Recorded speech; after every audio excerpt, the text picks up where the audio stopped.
50.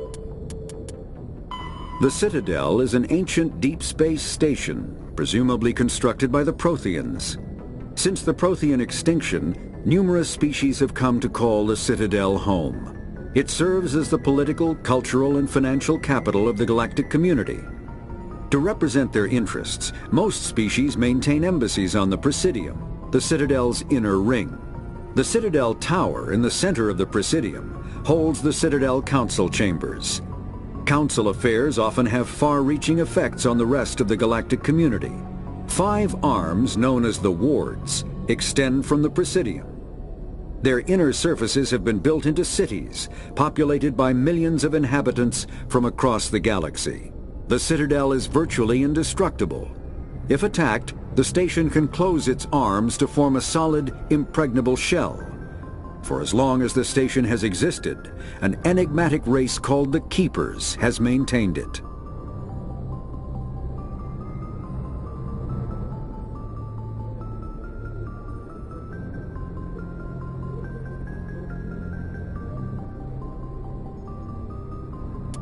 Spectres are agents from the Office of Special Tactics and Reconnaissance. The Citadel is an...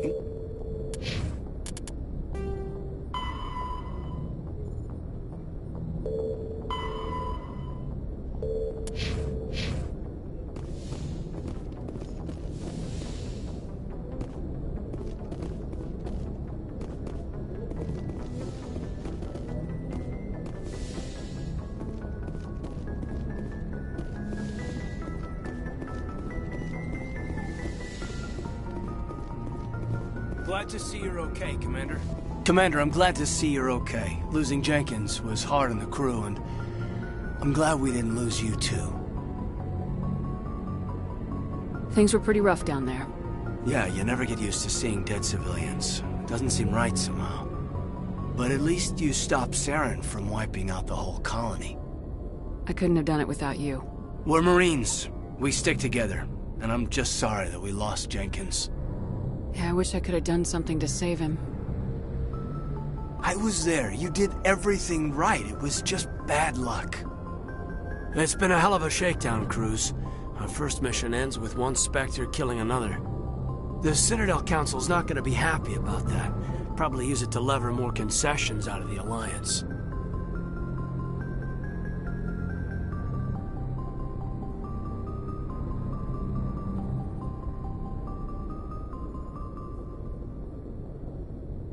You've got a good grasp of the situation.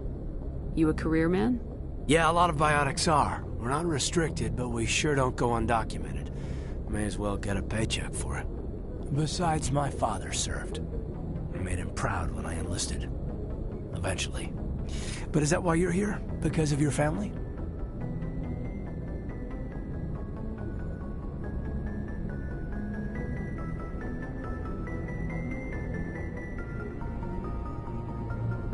I was a regular Navy brat. I got a little more noteworthy than the folks expected. Oh, that's right, the Blitz. I imagine that bought you any post in the fleet. Word is we're heading for the Citadel, ma'am. Can you, tell me why? The captain's briefing was confidential. Understood, ma'am. Whatever happens, we'll be ready, Commander.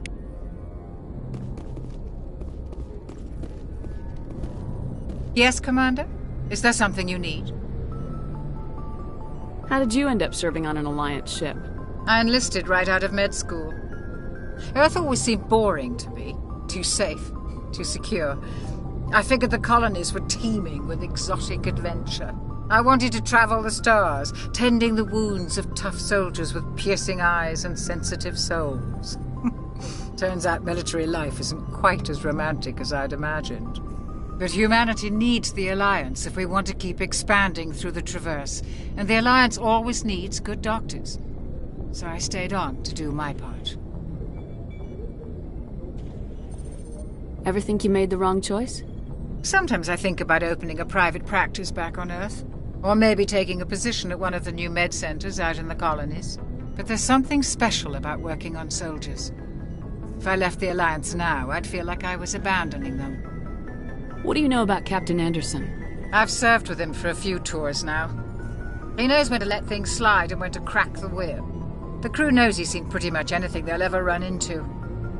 And he cares about the people under his command. How well do you know the lieutenant? I'd never worked with him before this mission. But he has an impressive service record, over a dozen special commendations.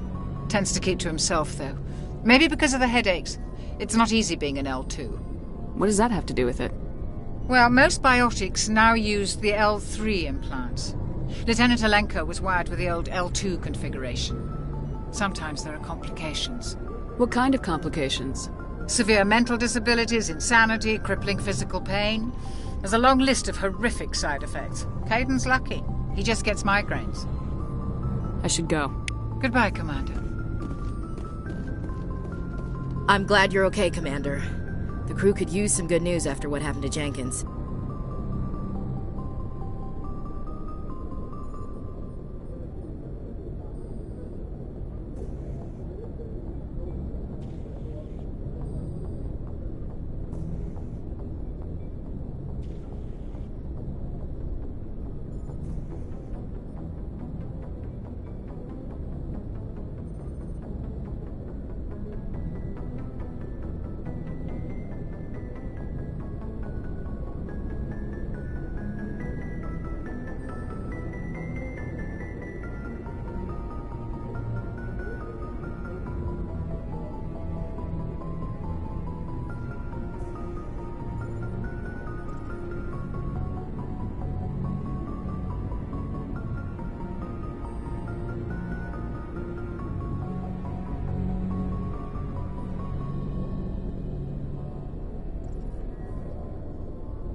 Jenkins was a valuable part of this crew. Part of me feels guilty over what happened. If Jenkins was still alive, I might not be here.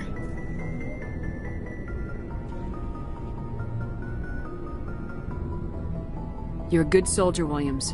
You belong on the Normandy. Thanks, Commander. That means a lot from you. I've never met anyone who was awarded the Star of Terra. There's nothing special about me, Williams. Anyone would have done the same. Held off an entire enemy platoon? Alone? With all due respect, Commander, I think you've got somebody watching over you. Things were pretty rough down there. Are you okay? I've seen friends die before. Comes with being a Marine. But to see my whole unit wiped out, and you never get used to seeing dead civilians. But things would have been a lot worse if you hadn't shown up. We couldn't have done it without you, Williams. Thanks, Commander. I have to admit, I was a little worried about being assigned to the Normandy. It's nice when someone makes you feel welcome. I think you're gonna fit in here just fine, Williams. Thanks, Commander.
glad you're okay, Commander. Losing Jenkins was hard enough on the crew.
Good timing, Commander. I was just about to bring us into the Citadel. See that taxpayer money at work.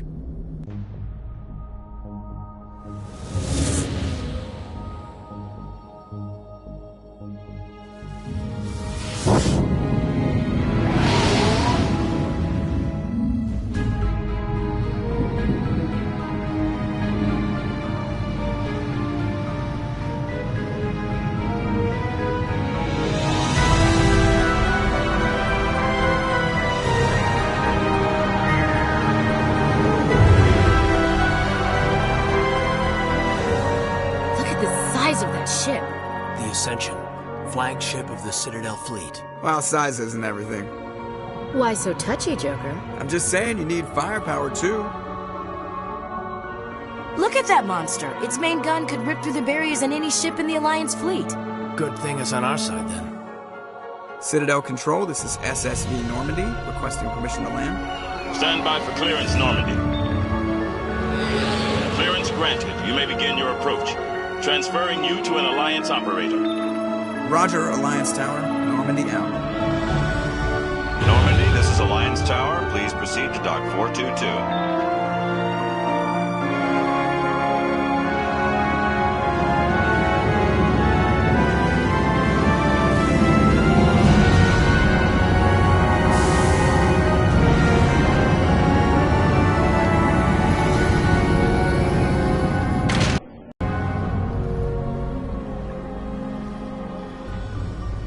This is an outrage! The Council would step in if the Geth attacked a Turian colony! The Turians don't found colonies on the borders of the Terminus systems, Ambassador. Humanity was well aware of the risks when you went into the Traverse. What about Saren? You can't just ignore a rogue Spectre. I demand action! You don't get to make demands of the Council, Ambassador. Citadel Security is investigating your charges against Saren. We will discuss the CSEC findings at the hearing, not before. Captain Anderson, I see you brought half your crew with you. Just the ground team from Eden Prime, in case you had any questions. I have the mission reports. I assume they're accurate? They are. Sounds like you convinced the Council to give us an audience. They were not happy about it. Saren's their top agent. They don't like him being accused of treason.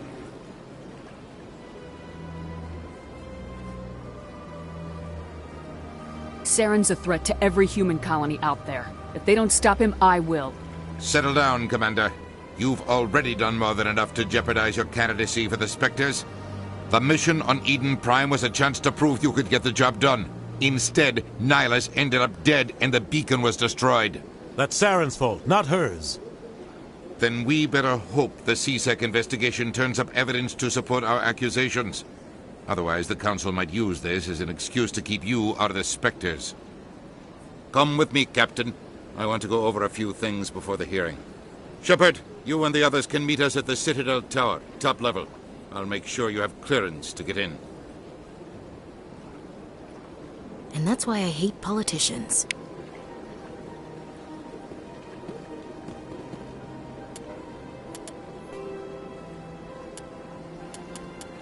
The Citadel is an ancient deep space station, presumably constructed by the Protheans. Since the Prothean extinction, numerous species have come to call the Citadel home. It serves as the political, cultural, and financial capital of the galactic community. To represent their interests, most species maintain embassies on the Presidium, the Citadel's inner ring. The Citadel Tower in the center of the Presidium holds the Citadel Council Chambers. Council affairs often have far-reaching effects on the rest of the galactic community. 5 arms, known as the wards, extend from the Presidium. Their inner surfaces have been built into cities, populated by millions of inhabitants from across the galaxy. The Citadel is virtually indestructible. If attacked, the station can close its arms to form a solid, impregnable shell. The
I can't tell the aliens from the animals. Big place.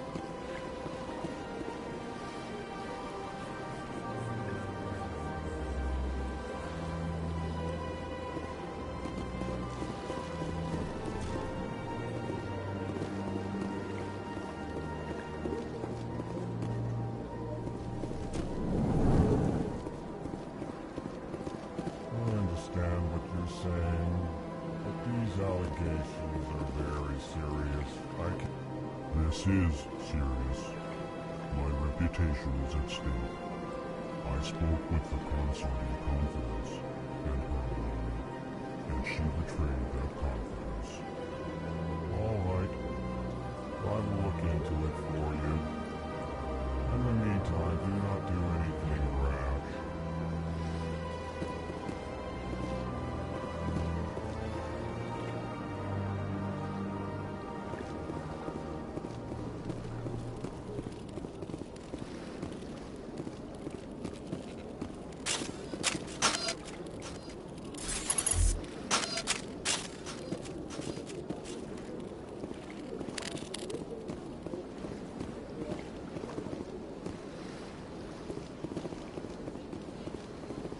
Hello there, human.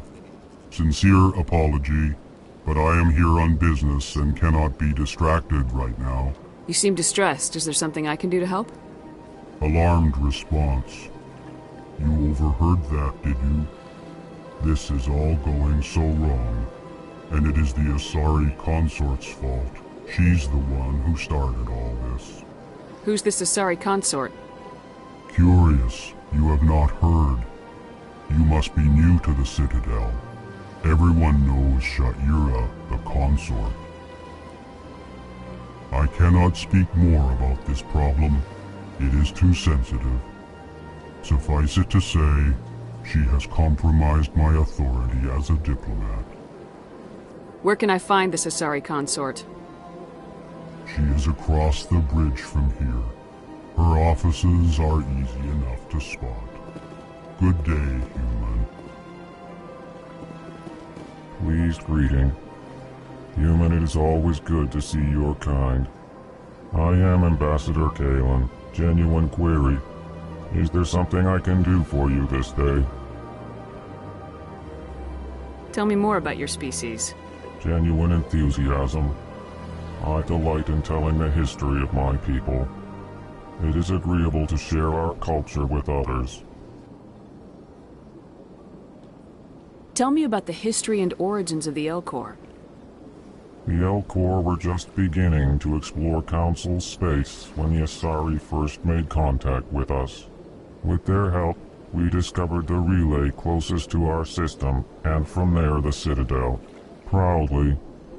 Within one lifetime we established a regular route to the Citadel, and quickly became one of the more active species living on this great station. I'd like to know more about the culture of the Elcor. Frankly, we Elcor prefer the safety and familiarity of our own colonies to the confines of space travel. Our society is built on small, tight-knit groups. Though we are always welcoming to outsiders, our government tends to be very stable. Our people are not very comfortable with sudden changes. What do you do here? Modestly, I work to bring the problems and the requests of the Elcor groups to the attention of the Council. Ha! They only give us these positions to keep us quiet. The Council doesn't care about our races. Chastising rebuke. Your tone is inappropriate, Din. This human is not to blame for your malcontent or your misconceived suspicions. Goodbye, Ambassador. Sincere farewell. Good day to you, human. Enjoy your time on the Citadel. EarthClan, you are in the wrong place, I think. Your ambassador is next door in the large office. Chastising remark. Don't be so rude, Din. At least introduce yourself. I am Din Korlak, Volus Ambassador. Is there something I can do for you, EarthClan? I'd like to know more about the Volus. I'm sure our history and culture would bore you, EarthClan.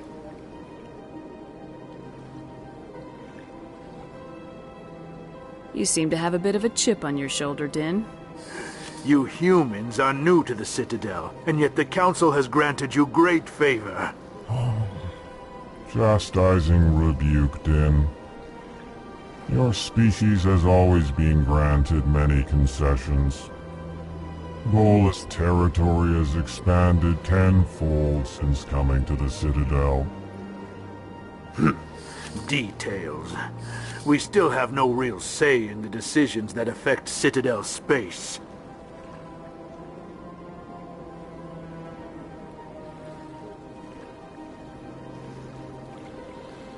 What is it you do here? I look out for the best interests of the Volus people. No easy task considering how often we are overlooked by the Council. Chastising rebuke, Din.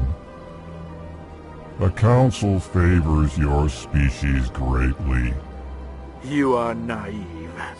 The EarthClan will be invited to the Council long before our species will. Why aren't the Elcor or Volus part of the Council? All species must prove themselves before they join the Council. All but the EarthClans, it would seem. Dismissive. Ignore the Volus ambassador, human. He is incorrect in his assessment. Really? How long have we been waiting? How long do you think we'll continue to wait? Bah, this talk is wasted on the humans. What is this place? You are in the embassy for the Volus and the Elcor. Your ambassador is next door, in his own office. In this shared space, I aid my fellow Volus when I'm not being interrupted.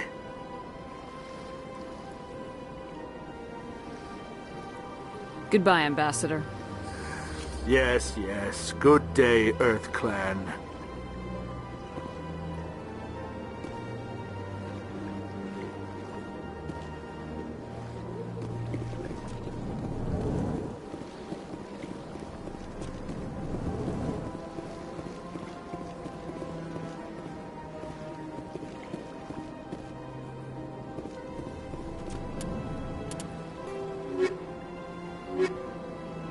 The Elcor are a citadel species native to the high-gravity world Dakuna.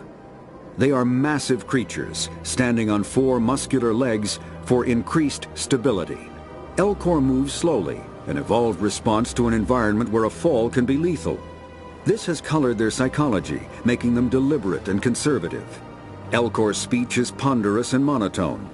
Among themselves, scent, slight movements, and sub-vocalized infrasound convey shades of meaning that make a human smile seem as subtle as a fireworks display. Since their subtlety can lead to misunderstandings with other species, the Elcor often go out of their way to clarify when they are being sarcastic, amused, or angry. Dakuna's high gravity impedes mountain formation. Most of the world consists of flat, open plains, which prehistoric Elcor wandered across in small family bands. Modern Elcor still prefer open sky, and can become restless and uncomfortable on long starship journeys. The Geth are a humanoid race of networked AIs. They were created by the... Roughly 1,200 years ago, the Turians were invited... 50,000 years ago, 50,000 years ago, the Protheans were the only spacefaring species in the galaxy. 50,000 years ago, the Protheans were the only spacefaring species. The Elcor.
Ah, the Earth Clan again. What is it now? Goodbye, Ambassador. Yes, yes. Good day, Earth Clan.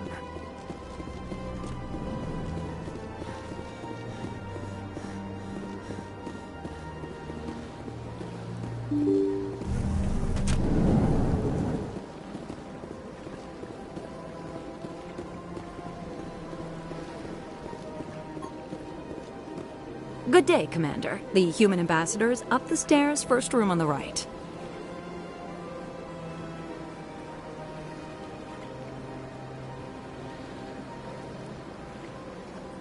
You know who I am? Yes, I receive reports on all newly arrived dignitaries and notable people.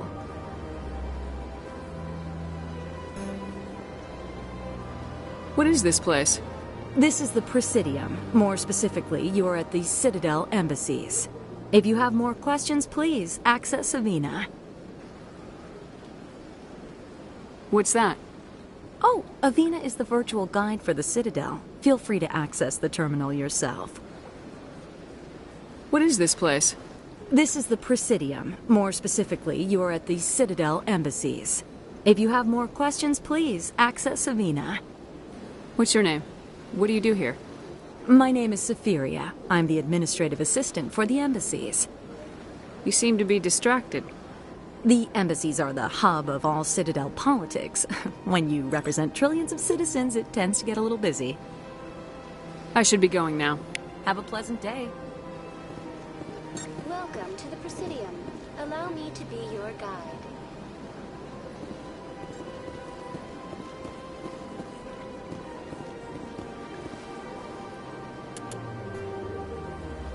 The Asari were the first species to discover the Citadel.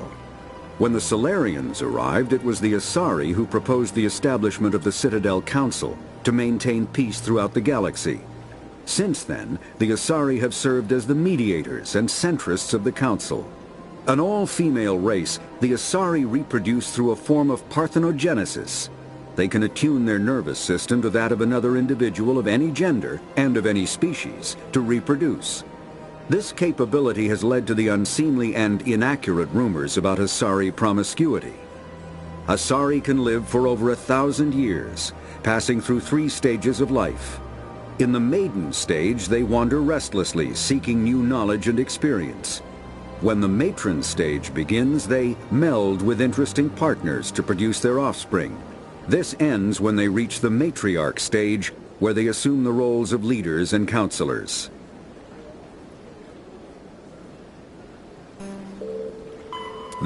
Roughly 1,200. The Elcor, the Get, the Asari. After the Geth secure the Citadel is an ancient. The Spectres. The Council is an executive committee composed of representatives from the Asari Republics, the Turian Hierarchy, and the Solarian Union. Though they have no official power over the independent governments of other species, the Council's decisions carry great weight throughout the galaxy. No single Council race is strong enough to defy the other two, and all have a vested interest in compromise and cooperation. Each of the Council species has general characteristics associated with the various aspects of governing the galaxy. The Asari are typically seen as diplomats and mediators. The Solarians gather intelligence and information. The Turians provide the bulk of the military and peacekeeping forces. Any species granted an embassy on the Citadel is considered an associate member, bound by the accords of the Citadel Conventions. Associate members may bring issues to the attention of the Council, though they have no input on the decision. The Human Systems Alliance became an associate member of the Citadel in 2165.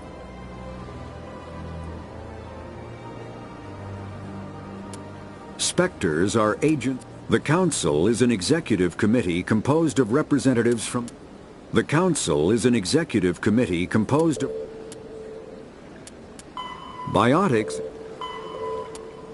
The Systems Alliance is an independent supranational government representing the interests of humanity as a whole. The Alliance is responsible for the governance and defense of all extrasolar colonies and stations.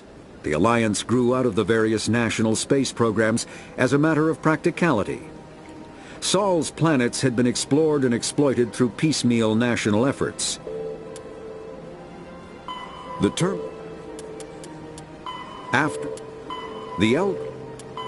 Asari were the first species to discover the Citadel.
Welcome to the Presidium. Allow me to be your guide. Greetings and welcome to the Presidium. My name is Avina, and I am pleased to be your virtual guide throughout this level of the Citadel space station. What does that mean? I am a fully interactive virtual intelligence, programmed to provide spontaneous guidance at predetermined locations of interest throughout this level of the Citadel. I may also be contacted through any of the Presidium VI terminals, should you require assistance. Give me the tour. You are standing at Presidium Tourism Terminal 1. On either side of this lobby are the embassies of the various Citadel races, along with CSEC headquarters. On the far end of this level, you can see the Citadel Tower, where the Council meets regularly to discuss matters of interstellar importance.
I want to know more about Citadel security.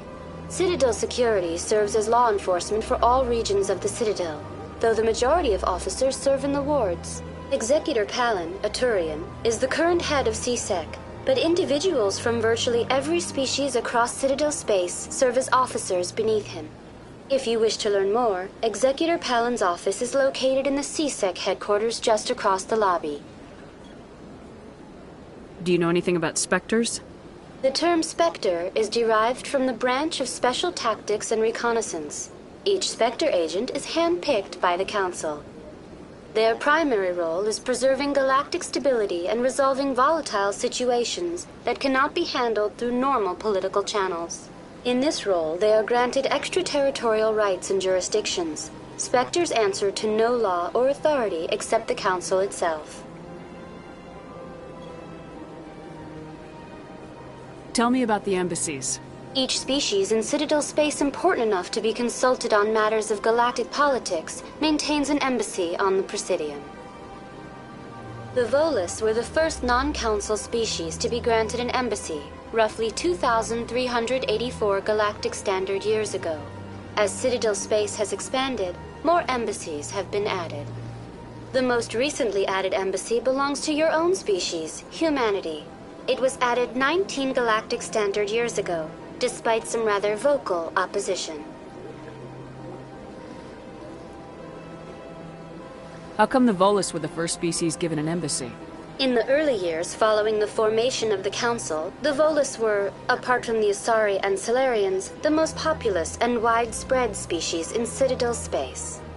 They established many new colonies and trading outposts, and they petitioned the Council for a greater role in determining interstellar policy.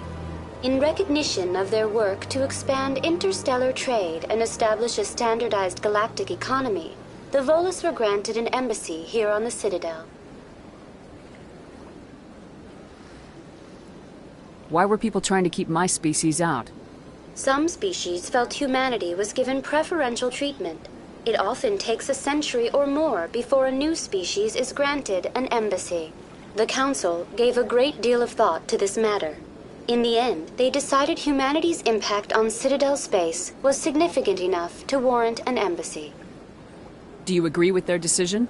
I am not programmed to make that kind of qualified judgment. My code is limited to information and simple interaction simulations.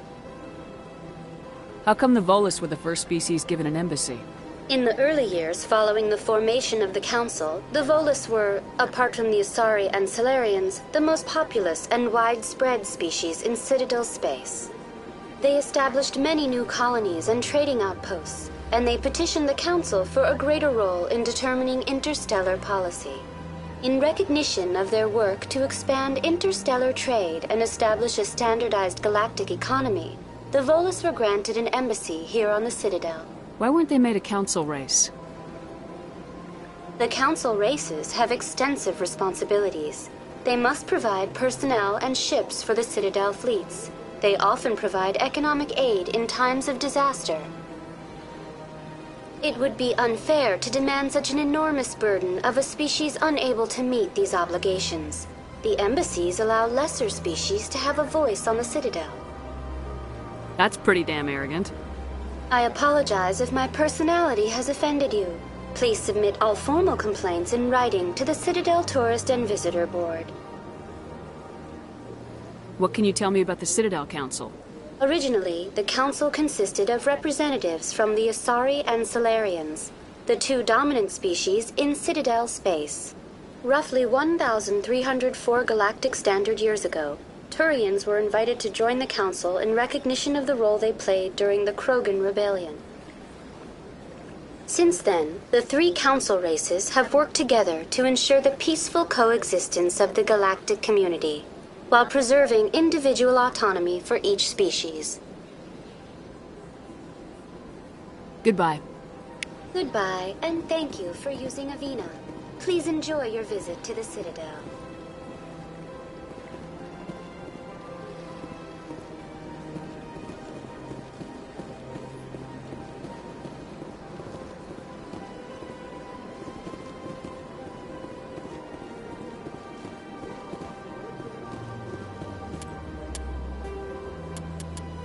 A virtual intelligence is an advanced form of user interface software. VIs use a variety of methods to simulate natural conversation, including an audio interface and an avatar personality to interact with. Although a VI can provide a convincing emulation of sentience, they are not self-aware, nor can they learn or take independent action. VIs are used as operating systems on commercial and home computers. Minimal VI agents are also available. Agents are compact and specialized. Some serve as personal secretaries, filtering calls and scheduling meetings based on user-defined priorities. Others are advanced search engines, propagating themselves across the extranet to collate user-requested data. Commercial VIs in a variety of stock personalities are available at any software retailer. Boutique firms and hobbyists also build unique VIs.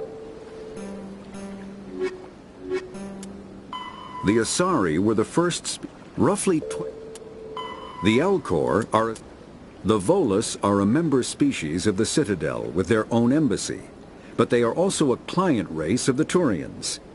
Centuries ago, they were voluntarily absorbed into the hierarchy, effectively trading their mercantile prowess for Turian military protection.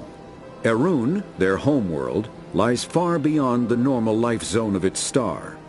However, the world has a high-pressure greenhouse atmosphere that traps enough heat to support an ammonia-based biochemistry. As a result, the Volus must wear pressure suits and breathers when dealing with other species, as conventional nitrogen-oxygen air mixtures are poisonous to them, and in the low-pressure atmospheres tolerable to most species, their flesh will actually split open. Volus culture is tribal, bartering lands and even people to gain status. This culture of exchange inclines them to economic pursuits. It was the Volus who authored the Unified Banking Act, and they continue to monitor and balance the Citadel economy.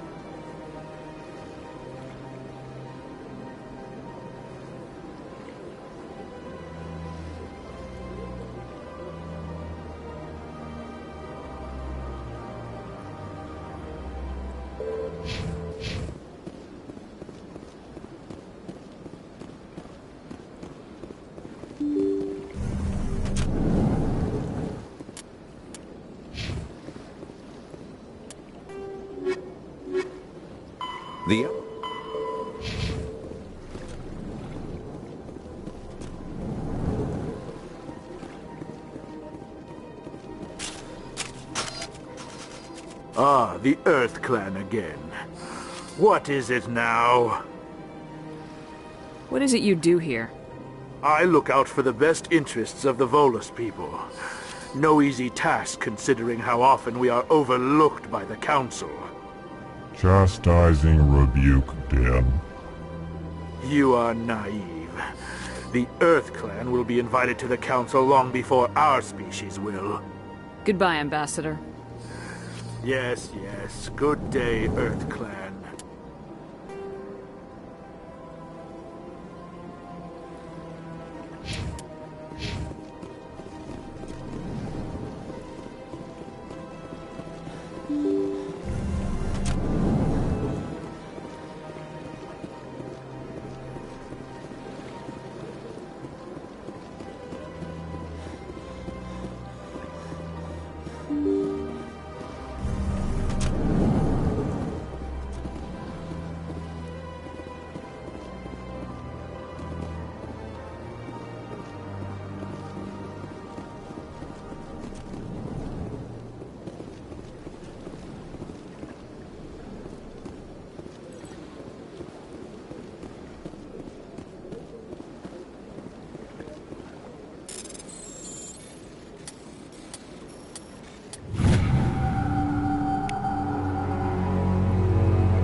Commander Shepard, I didn't expect to see you here.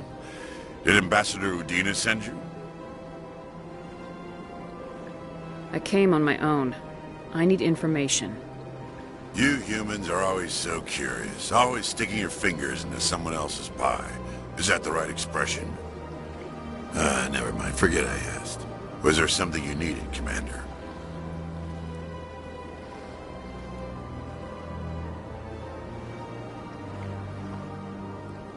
What do you know about the Spectres?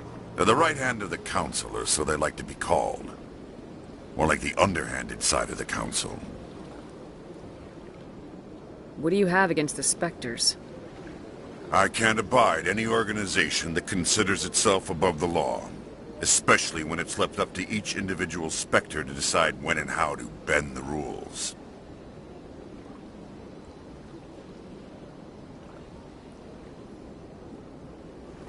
Sometimes you have to bend the law to keep people safe. I've been with CSEC for 30 years. I've never had to break the law to do my job, not once. Yeah, right. You expect us to believe none of your officers are corrupt? There are over 200,000 CSEC agents. Some of them are going to be bad. But we don't turn a blind eye to corruption like the Spectres do. We do our best to find and punish any officer who breaks the law. Spectres? They'll never come under that kind of scrutiny. The galaxy needs people like that. People who do the dirty jobs. I agree. But they need to be held to a higher standard. They need to be accountable. Saren's out of control. We both know that.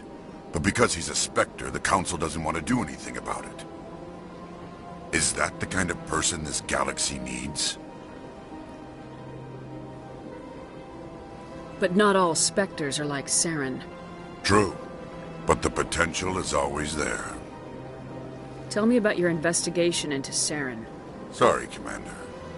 I don't make a habit of giving out details about ongoing investigations.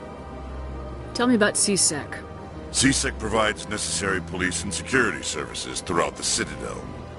We're a civilian government agency, though many of our members have had military training.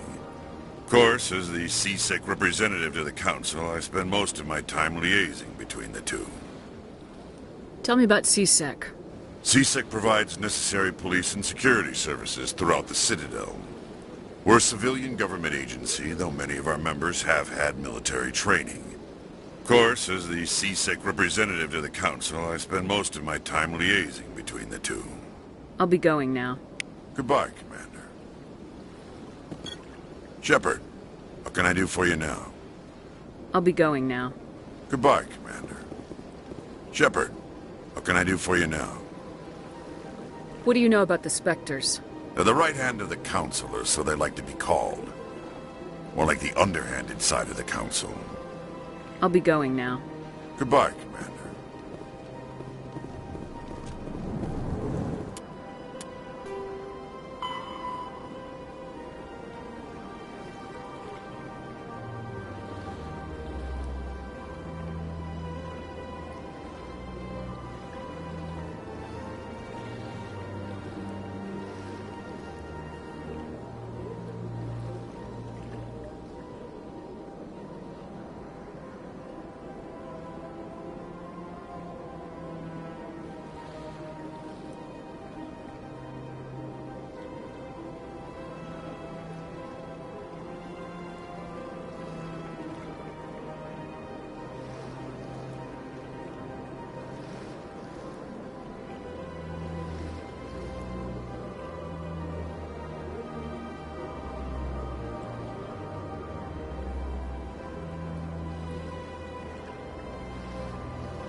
The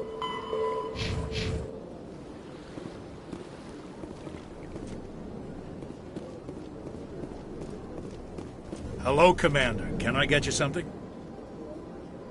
You know who I am? Your arrival created a bigger-than-average stir among the diplomats and hangers-on around here. There's always something new happening around here.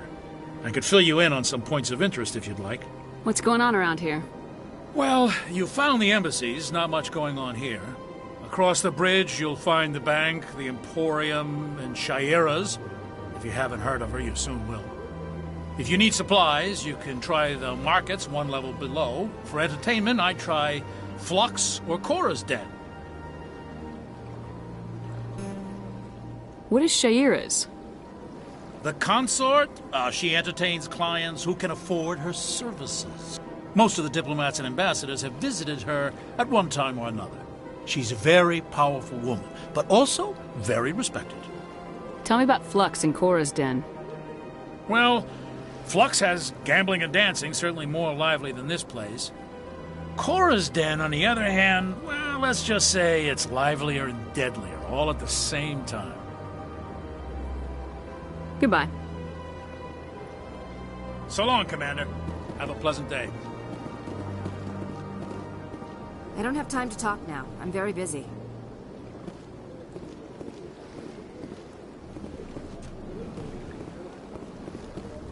This place seems strange. I wish there were more humans around. Don't believe the rumors. The consort would never reveal her secrets. Of course she wouldn't. She'd be tossed out the nearest airlock if she did.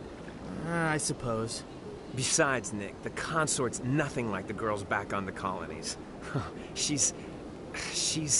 You don't have to do it with her. You can just talk to her if you want. Is that all you did, Jazz? Just talk? I didn't say that. Ha! I bet you did too. Shut up, Fredericks. What do you want? Oh, Commander. Is there something I can do for you? Relax, Private. This isn't an inspection.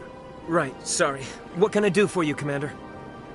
What can you tell me about the Asari consort? Well, she's an Asari who works here as... That is, she helps people with things. You never went to see her, did you, Fredericks? No, I never did. I couldn't afford it. It costs half a year's credits just to go in and talk to her. Can you at least tell me where I can find her? Sure. She's across the bridge from the embassies. Thanks, kid. Have fun. Try not to get into too much trouble. I will. Have fun, that is.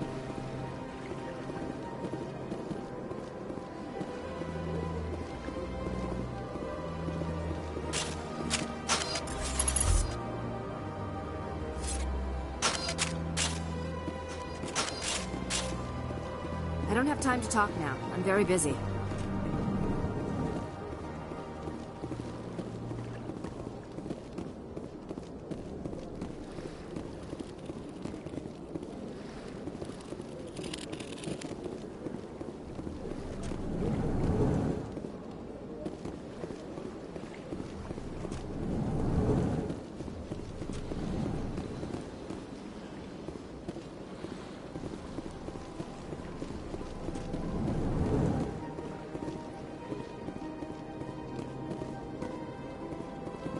I can't believe I landed a job here.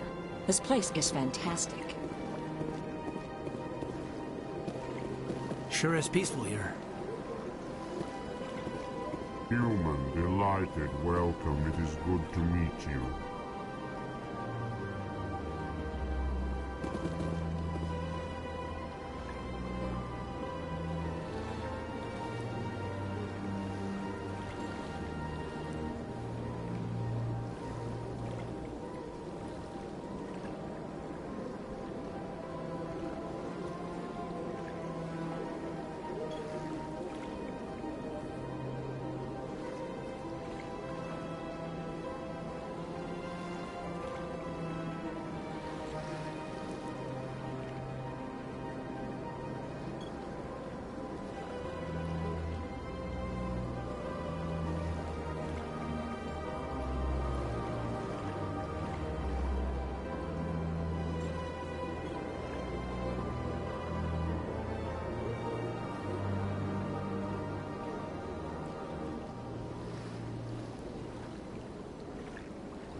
Oh, they've built themselves quite the lake. Wonder if anyone ever drowned in it.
that bug thing over there? Please do not disturb the keepers. Please do not disturb the keepers. Please do not disturb the keepers. Welcome to Presidium Tourism Terminal 2. You are standing near the base of the Citadel Tower, one of the Presidium's most recognizable and important structures. Behind me is the spectacular Relay Monument, a scale model representation of a Prothean mass relay. To your left is one of the Keepers, the enigmatic caretakers of the Citadel, working on a control panel.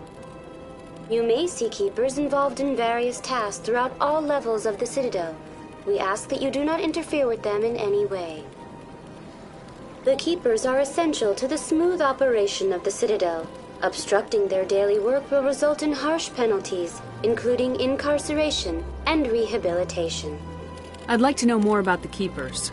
Little is known about these peaceful servants of the Citadel, though they are essential to the operation and maintenance of the entire station. Citadel regulations protect the Keepers against interference during the performance of their tasks. Failure to comply will result in harsh penalties.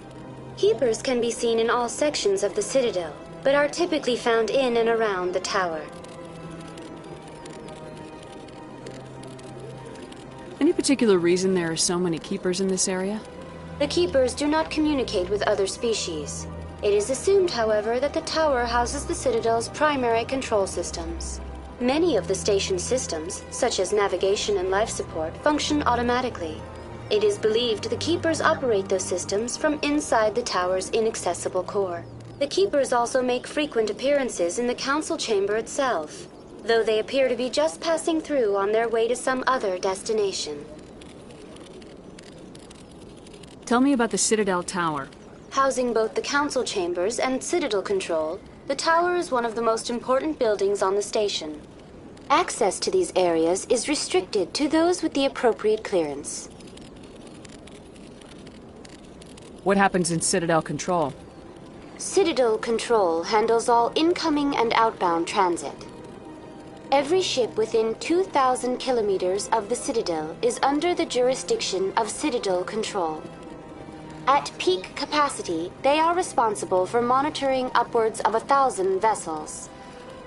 I'd like to hear more about the council chambers. The business of the Council, which often has far-reaching effects on the galactic community, is conducted in a room at the apex of the Citadel Tower. The council chambers themselves are truly a magnificent sight to behold, though few get to experience the view in person. Typically, only the councilors, ambassadors, and high-ranking officials, along with various support staff, are allowed access. I'm scheduled to have an audience with the council. Only a handful of visitors to the Citadel are ever granted that privilege. I would be jealous, but that is outside the scope of my programming. What if someone has business with the council? The average citizen must go through the proper channels if they wish an audience with the council. This is usually arranged through their respective ambassadors. Even then, few are given access to the actual council chambers. In most cases, the ambassador acts on behalf of the citizen.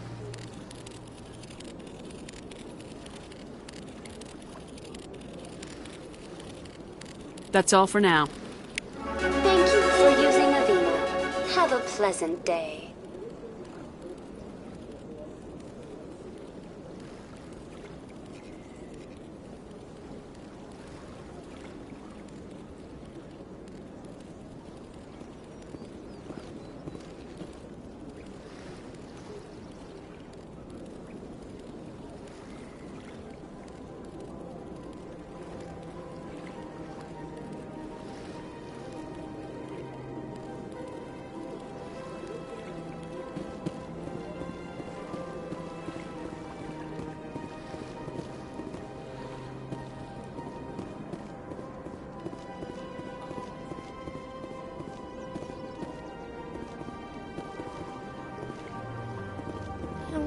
Art doesn't normally do much for me, but that relay statue, I like.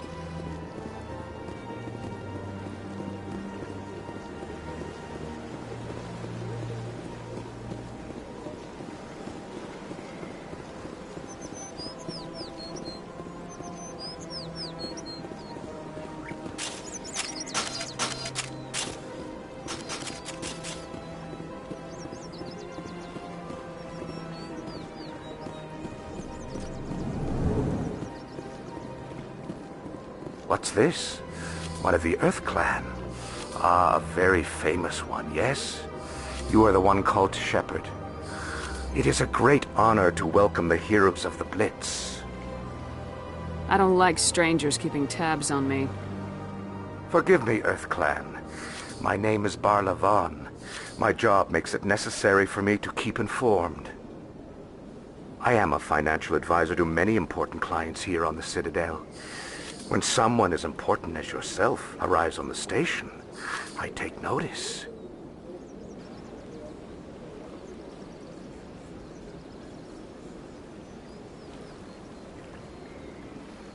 Tell me more about your job. Galactic finance is incredibly complex. A mix of laws and regulations from dozens of interstellar economies. I'm an expert in how all these economies interact. For a fee, I share my expertise. I also offer premium services for those clients who need someone to conduct business without drawing unwanted attention. Discreet and efficient. That's my motto. Sounds pretty shady. Everything I do falls completely within the bounds of interstellar commerce law. Even so, many of my clients would prefer their transactions remain undisclosed. For example, suppose a Hanar ambassador was petitioning the Council to reduce tariffs on Hanar goods. How would it look if he had money invested in a Hanar exporting company? Even if his true motives were to help his people, he would be accused of advancing the petition for his own personal gain. I can keep his personal finances private. What's it like living here on the Citadel? The station is without a doubt the greatest wonder in the galaxy. It is a technological marvel, but its true splendor goes much deeper than the hull and engines. From the Presidium to the wards, the entire station is a testament to the success of the Council. All the species of Citadel spaced together in a single strong community. What makes the Presidium so special? It is the political center of Citadel space. 80% of all intelligent species in the known galaxy acknowledge the Council's authority on interstellar matters. But only the most powerful and influential species have embassies here on the Presidium. This level of the station is reserved for the elite, Shepard. People like us. What are the wards like? The cultural heart of the galaxy. They pulse with the lifeblood of millions of citizens from dozens of different species. You never know what you'll find out in the wards, Commander. It's always full of surprises. Fortunately, most of them are pleasant. Tell me more about your job. Galactic finance is incredibly complex. A mix of laws and regulations from dozens of interstellar economies. I'm an expert in how all these economies interact. For a fee, I share my expertise. I also offer premium services for those clients who need someone to conduct business without drawing unwanted attention. Discreet and efficient. That's my motto. I should go. Goodbye, Commander.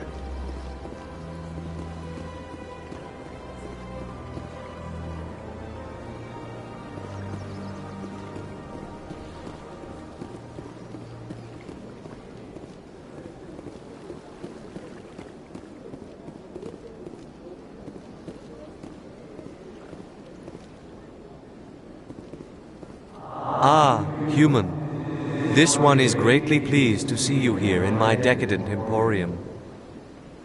Who are you? This one's face name is Delaninder, though many in this place simply refer to it as Delan.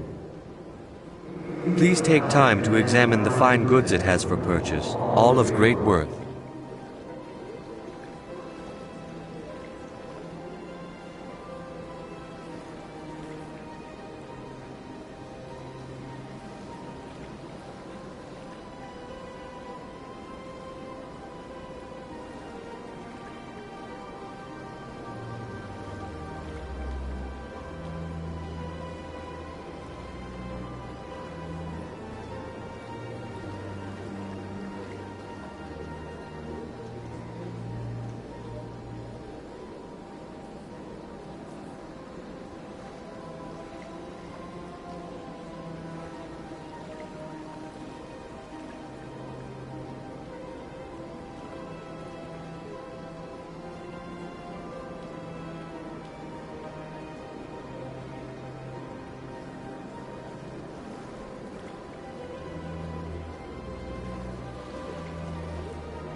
What exactly do you sell?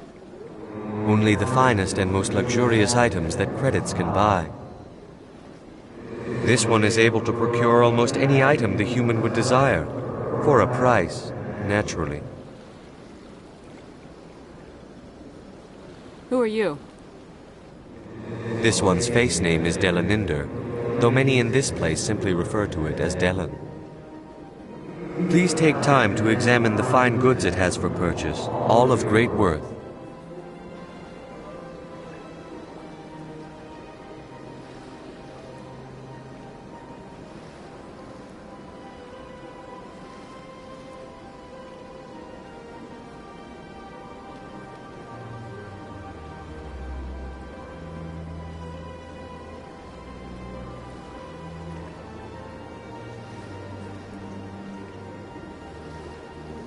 Why do you refer to yourself as this one and it? For the same reason that humans are so inquisitive. It is part of our culture. Specifically, Hanar only refer to themselves in the first person with family or intimates. And we rarely do so with other species. It is just our way. I'd like to see these rare and wonderful items. Oh, this one is pleased to do so, human. You will not be disappointed.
Commander, it is good to see you again.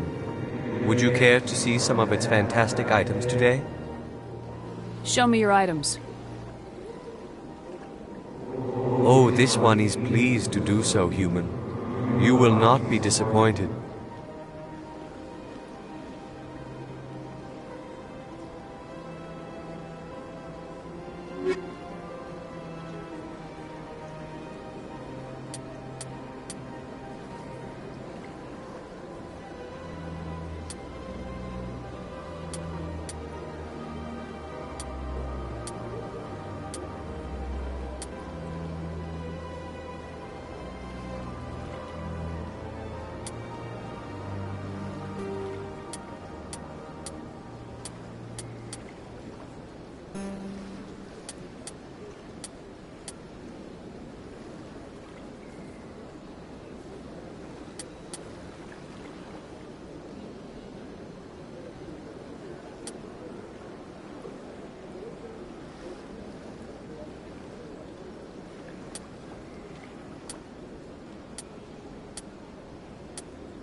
Commander, it is good to see you again.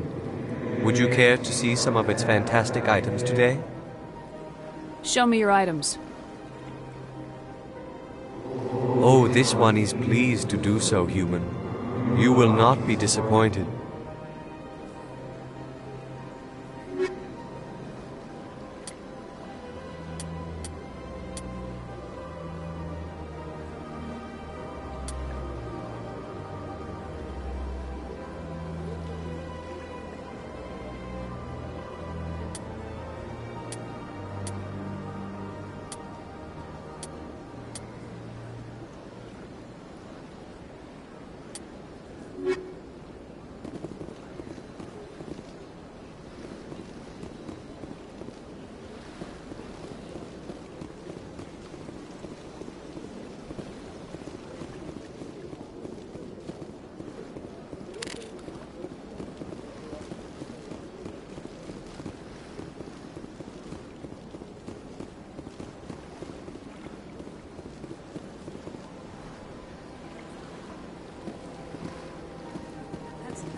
I've had my office rearranged 5 times.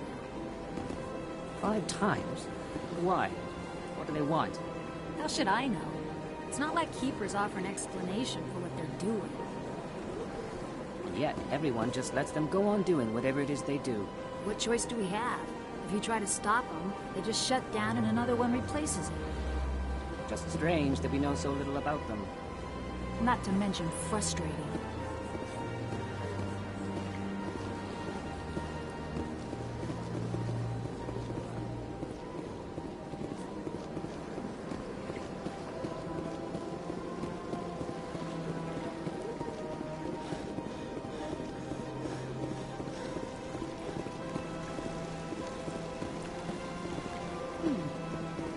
Welcome to Presidium Tourism Terminal 3.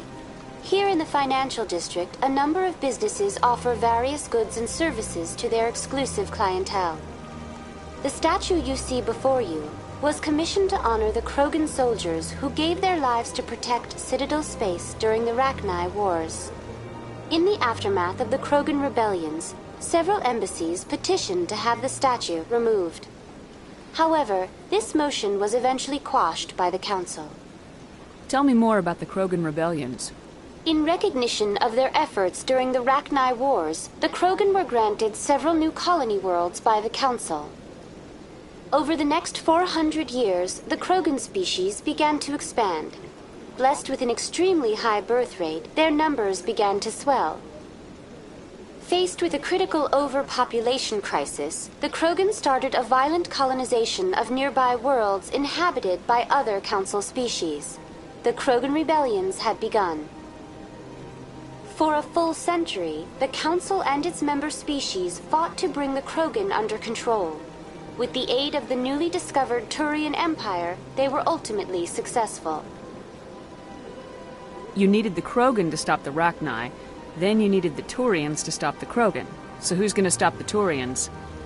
I am sorry, but that question is beyond my programming parameters. The Turians are members of the Citadel Council.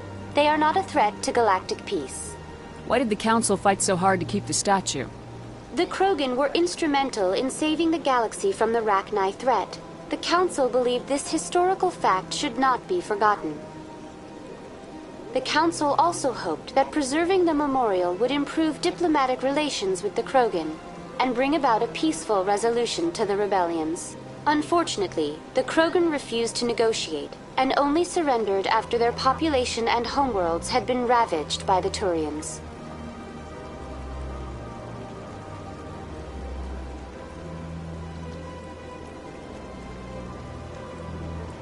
What were the Rachni Wars?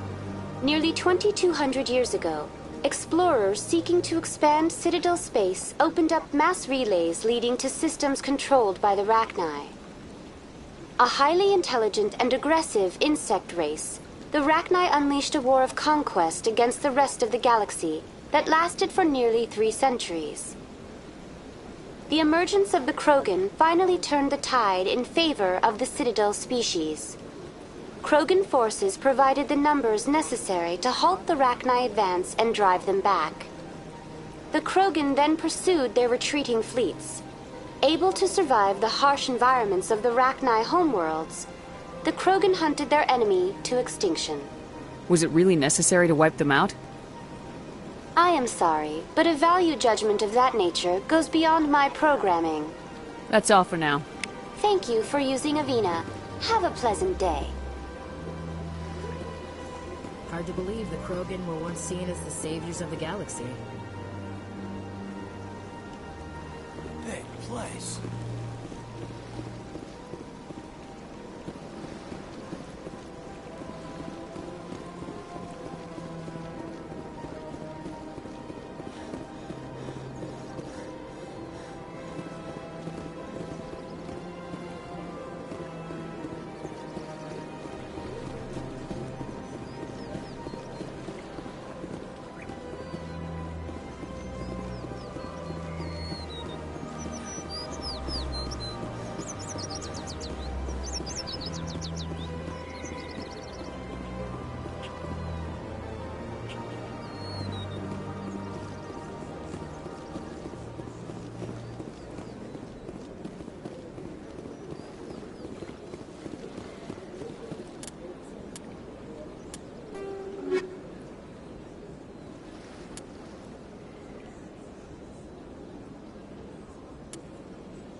The Elcor are when the Asari discovered the Citadel, they also discovered the Keepers, a docile, multi-limbed insect race that seemingly exists only to maintain and repair the Great Prothean Station. Early attempts to communicate with or study the Keepers were failures, and it is now illegal to interfere with or impede Keeper activity. Because they are completely non-threatening, Keepers have become virtually invisible to everyone else. Similarly, they seem indifferent to other species, except for their tendency to help new arrivals integrate themselves into the Citadel.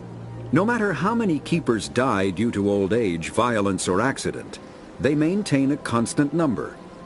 No one has discovered the source of new Keepers, but some hypothesize they are...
I don't have time to talk now. I'm very busy. Hello, Commander. Can I get you something? What have you got? Information, mostly. Would you like to know about some points of interest nearby? What is Shaira's? The consort? She entertains clients who can afford her services. Most of the diplomats and ambassadors have visited her at one time or another. She's a very powerful woman, but also very respected. Goodbye. So long, Commander. Have a pleasant day. This place seems strange. I wish there were more humans around.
Welcome. I am Naelina.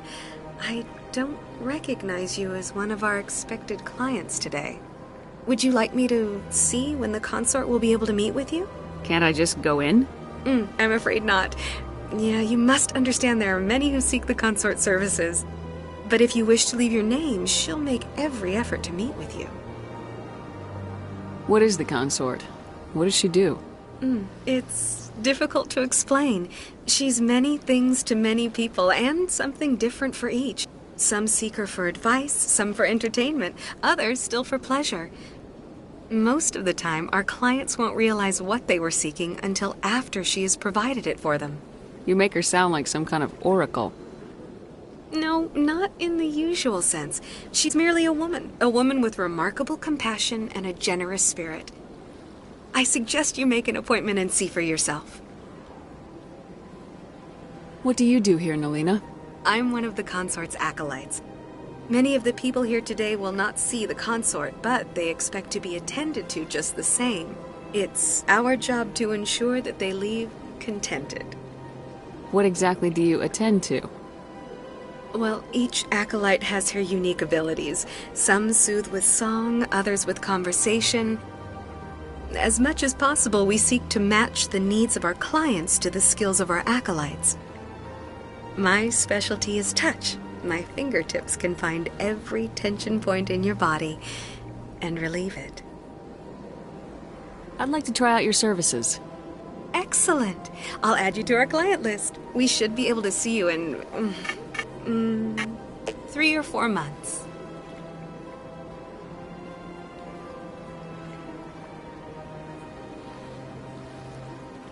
What is the consort? What does she do? It's difficult to explain. She's many things to many people, and something different for each. Some seek her for advice, some for entertainment, others still for pleasure. Most of the time, our clients won't realize what they were seeking until after she has provided it for them. You make her sound like some kind of oracle. No, not in the usual sense. She's merely a woman with remarkable compassion and a generous spirit. I suggest you make an appointment and see for yourself. What is the consort? What does she do? It's difficult to explain.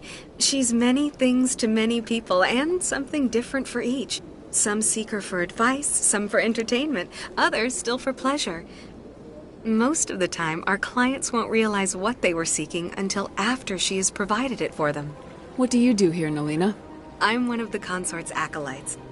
Many of the people here today will not see the consort, but they expect to be attended to just the same. It's our job to ensure that they leave contented. What exactly do you attend to? Well, each acolyte has her unique abilities. Some soothe with song, others with conversation. As much as possible, we seek to match the needs of our clients to the skills of our acolytes. My specialty is touch. My fingertips can find every tension point in your body and relieve it. I'd like to try out your services. Excellent. I'll add you to our client list. We should be able to see you in 3 or 4 months. Nobody's worth that much of a wait. Well, that's not for me to judge. I have your name and you'll be contacted. Is there anything else? I think I'm done here. Oh, well, I hope you'll return again in the future. We always enjoy seeing new clients. Nalina. Yes, Shaira? Send the commander up to see me. I wish to speak with her. Yes, of course, mistress.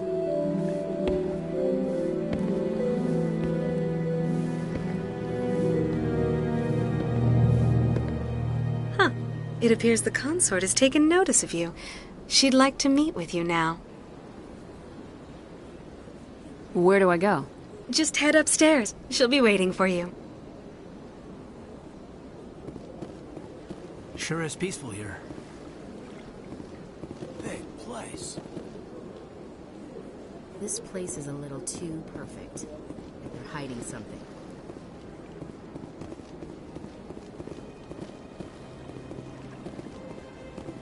I see even the humans find the consort irresistible.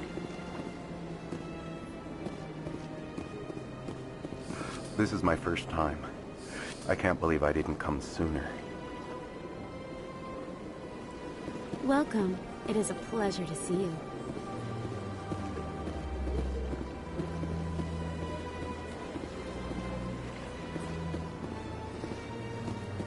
You're with the Alliance? My brother's a private back on Earth.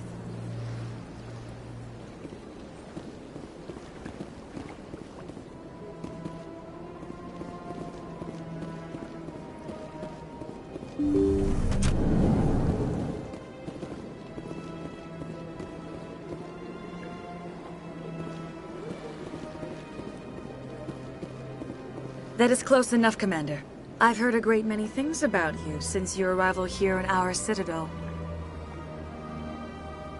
I don't like people spying on me.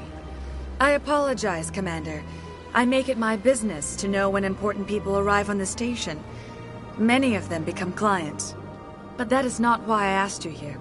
I have a certain problem that could use your expertise.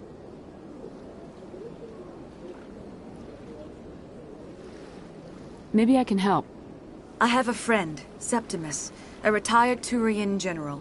I won't discuss the details, but he wanted me to be more than I could be. We had a falling out.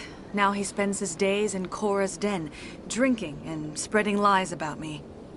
If you would speak to him as a fellow soldier, I believe he will listen to you and let the matter be. I don't make any promises, but I'll see what I can do. Thank you, Commander. That is all I can ask. Appeal to his sense of honor. Remind him of his position as a general. If you can convince him to stop spreading lies about me, I would be very grateful.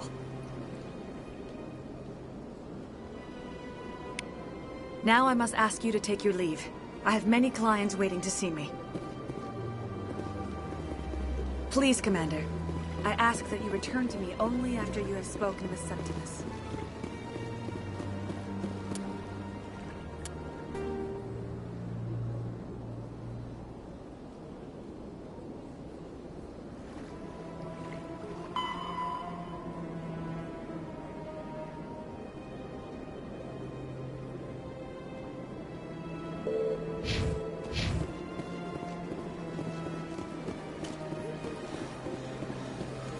admit I'm a little nervous.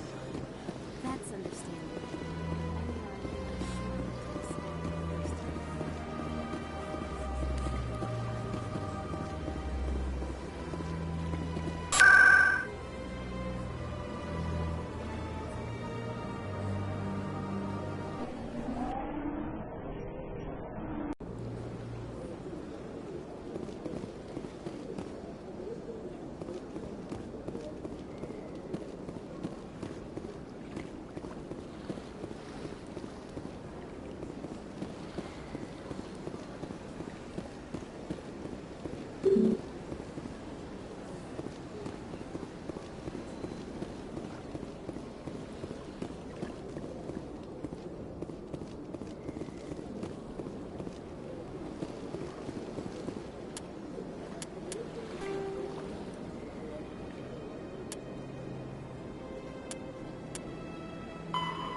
Saren's hiding something. Give me more time. Stall them. Stall the council? Don't be ridiculous. Your investigation is over, Garrus.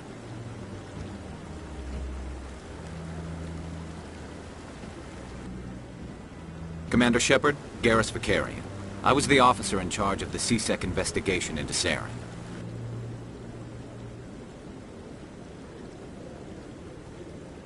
Sounds like you really want to bring him down. I don't trust him. Something about him rubs me the wrong way. But he's a Spectre. Everything he touches is classified. I can't find any hard evidence. I think the Council's ready for us, Commander. Good luck, Shepard. Maybe they'll listen to you. You don't want to keep the Council waiting.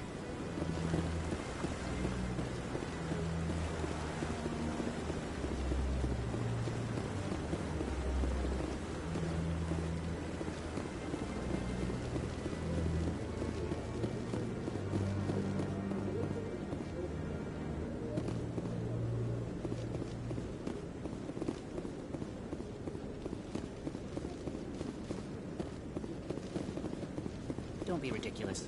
The Volus won't be joining the Council for years. I'm not so sure.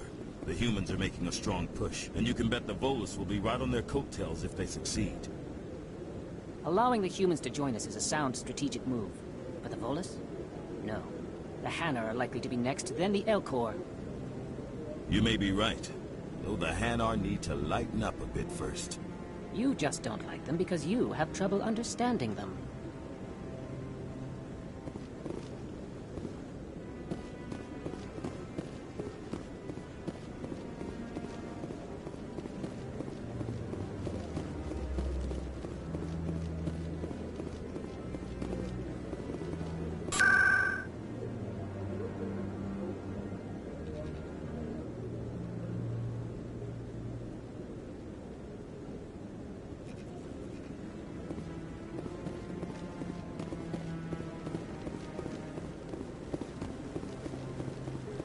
No.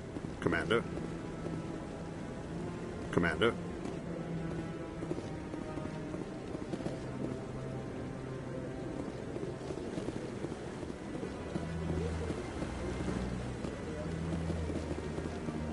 No. I just want to ask a couple of questions.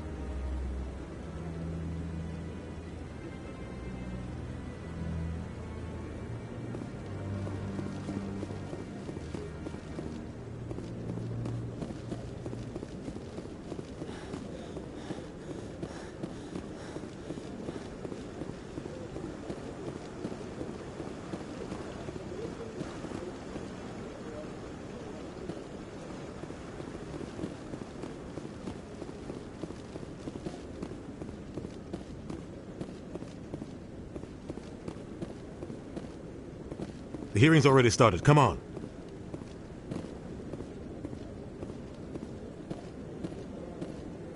The Geth attack is a matter of some concern, but there is nothing to indicate Saren was involved in any way. The investigation by Citadel Security turned up no evidence to support your charge of treason. An eyewitness saw him kill Nihilus in cold blood. We've read the Eden Prime reports, Ambassador. The testimony of one traumatized dock worker is hardly compelling proof. I resent these accusations. Nihilus was a fellow Spectre and a friend. That just let you catch him off guard. Captain Anderson, you always seem to be involved when humanity makes false charges against me. And this must be your protege, Commander Shepard, the one who let the beacon get destroyed. The mission to Eden Prime was top secret. The only way you could know about the beacon was if you were there. With Nihilus gone, his files passed on to me. I read the Eden Prime report. I was unimpressed. But what can you expect from a human?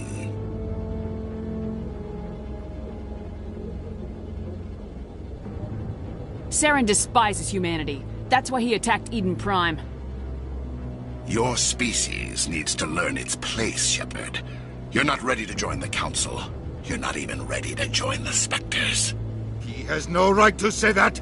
That's not his decision. Shepard's admission into the Spectres is not the purpose of this meeting. This meeting has no purpose. The humans are wasting your time, Counselor, and mine.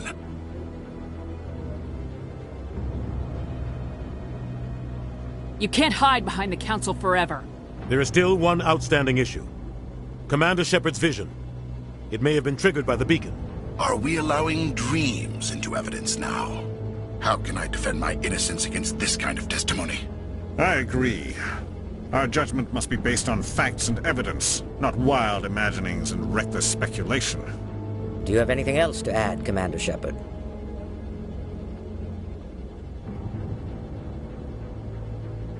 You've made your decision.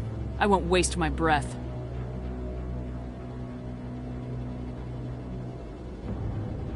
The Council has found no evidence of any connection between Saren and the Geth. Ambassador, your petition to have him disbarred from the Spectres is denied. I'm glad to see justice was served.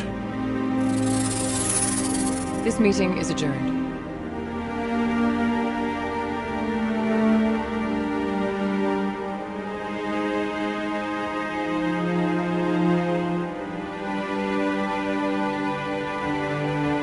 It was a mistake bringing you into that hearing, Captain. You and Saren have too much history. It made the Council question our motives. I know Saren. He's working with the Geth for one reason. To exterminate the entire human race. Every colony we have is at risk. Every world we control is in danger. Even Earth isn't safe. Tell me about this history between you and Saren. I worked with him on a mission a long time ago. Things went bad. Real bad. We shouldn't talk about this here. But I know what he's like. And he has to be stopped. What's our next step? As a Spectre, he's virtually untouchable.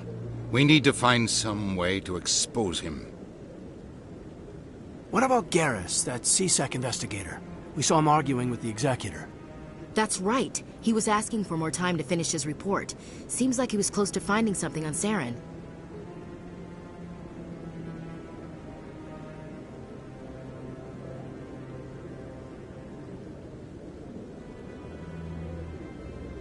Any idea where we could find him? I have a contact in C-Sec who can help us track Garrus down. His name is Harkin. Forget it. They suspended Harkin last month, drinking on the job. I won't waste my time with that loser. You won't have to. I don't want the Council using your past history with Saren as an excuse to ignore anything we turn up. Shepard will handle this.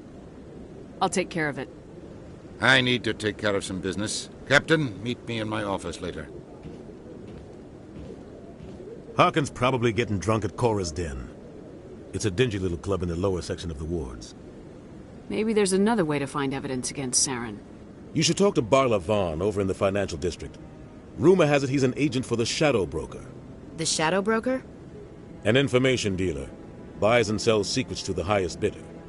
I've heard Barla Vaughn's one of the top representatives. He might know something about Saren, but his information won't come cheap.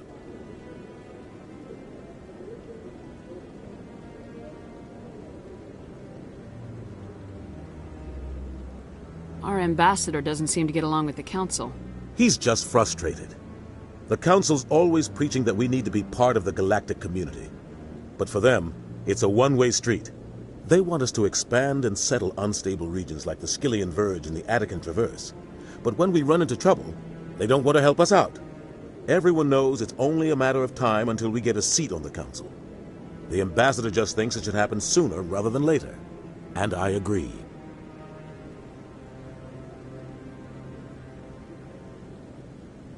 Maybe they'd let us join the Council if we were more willing to cooperate with the other species. Of course they would. If we did everything they told us to, they'd love to have us on the Council. But it wouldn't be much of a deal for us. I understand their side. They don't want us dominating the Council. It's founded on cooperation and alliances. But we have to look out for our own interests too.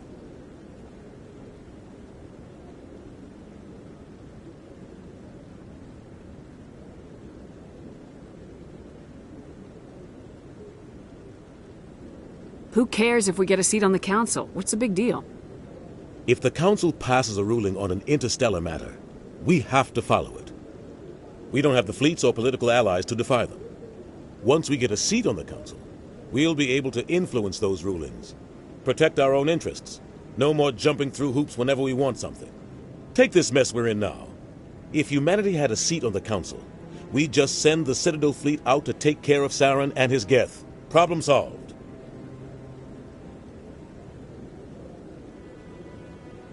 I want to know more about the Spectres. They're not your typical government agency. They tend to work alone, behind the scenes. They take care of problems the Council can't. It's not easy preserving peace across an entire galaxy. The Council prefers to use diplomacy and negotiation. But sometimes more extreme measures are needed.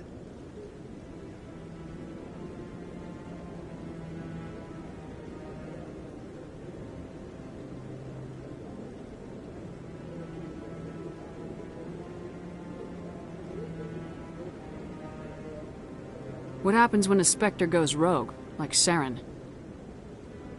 It doesn't happen often. The Council is careful when they select their candidates. But when something does go wrong, there's usually only one solution. Send another Spectre to bring the rogue agent down. They sound like shadow operatives. Everything about them is classified. We don't even know how many there are. The latest Alliance estimate puts their numbers under 100. But the Council couldn't do its job without them. They're the Citadel's top agents, the last line of defense, the final option before open war. The entire galaxy respects and fears them. If a Spectre shows up, you know something big is about to happen. How do they decide who becomes a Spectre? You can't just apply to join. There's no training program. Spectres aren't made. They're born. The Council's always looking for exceptional individuals. People who can get the job done, like you. They've been watching you for years. They see something in you. They want you on their side. Nihilus was supposed to give them a final recommendation, but with him gone, things are still up in the air. What's their command structure like? There is no command structure. Each Spectre answers directly to the Council. Sometimes they're sent on specific missions. Other times, they act on their own. They tend to operate outside the law, do whatever it takes to accomplish their goals.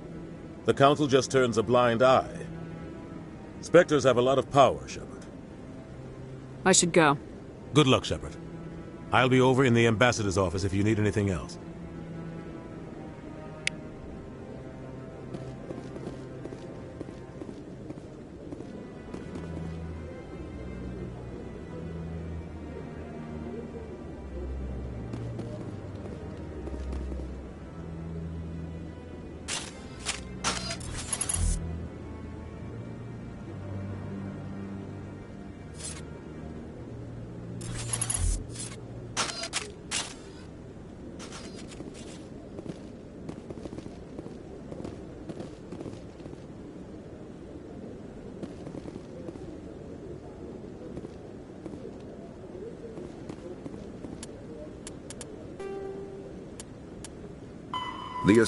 The second species to join the Citadel, the Salarians, are warm-blooded amphibians with a hyperactive metabolism. Salarians think fast, talk fast, and move fast. To Salarians, other species seem sluggish and dull-witted. Unfortunately, their metabolic speed leaves them with a relatively short lifespan. Salarians over the age of 40 are a rarity. The Salarians were responsible for advancing the development of the primitive Krogan species to use as soldiers during the Rachni Wars. They were also behind the creation of the genophage bioweapon the Turians used to quell the Krogan rebellions several centuries later. Salarians are known for their observational capability and non-linear thinking. This manifests as an aptitude for research and espionage. They are constantly experimenting and inventing, and it is generally accepted that they always know more than they are letting on.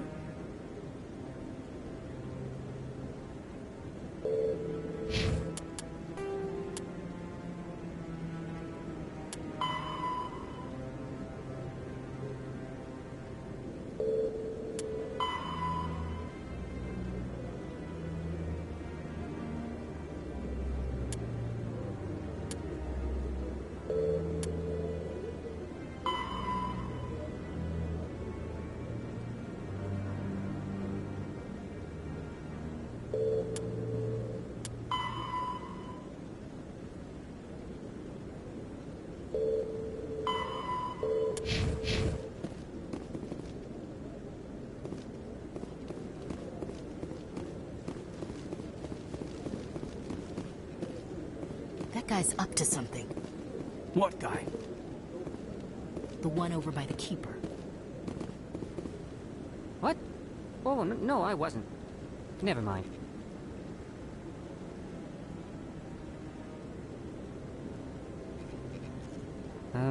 Yes, is there something you want? Why are you so interested in the Keepers? Keepers? I've got no interest in the Don't get coy. I know what I saw. I'm not so sure I should be talking to you about this. Just tell me what you're doing. I'm not here to get you into trouble. All right. I guess it wouldn't hurt to tell you. I'm using a small scanner to gather readings on the Keepers. So far I've had mixed results. I find it difficult to get near the creatures. Why were you being so secretive about it, though? Well, technically we're not supposed to disturb the Keepers. I don't really think my scanning disturbs them, but the authorities might disagree. I'd like to do it more openly, but it's not really worth getting arrested over. I can help you out. I'm not worried about the authorities. I don't even know who you are. I'm Commander Shepard with the Alliance military. Well, I suppose I could use the help. You'll need this. It's the scanning device I developed. Activate it each time you see a keeper. All collected data will automatically upload to my database. I'll even send a few credits your way for each unique scan. What are you doing with the data once you've scanned it? Trying to learn whatever I can about the keepers. We see them working everywhere, yet we know so little about them. I'm a scientist. I want to know what makes them tick. I should get going then. Yes, I have much work myself. So long, and good luck with the scanning.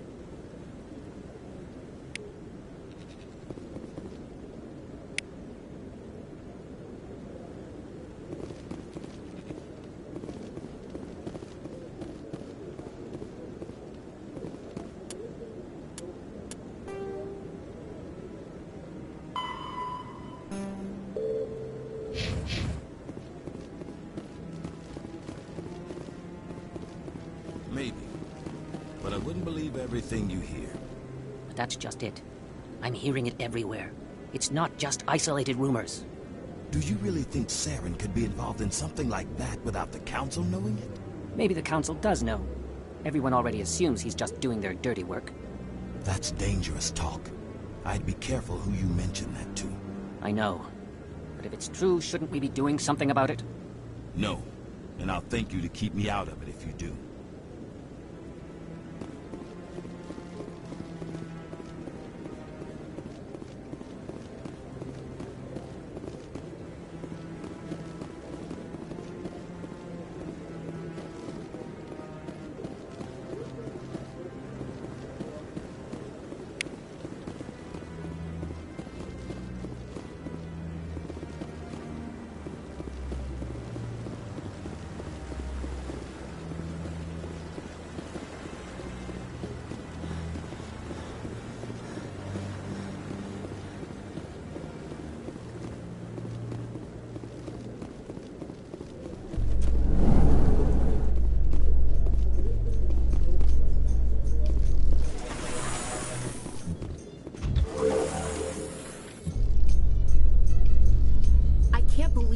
Ignored all the evidence against Saren.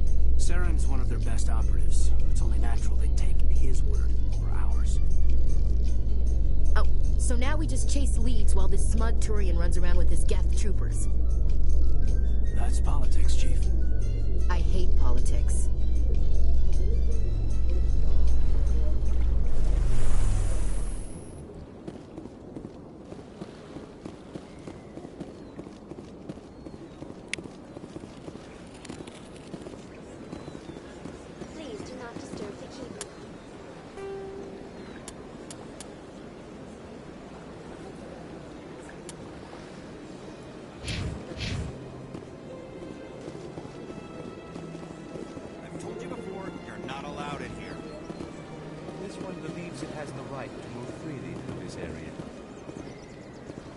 You're creating a public disturbance. It's against Citadel regulations.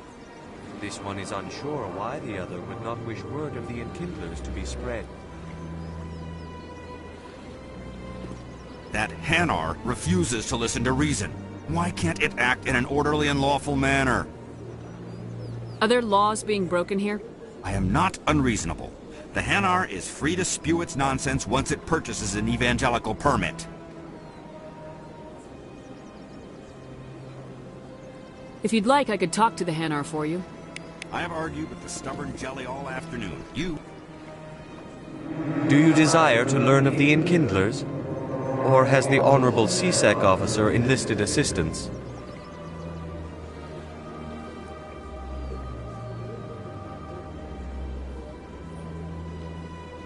What's going on here? The CSEC officer requests that this one purchase an evangelical permit to spread the truth of the Enkindlers.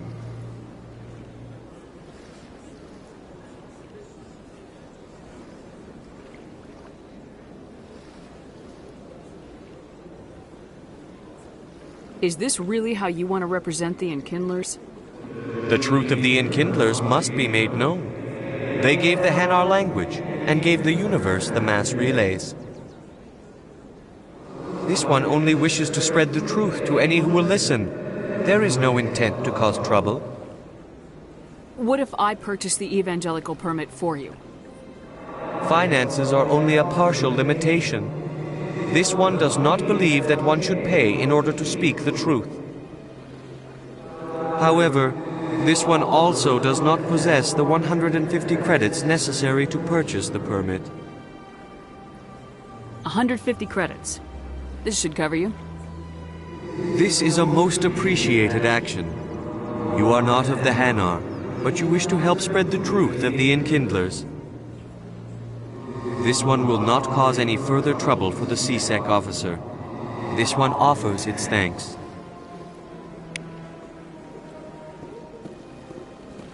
I see the Hanar is left. Thank you. Somebody needed to set that thing straight, and it obviously wasn't going to be you. You have already demonstrated your ability. I acknowledge it, and I will learn from your example. Here, for your assistance in this matter. Now, if you'll excuse me, I should report to my superiors.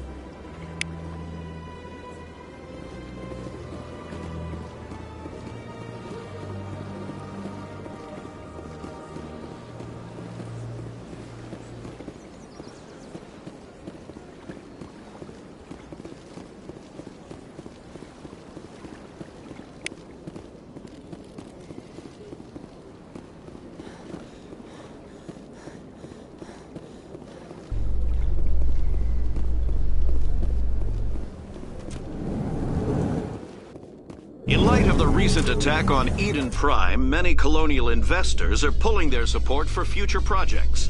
Proponents of expanded human colonization insist that Eden Prime was an isolated case. Nevertheless, colonist enrollment has dropped sharply. Many colonial proposals are on hold until backers have some reassurance that human colonies will be adequately protected.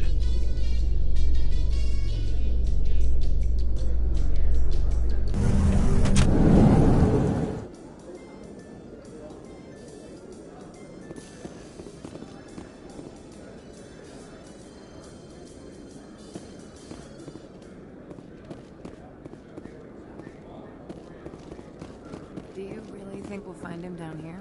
He always stops in for a few games of Quasar before he makes his drop. Fist is gonna be pissed if we take down his supplier. That's the point. We want him angry. Angry people make mistakes. There's just something about Fist that makes me nervous. Good. He's a dangerous man. Now keep your eyes peeled for our mark.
So, Williams, you happy you signed on with Commander Shepard?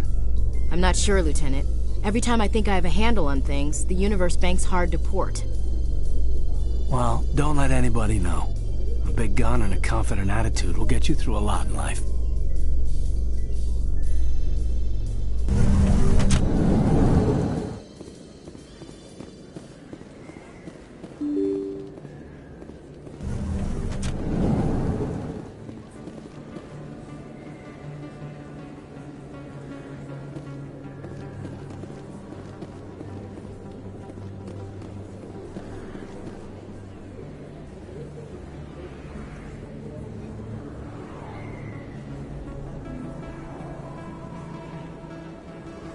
Big place. That your professional opinion, sir?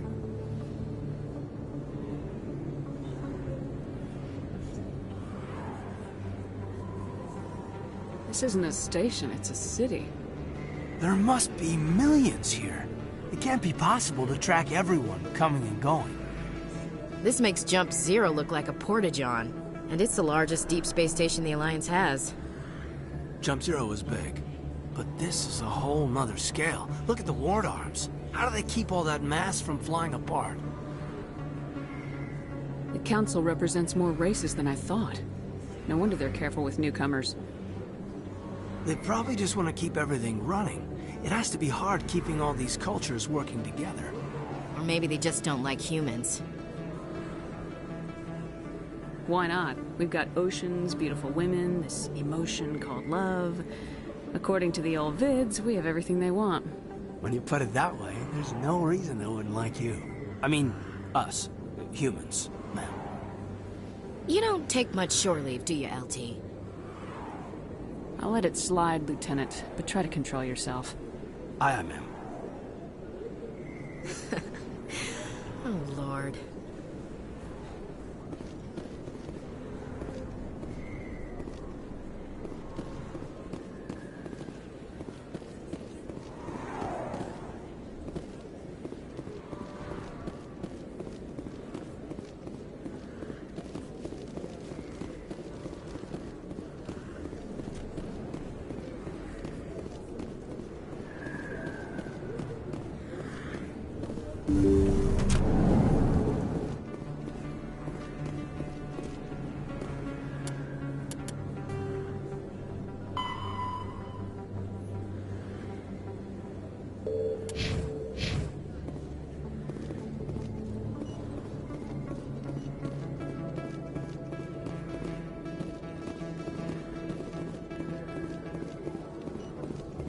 Hello there, Commander.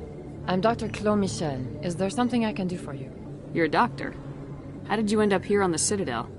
My parents brought me here when I was young. My father was a medic with the Alliance. I chose to keep the medical tradition alive, but not the military. Fixing up wounded soldiers isn't my idea of fun. Let me take a look at what you have for sale. Of course.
That's her.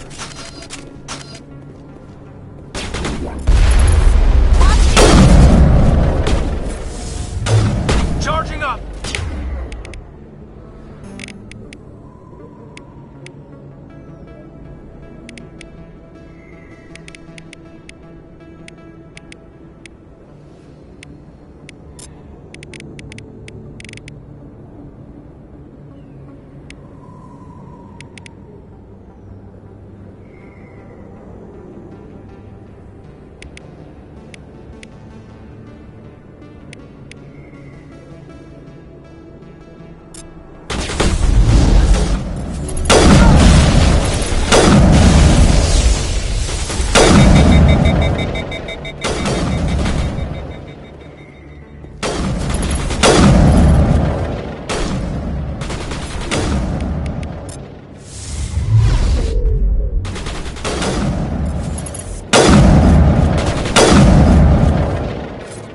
Those were Saren's men.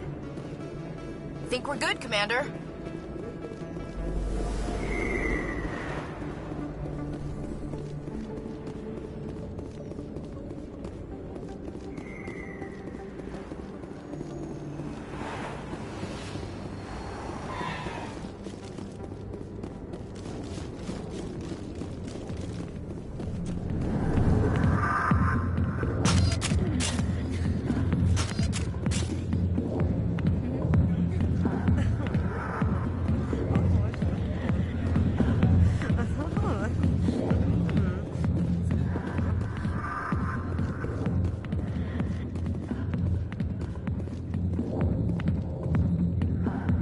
Back off, Rex. Fist told us to take you down if you showed up. What are you waiting for? I'm standing right here. This is Fist's only chance. If he's smart, he'll take it. He's not coming out, Rex. End of story. This story is just beginning. Out of my way, humans. I have no quarrel with you. What was that all about? Who knows? Let's just try not to get caught in the middle.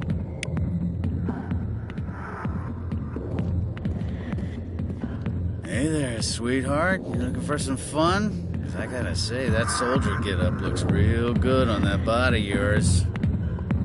Why don't you sit your sweet little ass down beside old Harkin? Have a drink. We'll see where this goes. Maybe later.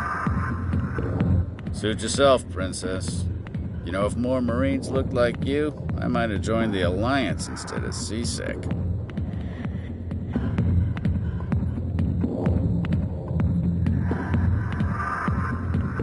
I'm looking for a CSEC officer, a Turian named Garrus. Garrus? You must be one of Captain Anderson's crew. Poor bastard, still trying to bring Saren down, eh? I know where Garrus is, but you gotta tell me something first. Did the captain let you in on his big secret? Is there something I should know about the captain? The captain used to be a Spectre. Didn't know that, did you? It was all very hush-hush. The first human ever given that honor, and then he blew it. Screwed up his mission so bad they kicked him out. Of course, he blames Saren. Says the Turians set him up. Why'd they kick him out? Have to ask him. I never heard any of the details. Bet it's a good story, though. The hero's fall. Classic tragedy. You said they covered all this up. How'd you hear about it? I spent 20 years working cases here on the Citadel. People on this station love to talk. Secrets are like herpes. If you got them, you might as well spread them around.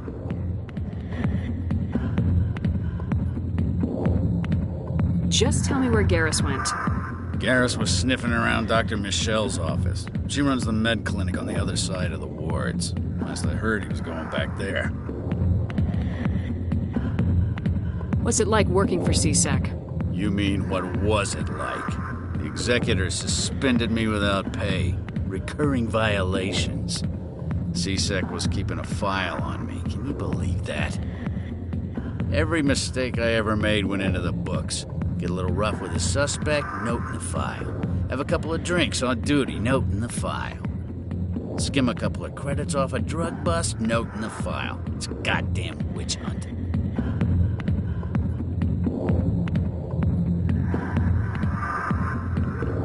What do you know about Garrus? Damn hothead is what he is. Still figures he can save the world. Always bucking heads with the executor. He'll pay for it soon enough. The executor loves to put us lowly field agents in our place. Just look what happened to me. I'm out of here. Yeah, good. Go. Let me drink in peace. Not now. I'm watching the show. Commander. What do you want? What's bothering you, General? I've seen a lot of horrible things in my days, and there's only one woman in this damn galaxy that helps me forget it. So if you feel that way, then why spread lies about her? 'Cause she rejected me! Me! Septimus Oraka, General of the Turian Fleet! Is she really worth it? There must be other women. It's not just any woman I want. It's her, and her alone. Look, kid, I appreciate what you're trying to do, but don't waste your time.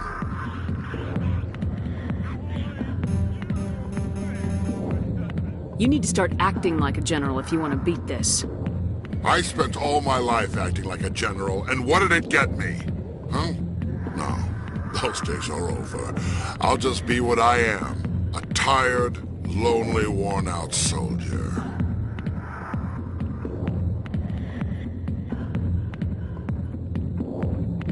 You're a damn general. Quit your whining. Ha! You got balls, kid. There are only 5 people in this damn galaxy who talk to me like that. So you think it's that easy? Just straighten up and act like a general? I don't think it could hurt. Huh. Maybe you're right, Commander. Shaira's worth the effort. Even if she won't have me back. Now get up and get moving, General. All right. I'll go to her. After I've had a cold shower or 2. Say, you're a bright kid. Would you be interested in earning a few extra credits? What do you want me to do? There's an L-Corps diplomat out there who believes Shaira gave up his secrets. Why does he think that? Because I told him. Look, I just need you to convince him of the truth. What makes you think he'll believe me? You'll bring him proof. Take this datapad. It shows where I got my info. It will exonerate Shaira and convince the L-Corps. Who am I taking it to, and where is he? His name is Zaltan. He's an L-Corps diplomat. He's over in the embassies complaining about Shaira. Well, here's to soldiers acting like soldiers. Thanks, Commander. You know, you might make a good general yourself one day. Hard to imagine a general like that getting so upset about a woman. That's because you don't understand women, kid.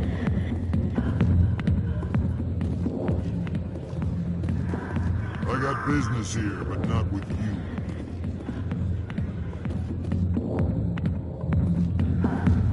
Sorry, I'll get to you when I can.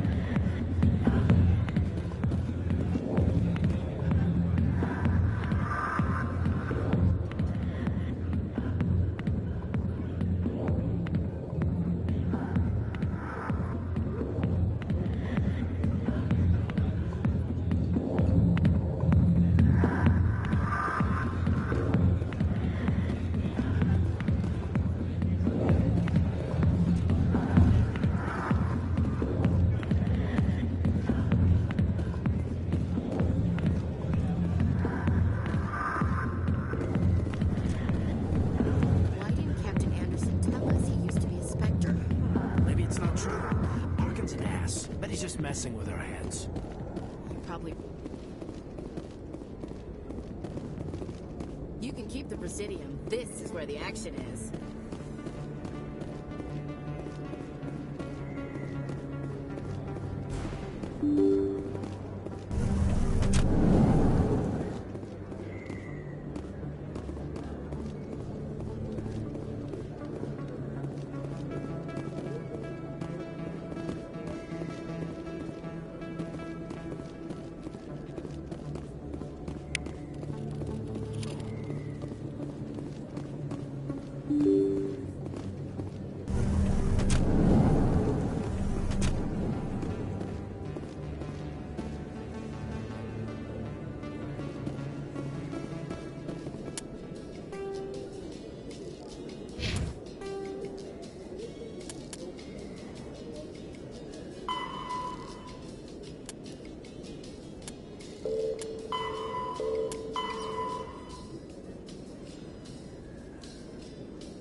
How you holding up, Lieutenant? Not too bad. No headaches worth mentioning lately. Maybe I'm getting used to the strain. Maybe you've just got a good stress release. I know that knocking the Geth on their synthetic asses gets rid of my headaches.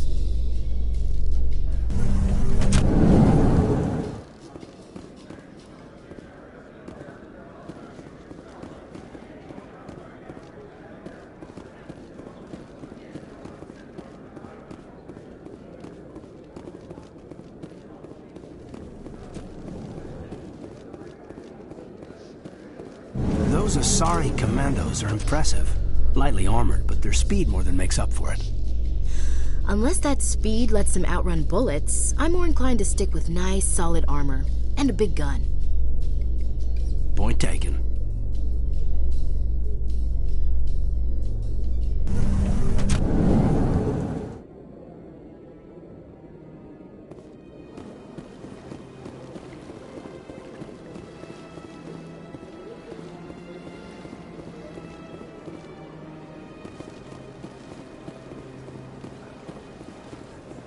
races herald the glory of the Enkindlers who raised them all to enlightenment.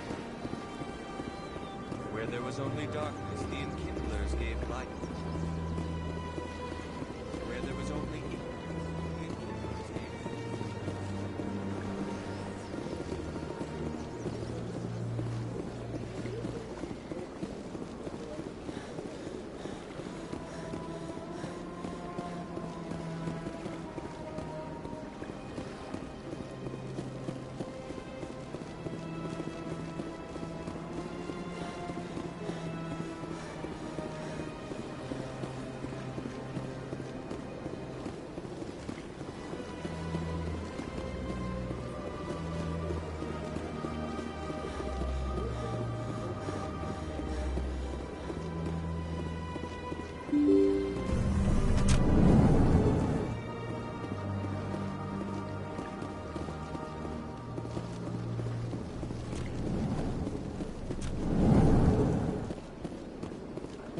Strained greeting, human.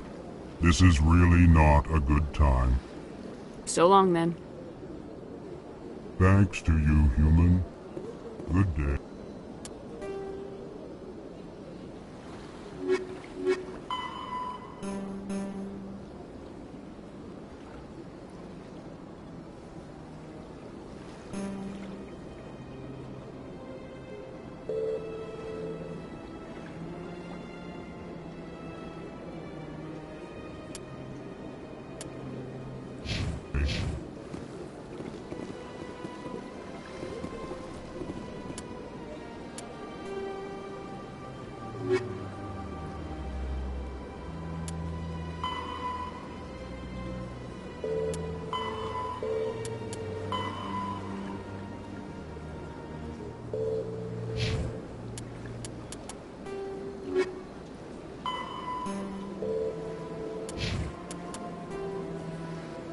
The Elcor, the Krogan, evolved in a hostile and vicious environment.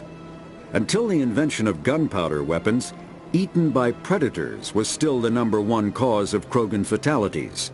Afterwards, it was death by gunshot. When the Solarians discovered them, the Krogan were a brutal, primitive species, struggling to survive a self-inflicted nuclear winter.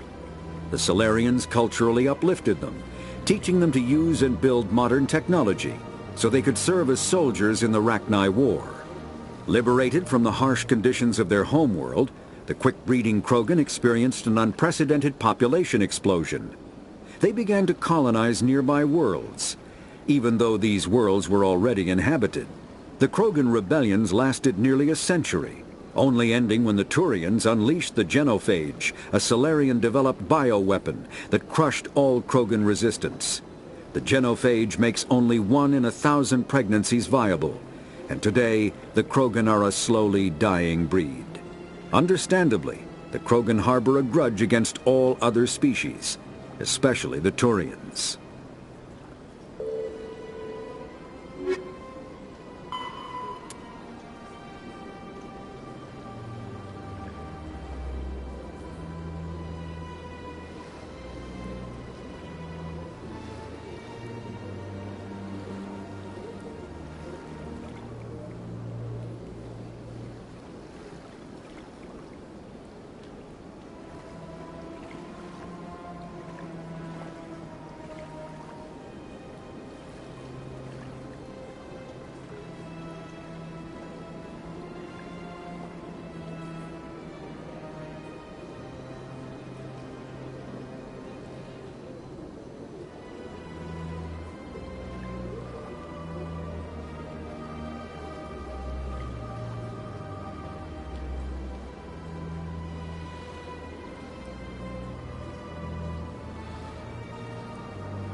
Kinetic Medigel is a common medicinal salve used by paramedics, EMTs, and military personnel. It combines several useful applications: a local anesthetic, disinfectant, and clotting agent all in one. Once applied, the gel is designed to grip tight to flesh until subjected to a frequency of ultrasound. It is sealable against liquids, most notably blood.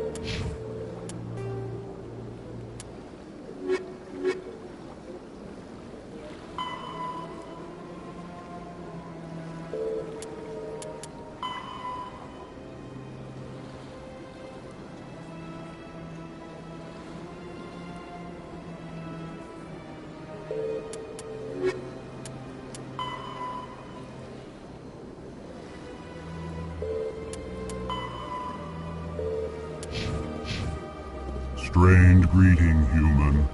This is really not a good time. I know who revealed your secret. It was a Turian named Septimus. Unbelieving. I know this Septimus, and he could not learn my secrets. The only way he could learn them is from the Asari consort. Not true. Look at this. Confused. This is difficult to fathom. If the Turian could learn this on his own, dismayed, anyone can discover my secret. Septimus is a powerful man, and it wasn't easy for him to find. Relieved. I suppose you are correct, human. Thank you for this information. Startled realization. I must speak with the consort. She will be most displeased with my actions. Anxious request. Please, human, if you will excuse me, I must go now. I'm sure she'll forgive you. It was an honest mistake. Doubtful. Perhaps you are right, human. I can only hope so. Thankful. That was a great thing you did, Commander. Approving. You see, then, not all humans are as you say. I'm sure the Earth Clan stands to profit from this in some way. Apologetic. Do not listen to my Volus compatriot. It was a good thing you did, regardless of your intentions.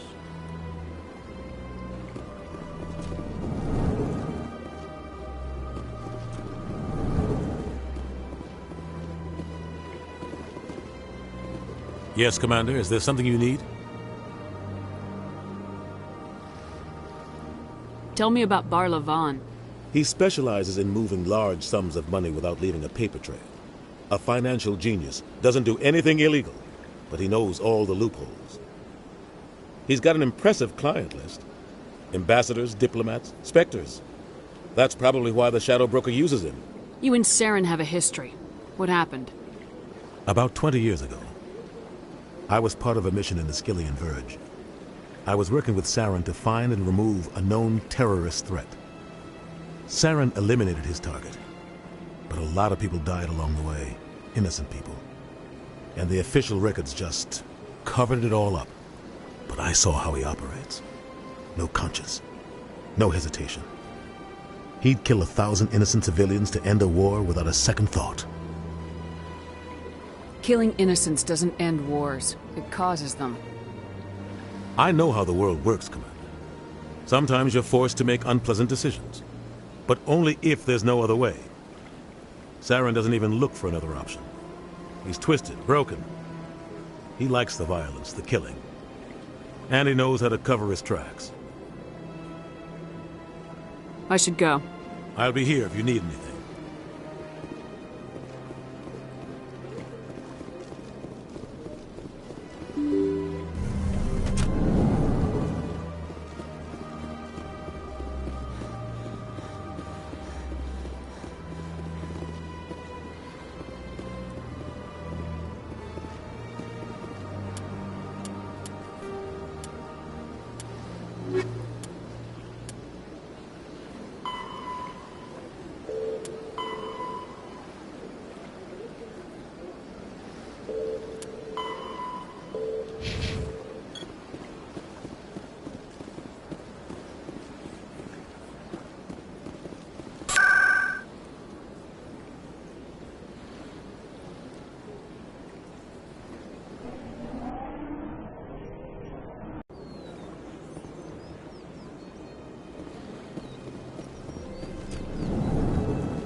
Is there anything I can do for you today, Commander? I heard you work for the Shadow Broker. Do you have any information about Saren? You're very blunt, Shepard. But you're right. I am an agent for the Shadow Broker, and I do know something about Saren. I hear your information can be expensive. Normally, this information would cost a small fortune. But these are exceptional circumstances, so I am going to give it to you for free. What's the catch? There is no catch. The Shadow Broker is quite upset with Saren right now. They used to do a lot of business, until Saren turned on him.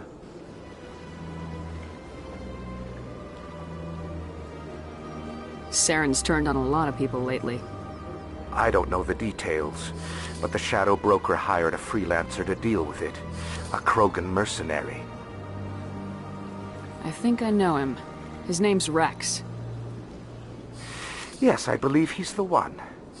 I heard he was paying a visit to Citadel security. If you hurry, you might catch him before he leaves the C-Sec Academy. Isn't it strange that a Krogan would want to speak with C-Sec? Very. However, I doubt the visit was entirely his choice. You'll need to speak with him if you want to know more. Thanks for the info. My pleasure.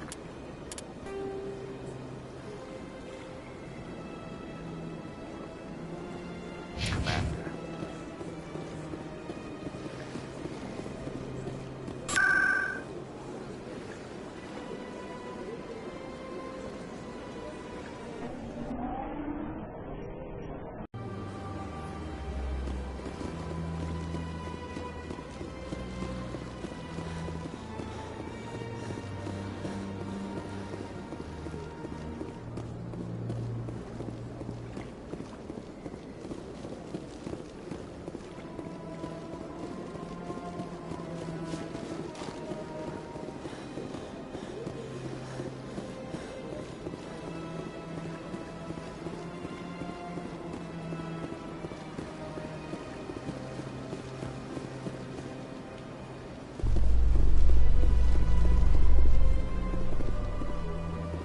A Solarian excavation team has run into an unexpected problem after unearthing a Prothean dig site.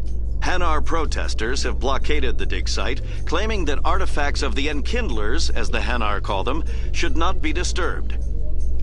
The excavation team has appealed to Hanar representatives on the Citadel to reach a diplomatic solution.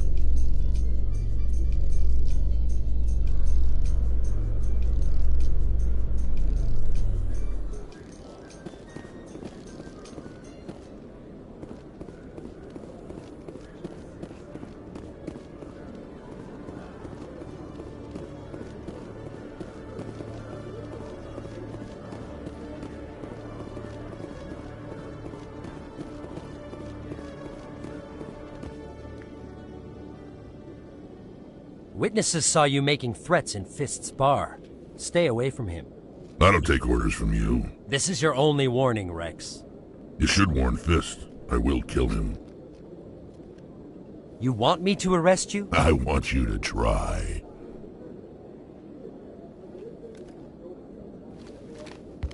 Go on. Get out of here. Yes, human. I'm trying to bring down Saren. Barlavon said to talk to you. Barlavon is a wise man. We may share a common goal, human. Enlighten me. I've been hired to kill the owner of Korra's Den, a man named Fist. He did something very foolish. What'd he do? He betrayed the Shadow Broker. A Quarian showed up here on the Citadel. She was on the run. She wanted to trade information for a safe place to hide, so she went to Fist. He promised to arrange a meeting between her and the Shadow Broker. Instead, he contacted Saren. What does Saren have to do with this? Well, the Quarian has something that connects Saren to the Geth. He paid Fist a small fortune for her. If we get our hands on that evidence, we can prove that Saren's a traitor. The Council will have to listen to us. Where's the Quarian now? Last I heard, Fist still had her. Probably somewhere inside his club. You help me kill Fist, she's all yours. I want to know more about your employer. Can't tell you much. All I got was a coded message with the details of the job. Standard procedure. What about Garrus, that Turian? He wants to take Saren down too. He might come in handy. He was here just before you showed up. Said he was going to follow up a lead on his investigation. Wanted to speak to the doctor at the med clinic. Move out.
Didn't tell anyone, I swear! That was smart, Doc.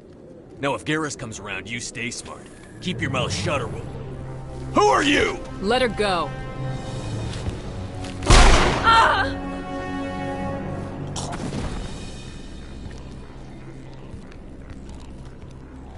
Take him out!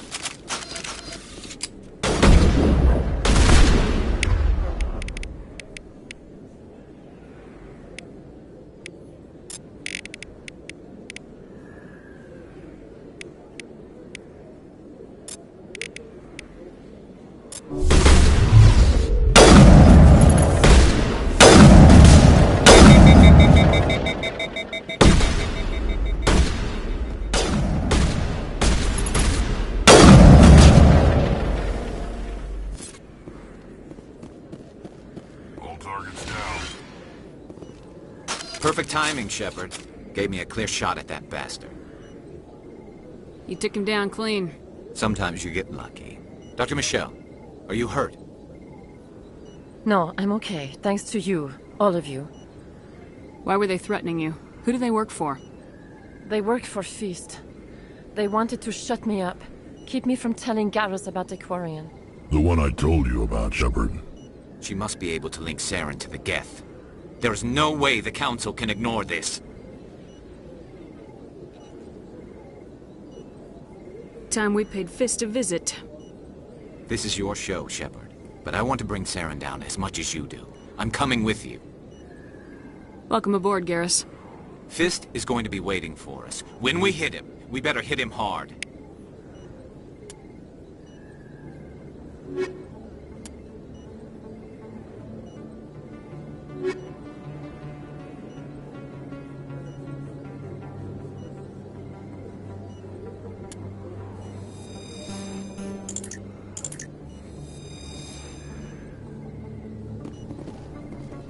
I never properly thanked you for saving me from Fist's thugs, Commander. I don't know what would have happened if you hadn't been there.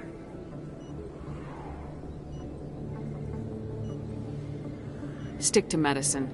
You're not cut out for dealing with people like Fist. That's good advice. You're a doctor. How did you end up here on the Citadel? My parents brought me here when I was young. My father was a medic with the Alliance. I chose to keep the medical tradition alive, but not the military. Fixing up wounded soldiers isn't my idea of fun. I'll be going now. Goodbye, Commander. Nice talking to you.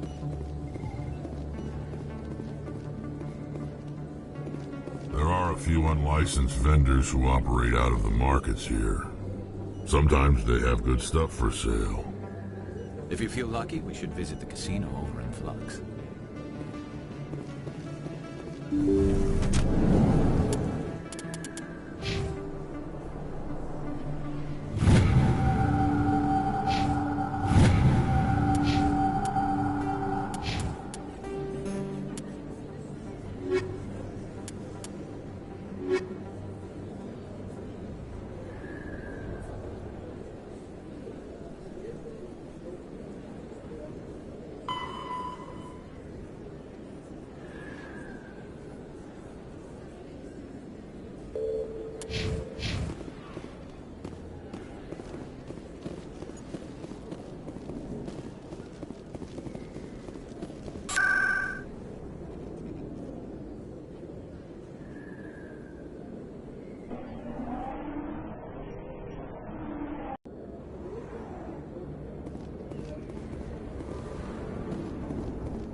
Looks like it's shut down. This knows we're coming.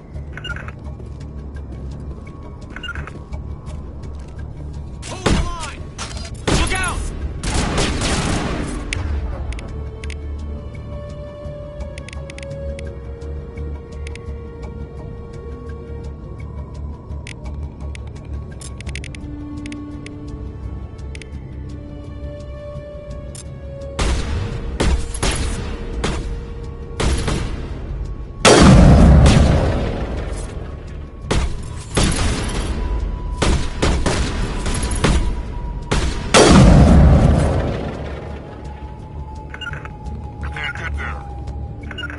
Regroup!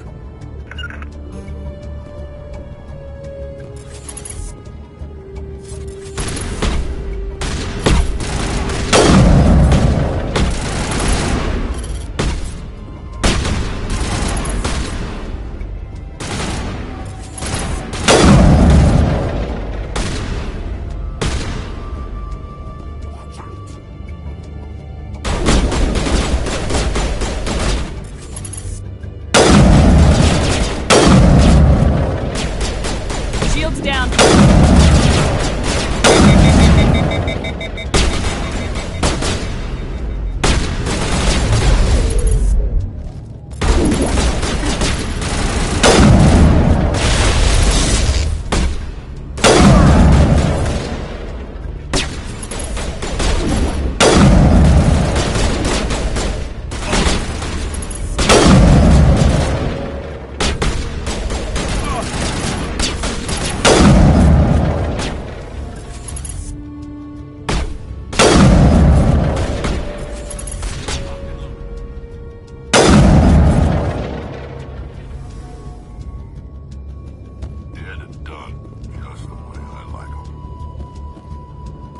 C-Sec always turned a blind eye to what went on in here. I think Fist was paying someone off. First time I was here, I dropped a bundle in the casino. Got so mad I put my fist through one of the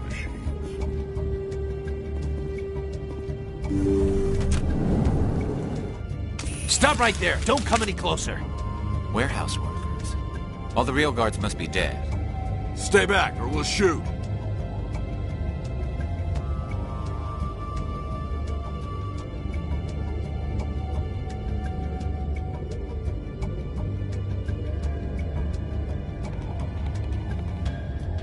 Take him out. Look out!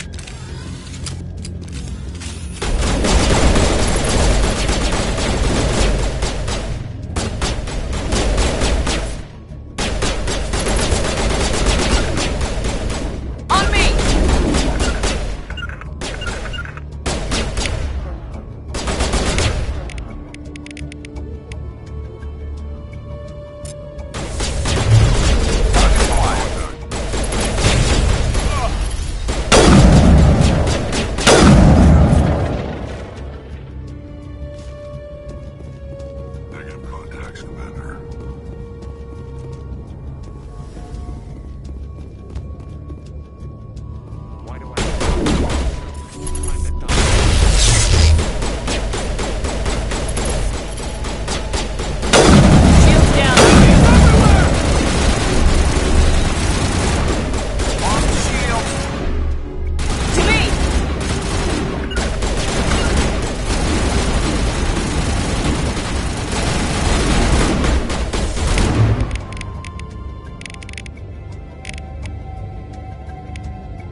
Wait! Don't kill me, I surrender!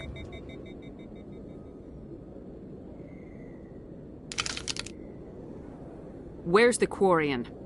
She's not here. I don't know where she is. That's the truth. He's no use to you now. Let me kill him. Wait, I don't know where the Quarian is, but I know where you can find her. The Quarian isn't here, said you'd only deal with the Shadow Broker himself. Face to face? Impossible. Even I was hired through an agent. Nobody meets the Shadow Broker, ever. Even I don't know his true identity. But she didn't know that. I told her I'd set a meeting up. But when she shows up, it'll be Saren's men waiting for her. Give me the location, now. Here on the wards, the back alley by the markets. She's supposed to meet them right now. You can make it if you hurry. What are you doing? The Shadow Broker paid me to kill him. I don't leave jobs half done.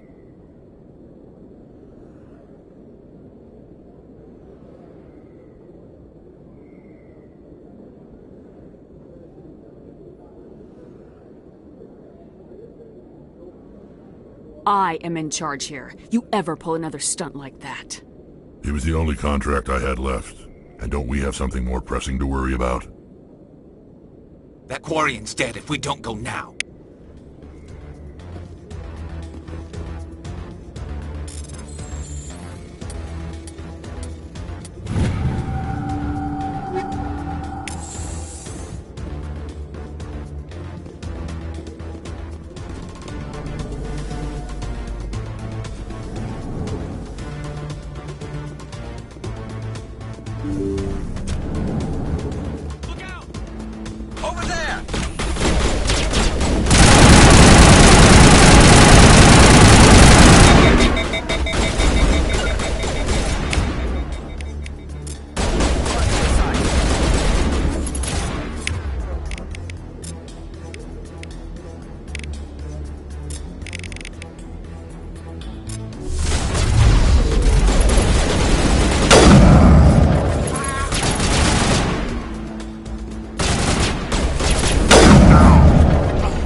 Get down!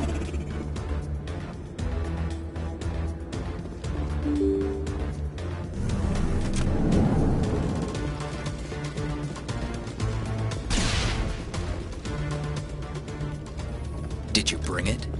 Where's the Shadow Broker? Where's Fist? They'll be here. Where's the evidence? No way.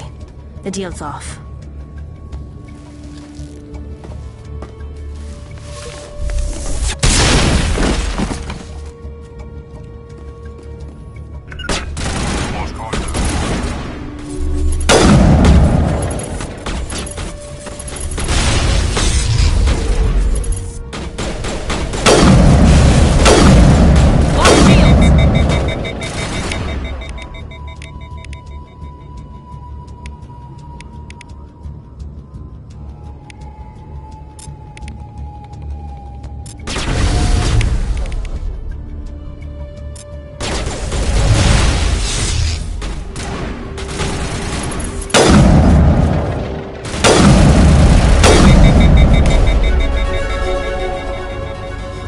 Fist set me up. I knew I couldn't trust him.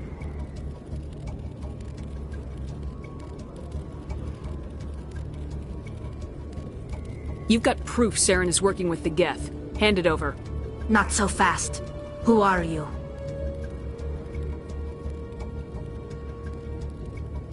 My name's Shepard. I'm looking for evidence to prove Saren's a traitor. Then I have a chance to repay you for saving my life. But not here. We need to go somewhere safe. We could take her to the human embassy. Your ambassador will want to see this anyway.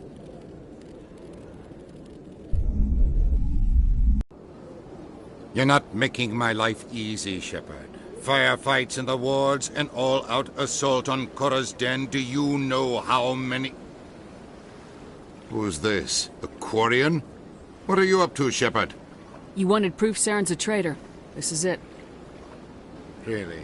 Maybe you better start at the beginning, Miss... My name is Tali. Tali Zora Naraya. We don't see many Quarians here. Why did you leave the flotilla? I was on my pilgrimage. My rite of passage into adulthood. I've never heard of this before. It is a tradition among my people. When we reach maturity, we leave the ships of our parents and our people behind. Alone, we search the stars, only returning to the flotilla once we have discovered something of value. In this way, we prove ourselves worthy of adulthood. What kinds of things do you look for? It could be resources like food or fuel, or some type of useful technology, or even knowledge that will make life easier on the flotilla. Through our pilgrimage, we prove that we will contribute to the community, rather than being a burden on our limited resources. Tell us what you found. During my travels, I began hearing reports of Geth.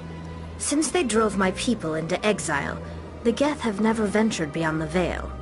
I was curious.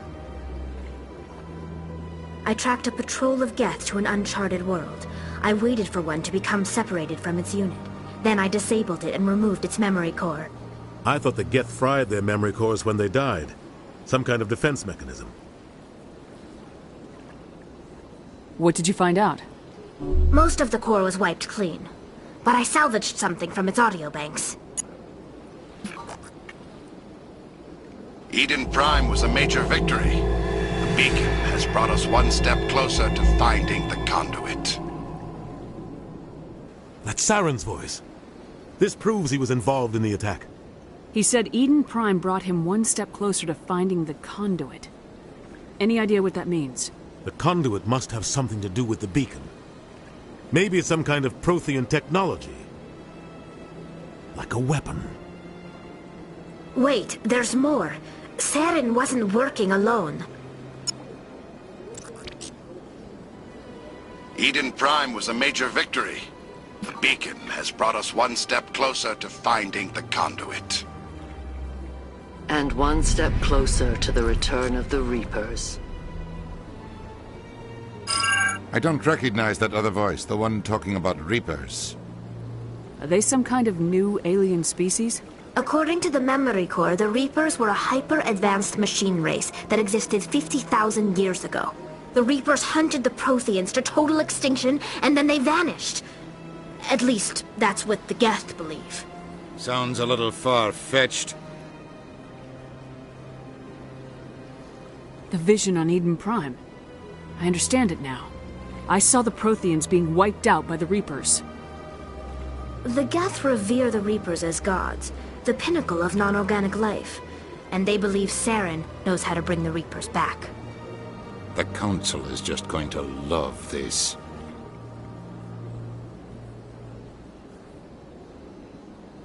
This is a lot to handle. They might just ignore everything we tell them. No matter what they think about the rest of this, those audio files prove Saren's a traitor. The captain's right. We need to present this to the Council right away. What about her? The Quarian? My name is Tali. You saw me in the alley, Commander. You know what I can do. Let me come with you. I thought you were on your pilgrimage. The pilgrimage proves we are willing to give of ourselves for the greater good. What does it say about me if I turn my back on this? Saren is a danger to the entire galaxy. My pilgrimage can wait. I'll take all the help I can get. Thanks. You won't regret this. Anderson and I will go ahead to get things ready with the Council. Take a few minutes to collect yourself, then meet us in the tower.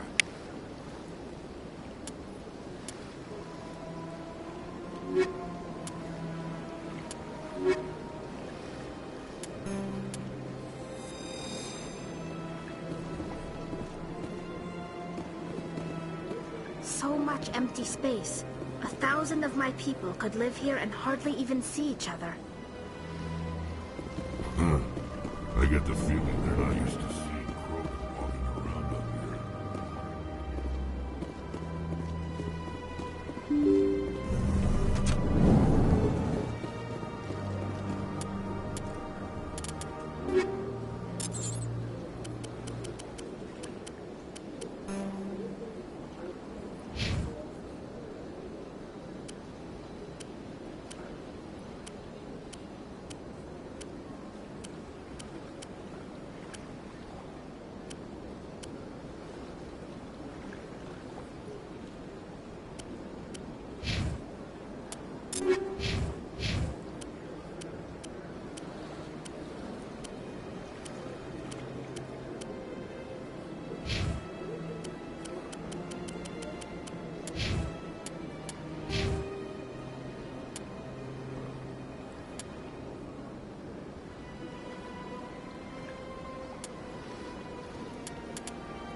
Excuse me, Commander Shepard. Could you spare a... Commander Shepard, my name is Samesh Bhatia. Forgive the intrusion, but I have nowhere else to turn. What do you need? My wife was a Marine. She was in the 212 on Eden Prime. I've requested that my wife's body be returned to me for cremation, but the military has refused my request. Why did they refuse your request? There's got to be some reason. I don't know. All I know is that they have declared it impossible for my wife to be returned to me. We'll look into it. The man in charge of my case is Mr. Bosker. When I last saw him, he was in the expensive bar over there. Thank you for your time. I just want to give my wife a proper funeral, and the respect she deserves.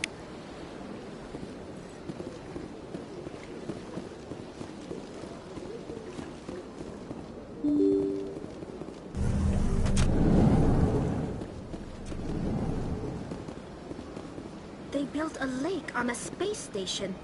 I can't even imagine the resources needed to maintain it. I could use a snack. Think there's any fish out in that lake? Shepard, what can I do for you now? Tell me about your investigation into Saren. Sorry, Commander. I don't make a habit of giving out details about ongoing investigations. I'll be going now. Goodbye, Commander.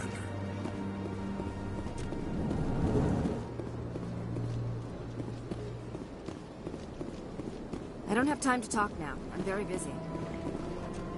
My goodness, you're Commander Shepard. Your activities made for quite a briefing in the Diplomatic Corps. Is there something I can do to assist you? I'm here on behalf of Samesh Bhatia for his wife Nirali. Serviceman Nirali Bhatia died on Eden Prime, as Mr. Bhatia no doubt told you. Her wounds are inconsistent with any type of weapon damage we've seen before. That is why her body is being held. You think that her body might be dangerous or contaminated?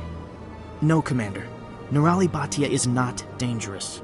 Her body is in fact extremely valuable to the Alliance. The tests we're conducting may lead to better defenses against Geth attacks. Respectfully, Serviceman Bhatia may save more lives in death than she did in life.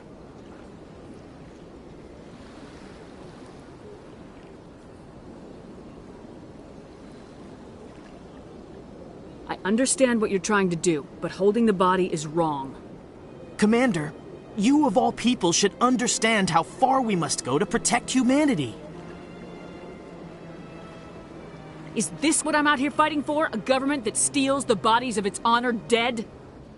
All right, Commander. You win. It was hard enough refusing Mr. Bhatia. I'm not going to risk an incident by refusing you. Tell Samesh that the body is being shipped back to Earth. I'll go now to see to it myself.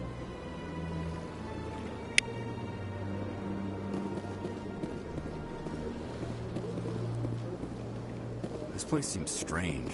Wish there were more humans around. Tranquil, calm, relaxing. Wake me when this is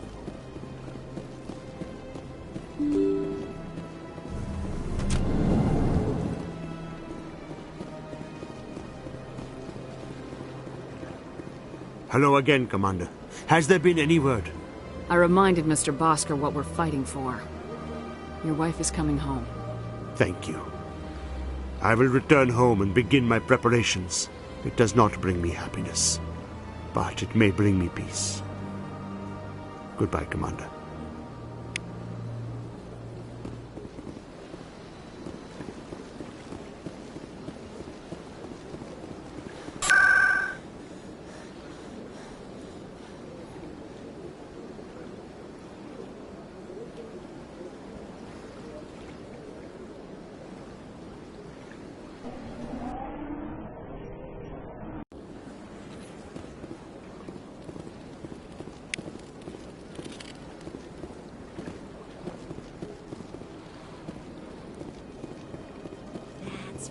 Was a long time ago. I barely remember it.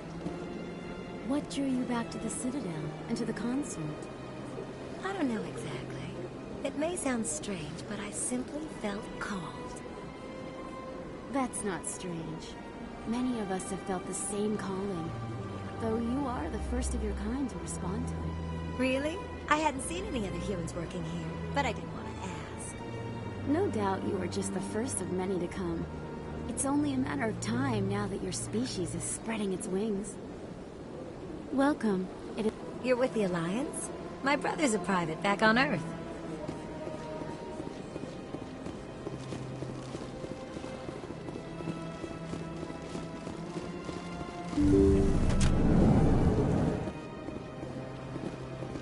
Commander, I recently received a lovely note from Septimus. Thank you for speaking with him. Even the Alcor diplomat has withdrawn his campaign against me.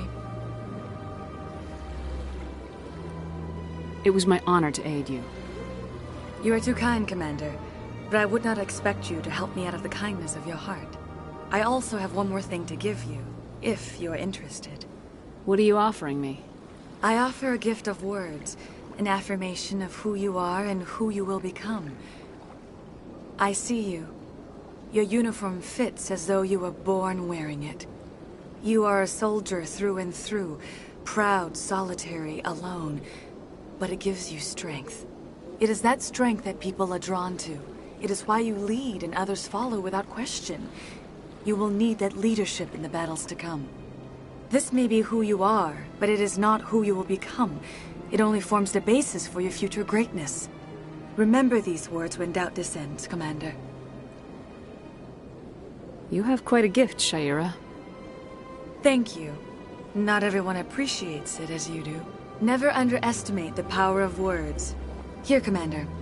In light of your efforts with the Alcor ambassador, I would like you to have this small trinket. What is it? A small mystery. I have never learned its use or purpose, but I sense it is time for me to pass it on.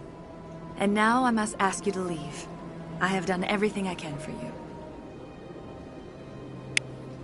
Remember my words, Commander Shepard. They will give you strength.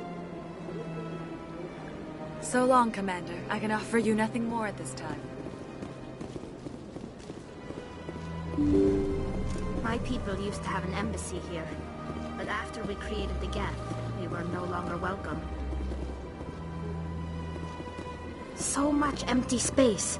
1,000 of my people could live here and hardly even see each other. I get the feeling they're not used to seeing Krogan walking around up here.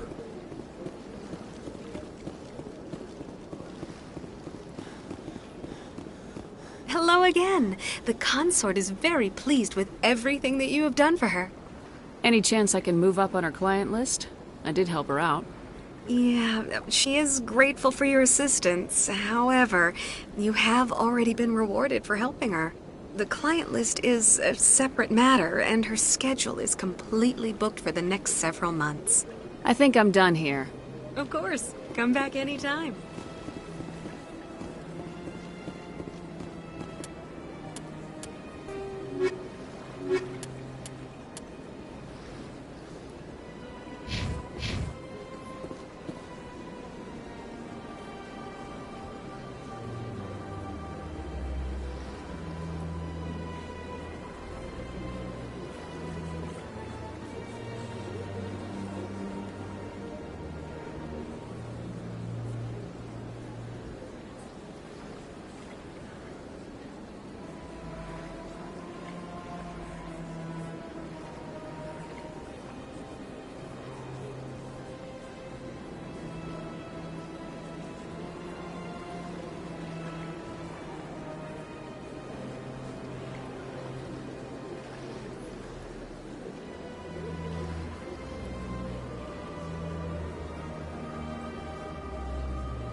Shepard, what can I do for you now? I'll be going now. Goodbye, Commander.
Good to go.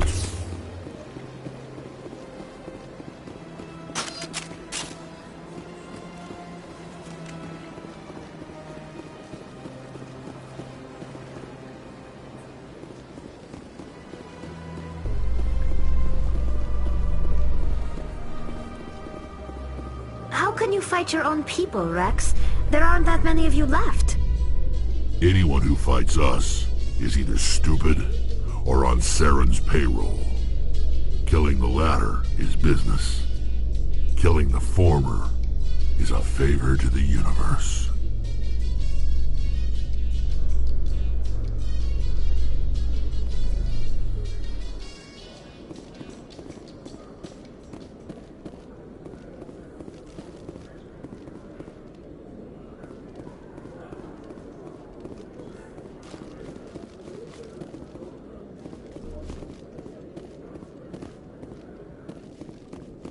Okay, Jaleel.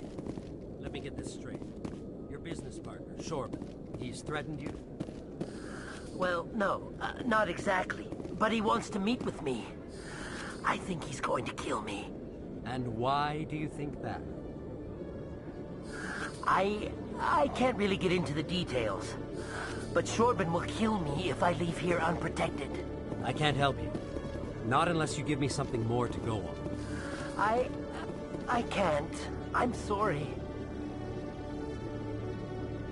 Hey there! Oh, you're not C-Sec, are you? Did you want something? What were you trying to explain to the officer before? My colleague is trying to kill me, and I thought we were friends. How do you know he wants you dead? He's changed. He won't talk to me at work anymore, and he started following me. Yesterday, he followed me all the way home, just waiting for a chance. I don't care what anyone thinks. He wants me gone. I know it. Is there something I can do? Talk to your friend, maybe? Would you? That's all I want. Someone to talk to him. Tell him to leave me alone. He thinks he can just push me around, but you'll show him, won't you? Just tell me where he is and I'll go find him. Oh, right. Well, he wanted to meet with me down in the wards near the markets. He said he just wanted to talk, but I know better. His name's Shorban. He's a Solarian. You shouldn't have any trouble. He's just a scientist. Wasn't that the Solarian who asked us to scam the Keepers? The Keepers? Well, even more reason to go after him. That's against regulations. I better look into this right away. Find out what he's up to. Anything's possible with Shorban these days. Well, good luck. If C-Sec were better at its job, there'd be no need for bounty hunters like me. Quarians aren't too popular with Citadel security. They think we're all beggars and thieves. Hello, Commander.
Oh, there you are. Have you spoken with Shorban yet?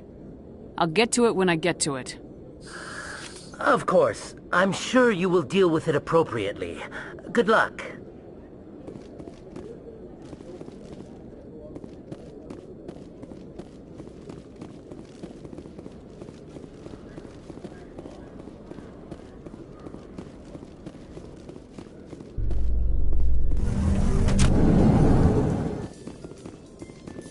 Binary Helix has settled out of court with a Krogan group that had accused the Genetics Corporation of fraud. The Krogan group had contracted Binary Helix to perform studies with a long-range goal of curing their genetic sterilization. The group later sued for a return of investment money when the study produced no viable results.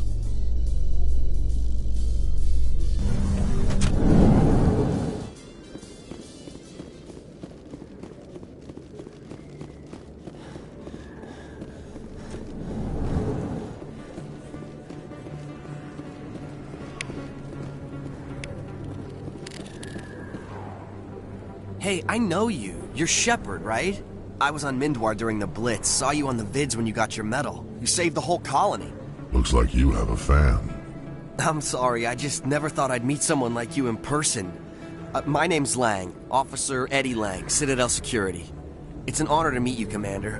What are you doing down here in the wards? Anything I can help you with? What do you know about Spectres? Just the stuff they show in the vids.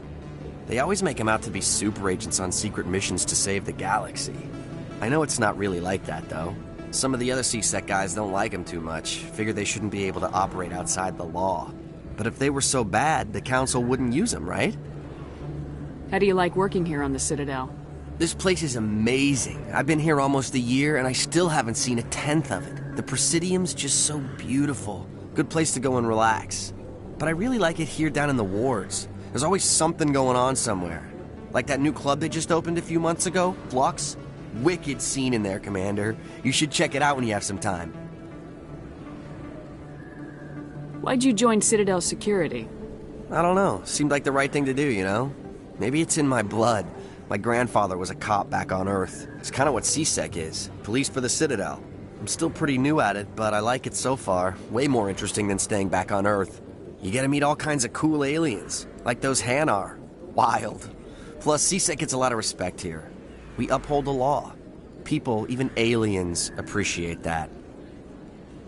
Do you know a CSEC officer named Harkin? I shouldn't really say too much. He's been on the force a lot longer than me. But I've heard things, you know? Drinking on the job, taking bribes, that kind of thing. Rumors mostly, but they suspended him, so some of it must be true. I have to go. Right. You're probably real busy. Well, see you around, Commander.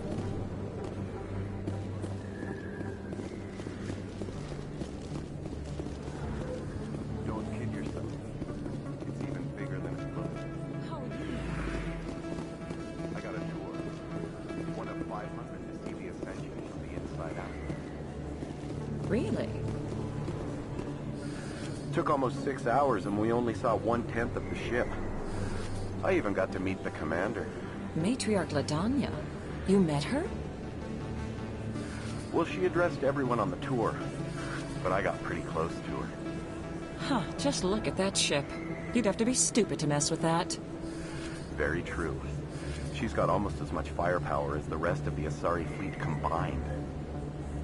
Hopefully, she'll never need to use it.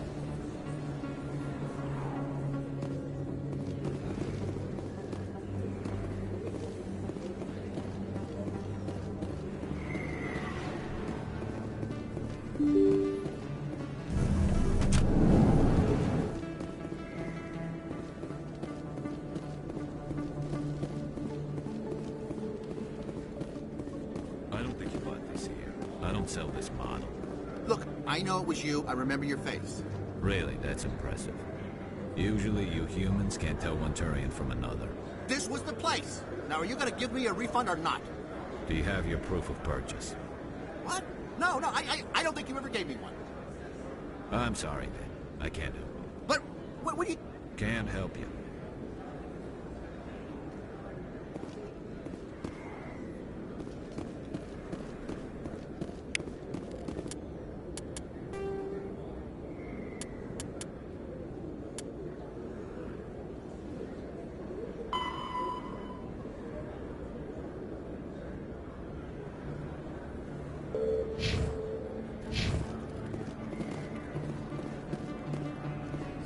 Best place on this ward to buy upgrades.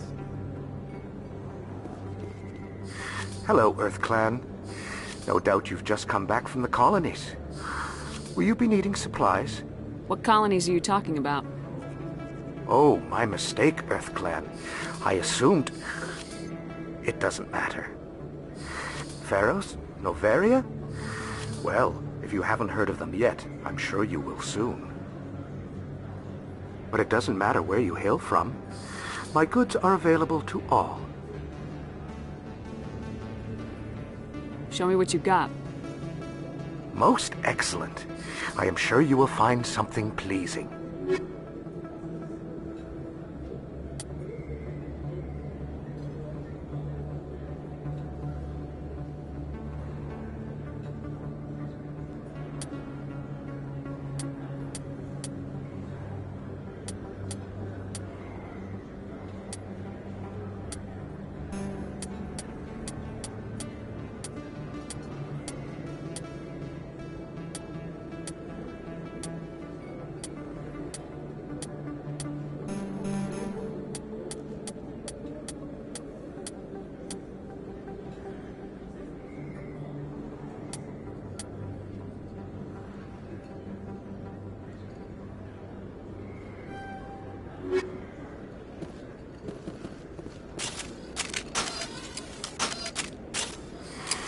Welcome back, Earth Clan.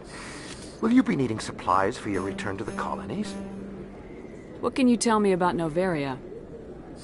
The corporate capital of the Attican Traverse. Very cold. Very snowy. I don't get too many clients from there.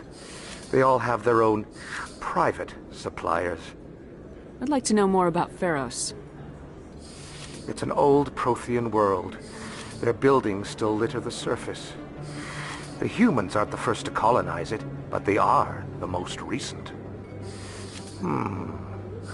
I just realized I haven't heard from my contact on that planet for some time. Ah, well, I'm sure he's fine. I'd like to know more about Pharos. It's an old Prothean world. Their buildings still litter the surface. The humans aren't the first to colonize it, but they are the most recent. I just realized I haven't heard from my contact on that planet for some time. Ah, well, I'm sure he's fine. I'd like to know more about Pharos. It's an old Prothean world. Their buildings still litter the surface. The humans aren't the first to colonize it, but they are the most recent. I just realized I haven't heard from my contact on that planet for some time. Ah, well, I'm sure he's fine. I should be going.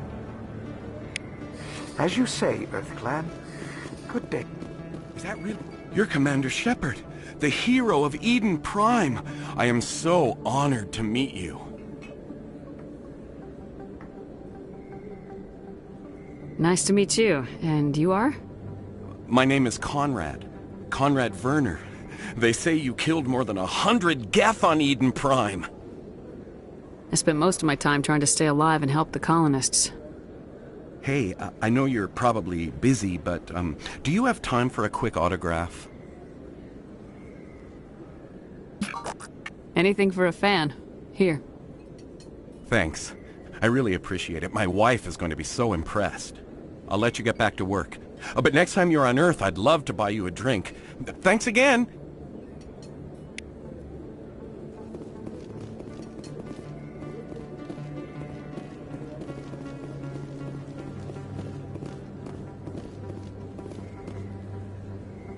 Regroup! On me! Huddle up! Rally round! Rally round!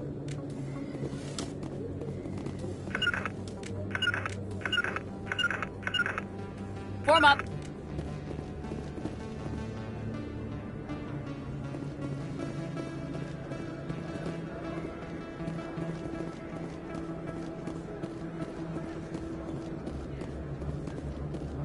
Hello there. Welcome to Moorland's famous shop. You want many good supplies, yes?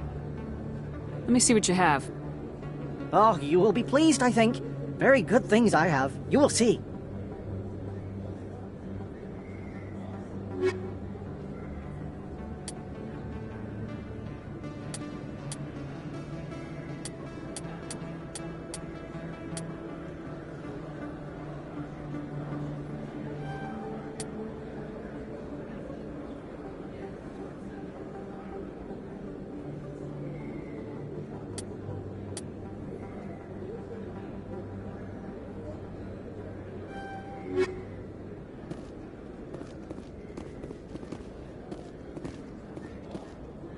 Commander, I wasn't expecting to see you again.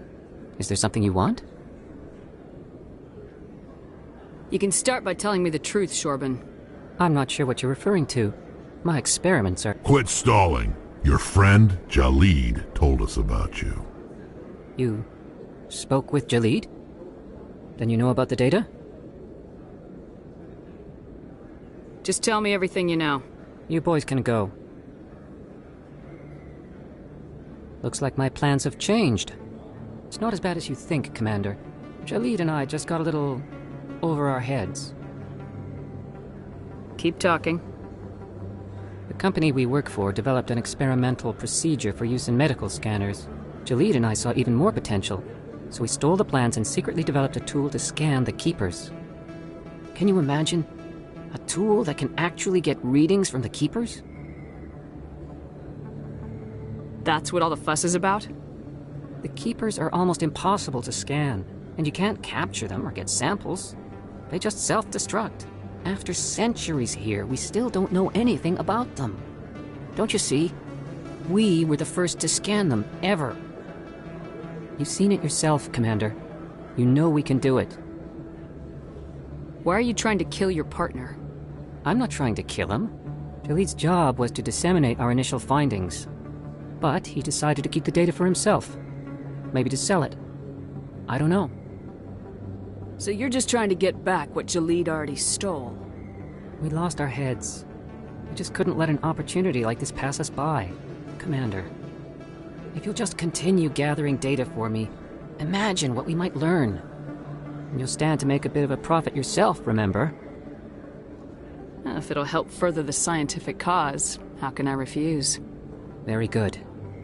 Maybe if you wouldn't mind speaking with Jalid. The data you're gathering for me is useless if Jalid won't help me analyze it. If I have time, I'll talk to him. Thank you. And happy scanning, Commander.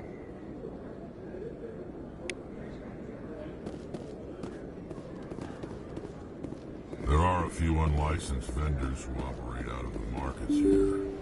Sometimes they have good stuff for sale.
Rex, forgive the impertinence, but you are not like the Krogan described in the stories on the flotilla.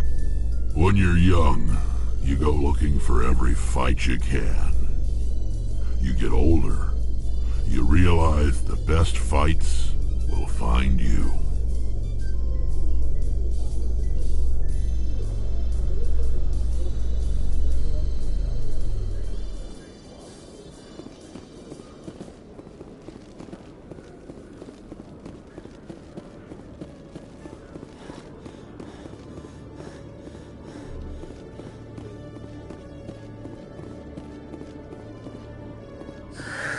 Hello again. Did you have any luck finding Shorban? I found out you've been lying to me, Jalid. Lying? Why would I lie to you? You lied to us about the Keeper data. He told you? I didn't mean for any of this to happen. I was afraid Shorban would kill me to get the data, so I... Well, I was hoping you'd take care of him.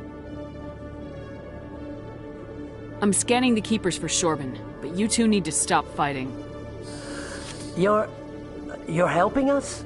But, well, if you say so. Well, if Shorben can forgive and forget, then so can I. I appreciate the help, Commander. I better go get that data analyzed.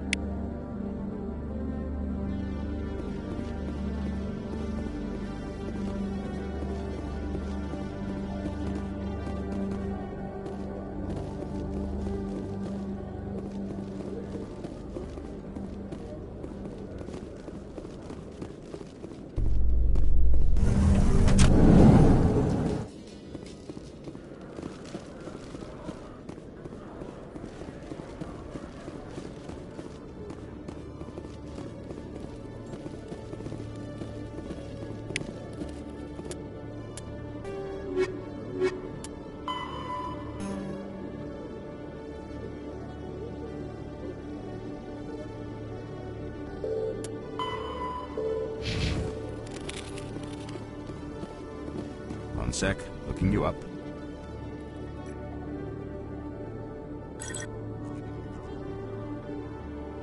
Commander Shepard, here with the Alliance military. First time on the Citadel, that about right? How did you know all that? I'm the CSEC requisitions officer. I need to make sure our buyers are authorized. So, will you be purchasing anything today, Commander Shepard? Show me what you got. Excellent. I hope you find what you're looking for.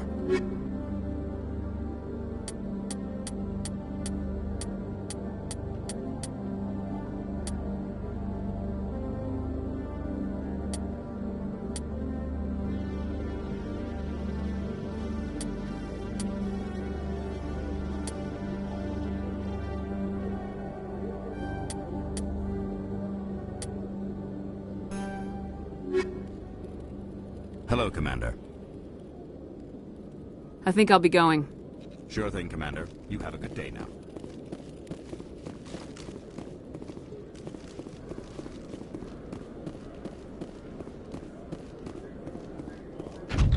You Quarians messed up the whole galaxy when you let the Geth break free.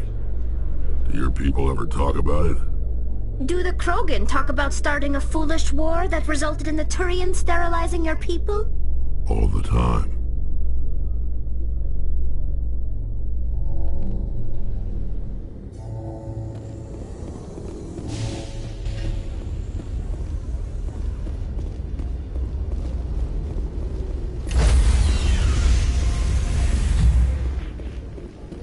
Sorry, Commander. Nobody's allowed on the Normandy right now. Doing some routine maintenance. Sorry, Commander. Nobody's allowed on the Normandy right now. Doing some routine maintenance.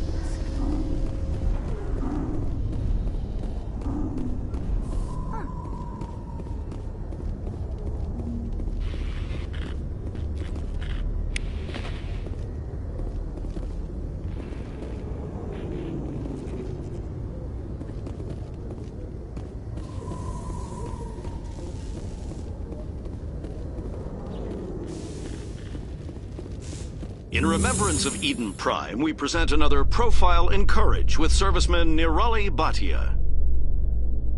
A devoted wife and talented chef, Serviceman Bhatia joined the Alliance military under the Deferred Education Plan.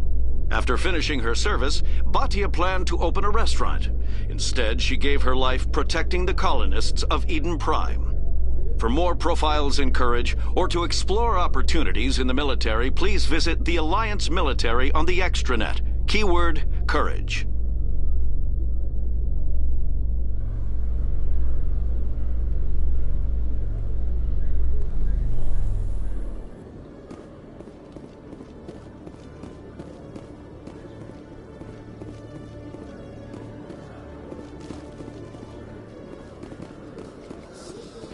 So tell me, who'd win in a fight between you and Shepard? Do Krogan size up everyone for a fight, even friends and allies? Yes.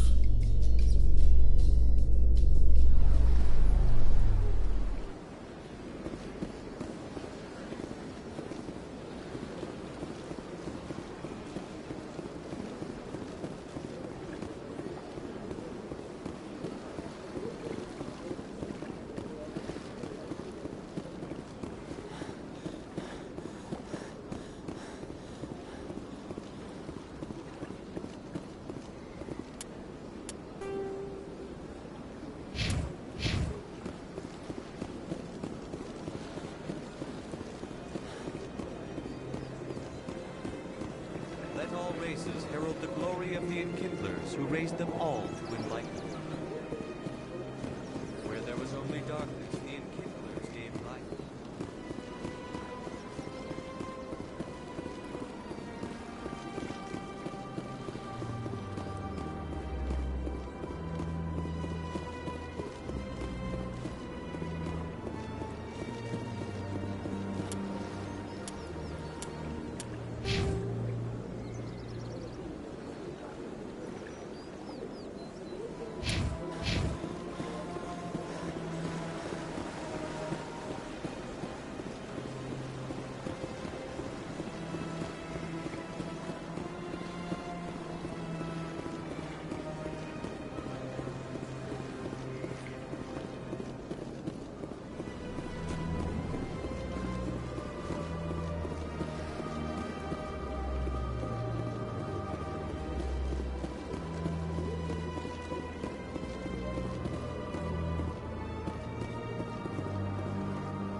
No, I'm waiting to speak with one of the Councilor's assistants.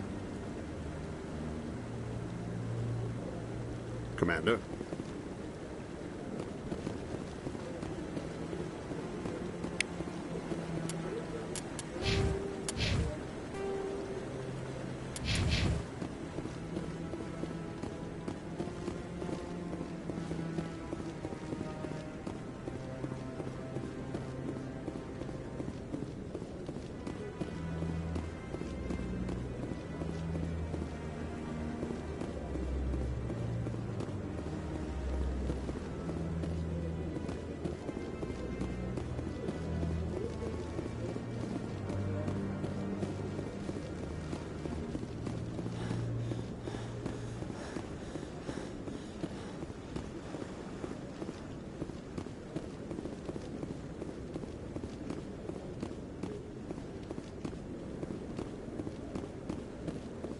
Come on. Udina's presenting the Quarian's evidence to the Council. Eden Prime was a major victory. The beacon has brought us one step closer to finding the conduit. And one step closer to the return of the Reapers. You wanted proof? There it is. This evidence is irrefutable, Ambassador. Saren will be stripped of his Spectre status, and all efforts will be made to bring him in to answer for his crimes. I recognize the other voice, the one speaking with Saren. Matriarch Benezia. Who is she? Matriarchs are powerful Asari who have entered the final stage of their lives. Revered for their wisdom and experience, they serve as guides and mentors to my people. Matriarch Benezia is a powerful biotic, and she had many followers. She will make a formidable ally for Saren. I'm more interested in the Reapers. What do you know about them? Only what was extracted from the Geth's memory core.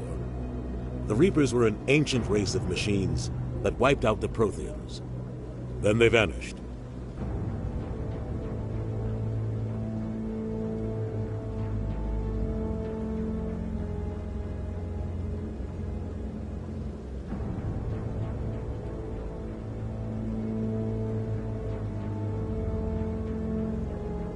The Geth believe the Reapers are gods, and Saren is the prophet for their return.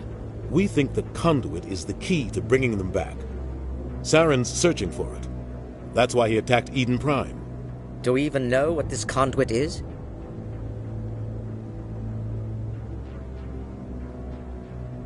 Saren thinks it can bring back the Reapers. That's bad enough. Listen to what you're saying. Saren wants to bring back the machines that wiped out all life in the galaxy? Impossible. It has to be. Where did the Reapers go? Why did they vanish? How come we found no trace of their existence? If they were real, we'd have found something.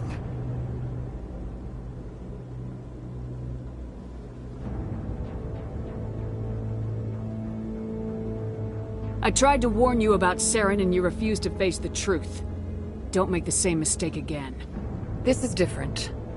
You proved Saren betrayed the Council. We all agree he's using the Geth to search for the conduit, but we don't really know why. The Reapers are obviously just a myth, Commander. A convenient lie to cover Saren's true purpose. A legend he is using to bend the Geth to his will.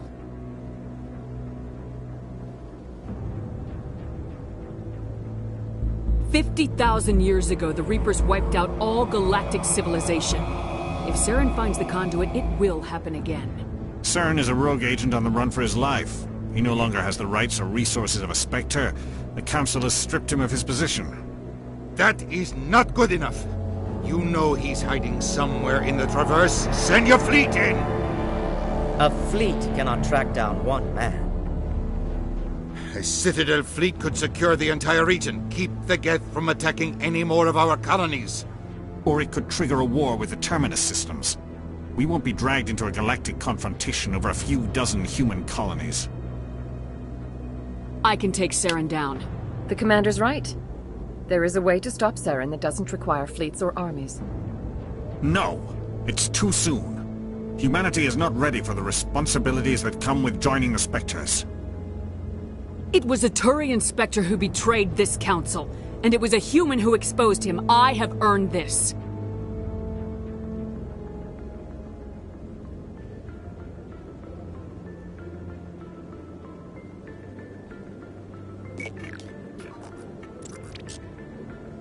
Commander Shepard, step forward.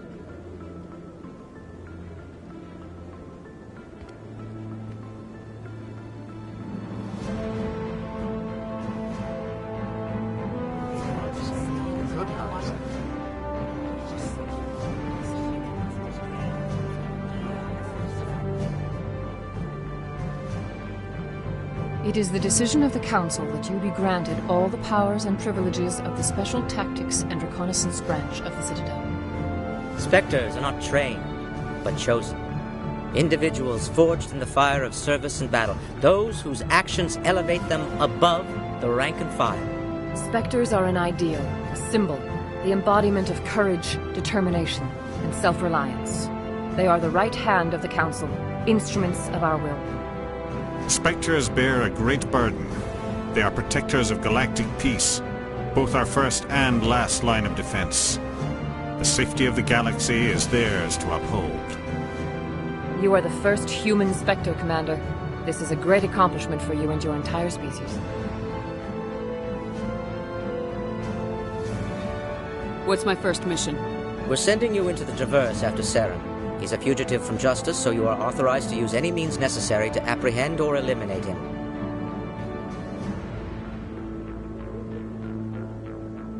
Any idea where to find him? We will forward any relevant files to Ambassador Udina. This meeting of the Council is adjourned.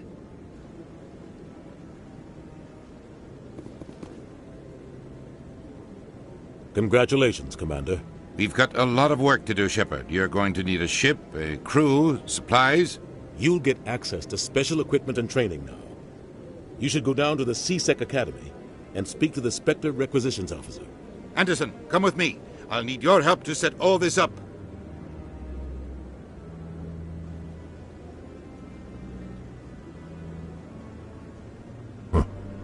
Bastard didn't even thank you.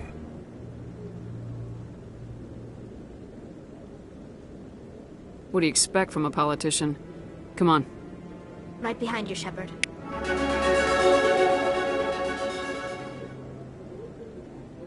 300 years ago, the Geth drove my people into exile.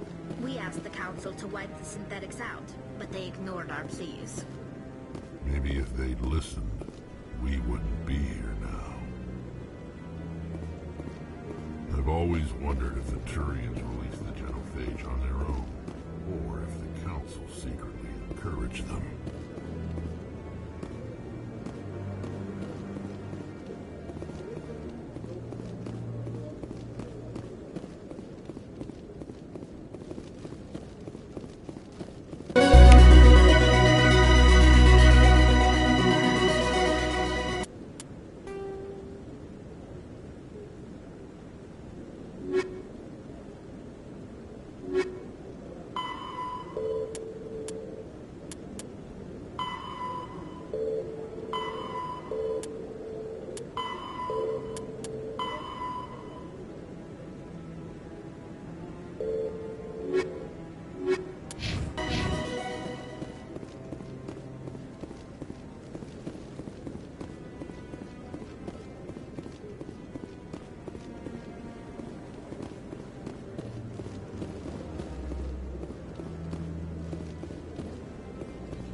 Hello, Commander. Show me what you got. Sounds good. Just let me set you up. Oh, this must be a mistake. System's telling me to offer you our select stock. Spectre? Well, I heard about that, but I didn't realize it was you. Sorry, Commander. Just show me what you got. I'll open the rare stocks for you, Commander. Enjoy.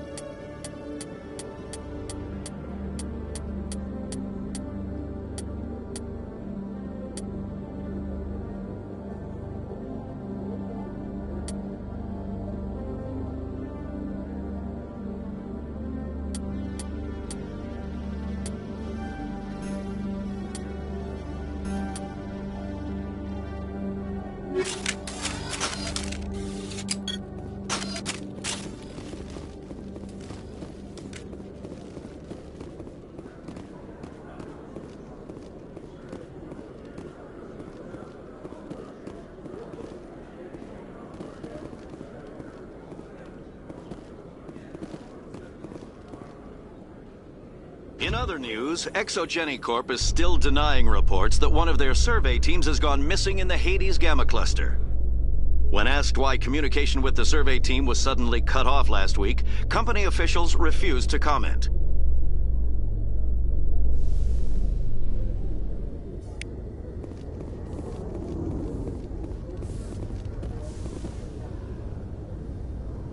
I've got big news for you, Shepard. Captain Anderson is stepping down as commanding officer of the Normandy. The ship is yours now. She's quick and quiet, and you know the crew. Perfect ship for a Spectre. Treat her well, Commander.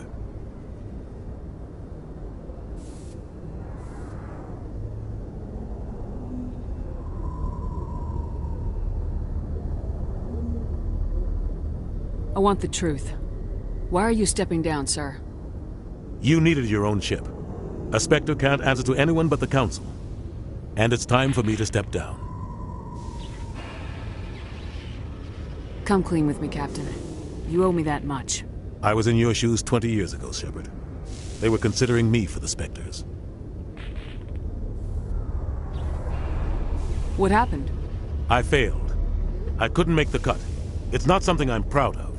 Ask me later and I'll tell you the whole story. For now, all you need to know is, I was sent on a mission with Saren, and he made sure the Council rejected me. I had my shot. It came and went. Now you have a chance to make up for my mistakes. What kind of leads do we have? Saren's gone. Don't even try to find him. But we know what he's after. The conduit. He's got his Geth scouring the Traverse looking for clues. We had reports of Geth in the Pharos system shortly before our colony there dropped out of contact, and there have been sightings around Noveria. Find out what Saren was after on Pharos and Noveria. Maybe you can figure out where the conduit is before he does. The Reapers are the real threat. I'm with the Council on this one, Shepard. I'm not sure they even exist. But if they do exist, the conduit's the key to bringing them back. Stop Saren from getting the conduit, and we stop the Reapers from returning. Anything else? We have one more lead. Matriarch Benezia, the other voice in that recording. She has a daughter, a scientist who specializes in the Protheans. We don't know if she's involved, but it might be a good idea to try and find her. See what she knows. Her name's Liara, Dr. Liara Tassoni. We have reports she was exploring an archaeological dig on one of the uncharted worlds in the Artemis Tau cluster.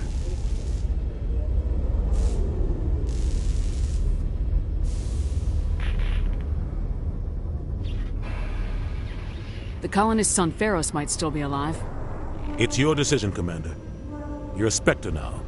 You don't answer to us. But your actions still reflect on humanity as a whole. You make a mess and I get stuck cleaning it up.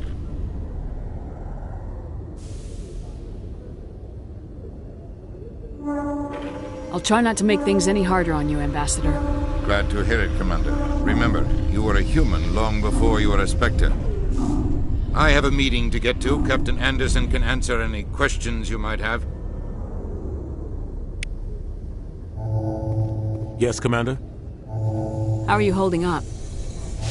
Honestly, this isn't how I pictured my career coming to an end. Pushing papers really isn't my thing, but you're the one who can stop Saren. I believe in you, Shepard. If that means I have to step aside, so be it. What do you know about the Artemis Tau cluster? Not much. I've never been there myself. A handful of systems with a few small, uncharted worlds, but no real colonies. Might not be easy finding Dr. Tassoni out there. My advice is to look for the world with the Prothean ruins. What can you tell me about Noveria? Noveria's trouble. Always has been. The whole planet's basically a center for corporations to conduct illegal research. Watch your back there, Shepard. Spectres are about the only form of Citadel authority Noveria respects. But they aren't popular. Any extra intel you can give me on our colony at Pharos? The entire planet used to be one giant Prothean city. Mostly ruins now. But some of the infrastructure is still intact. The colony tried to build on what the Protheans left behind. We lost all contact with them when the Geth attacked. I want to know the truth about you and Saren. I want to know about the mission you were on together all those years ago. We had intel on a rogue scientist being funded by Batarian interests. He was trying to set up a facility to develop illegal AI technology out in the Verge. Alliance intel had done all the work, but the Council wanted a Spectre involved. We compromised. I was assigned to help Saren in his investigation. We tracked the scientist to a refining facility on Kamala. He was hidden away somewhere inside, protected by an army of Batarian mercenaries. The plan was simple. Sneak into the plant, capture the scientist, sneak back out. Quick, quiet, and a minimum of bloodshed. I'm guessing things didn't go as planned? Saren and I split up to cover more ground. Then about halfway through the mission, there was a massive explosion in the refinery core. Officially, it was ruled an accident, but I think Saren detonated it on purpose to draw off the enemy guards.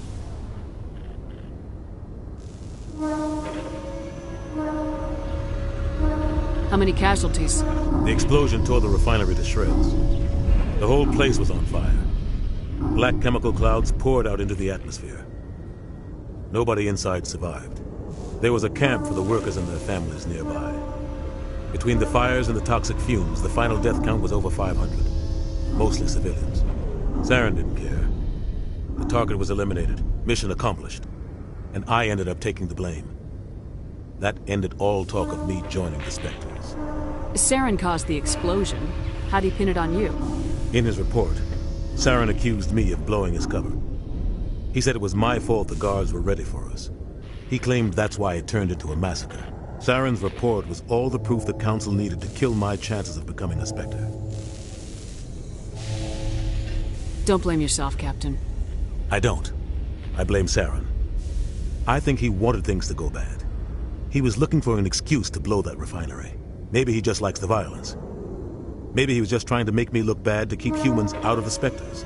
If so, he pulled it off. Why'd you let him get away with it? Who do you think the Council was going to listen to? Me? Or their best agent? I had a bad feeling about him right from the start. I should have been more careful. Maybe I could have stopped things before they got out of hand. Don't blame yourself, Captain. I don't. I blame Saren. I think he wanted things to go bad.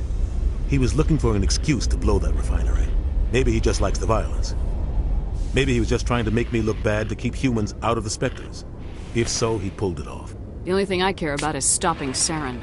You're right, Commander. It's no good living in the past. I should go. I'll be here if you need anything.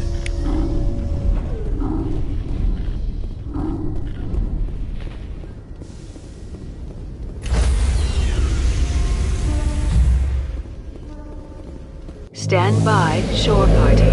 Decontamination in progress. I heard what happened to Captain Anderson. Survives 100 battles and then gets taken down by backroom politics. Just watch your back, Commander. Things go bad on this mission, you're next on their chopping block.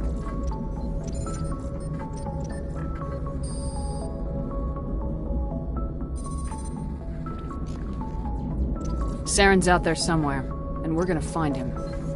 Everyone on this ship's behind you, Commander. 100%. Intercom's open. If you got anything you want to say to the crew, now's the time.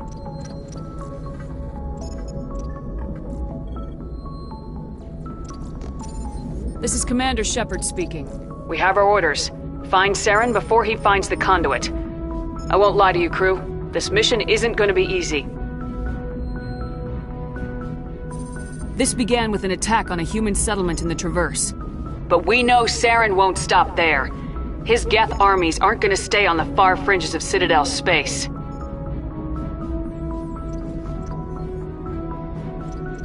Our enemy knows we're coming. Wherever he searches for the conduit, we'll be there.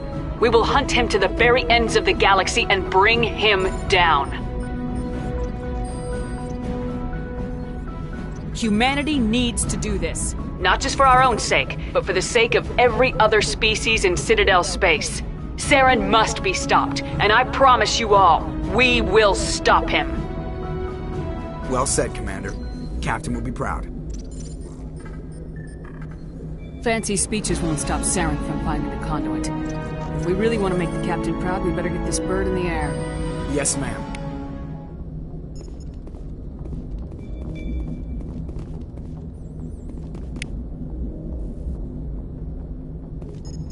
Commander, something you need? How's the Normandy performing? Is she everything they said she'd be? She's the best ship in the fleet, if you've got a pilot who knows how to handle her. Balance isn't what you'd expect. Takes a while to get used to that oversized drive core we got stuffed in the back, and her power can sneak up on you if you're not careful. The Normandy's probably too much ship for your average Alliance pilot, Commander. Lucky for you, I'm anything but average. I like to know my crew. Mind if I ask you a few questions? I can see where this is going. You did a background check on me, didn't you? Well, I'll tell you the same thing I told the captain. You want me as your pilot. I'm not good. I'm not even great. I am the best damn helmsman in the Alliance fleet. Top of my class in flight school, I earned that. All those commendations in my file, I earned every single one. Those weren't given to me as charity for my disease.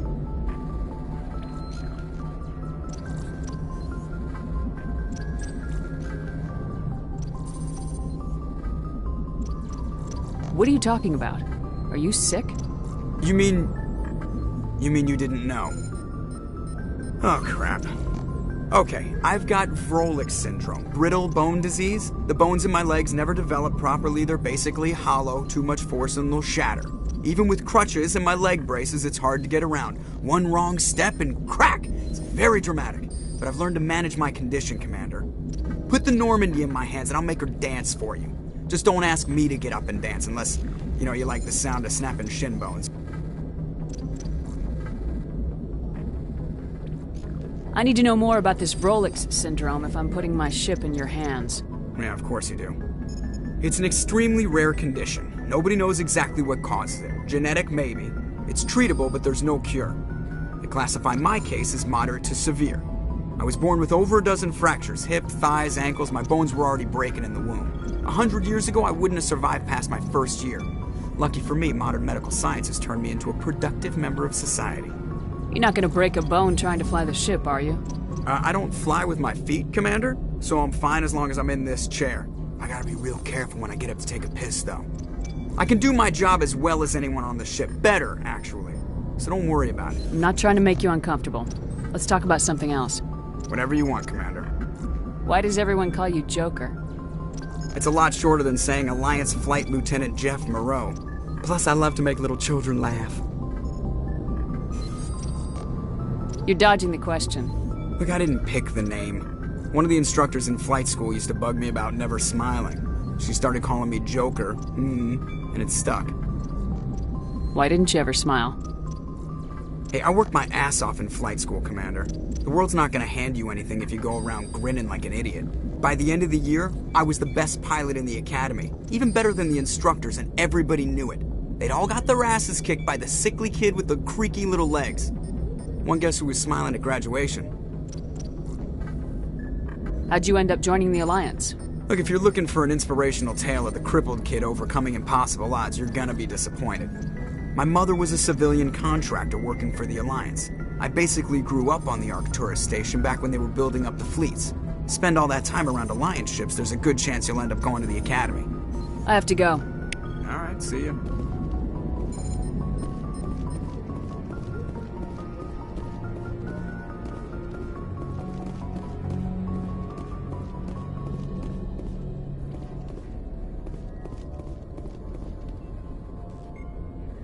If anyone has to take over for Captain Anderson, I'm glad it's you.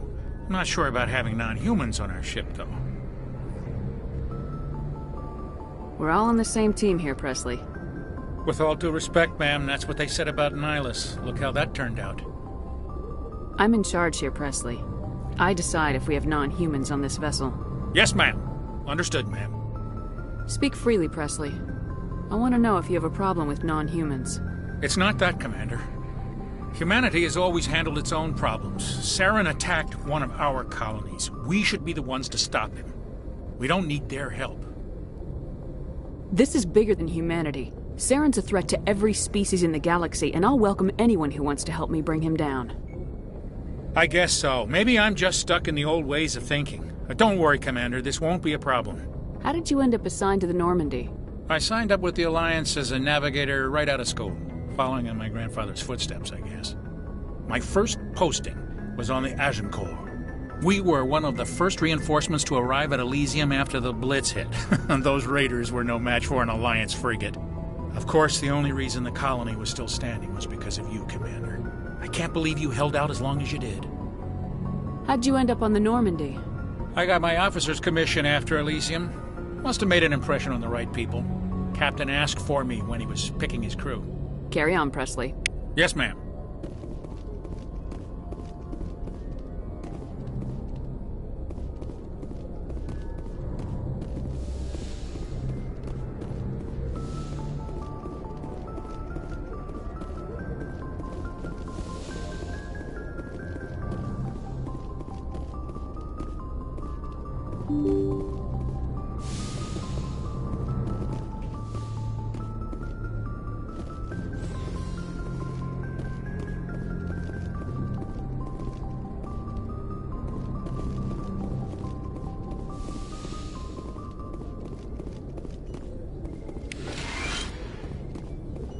Yes, Commander?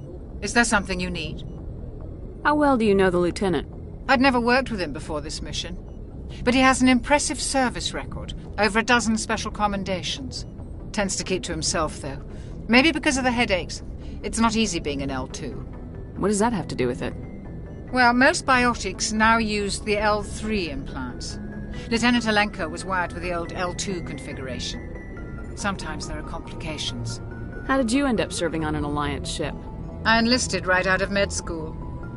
Earth always seemed boring to me. Too safe, too secure.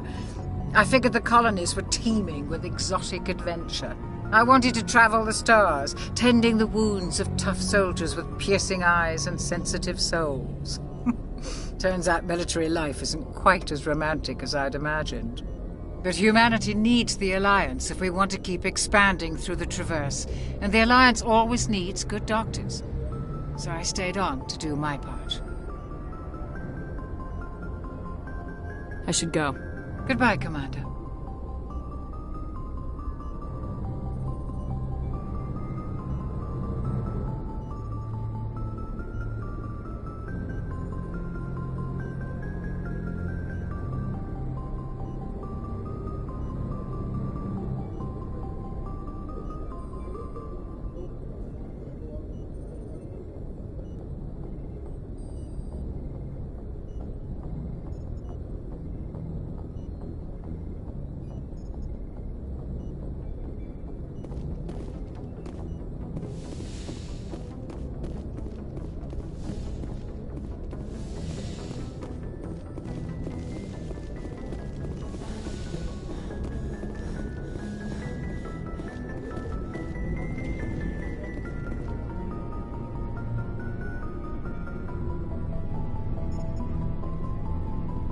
Anything you need, Commander? What's your opinion on the last mission?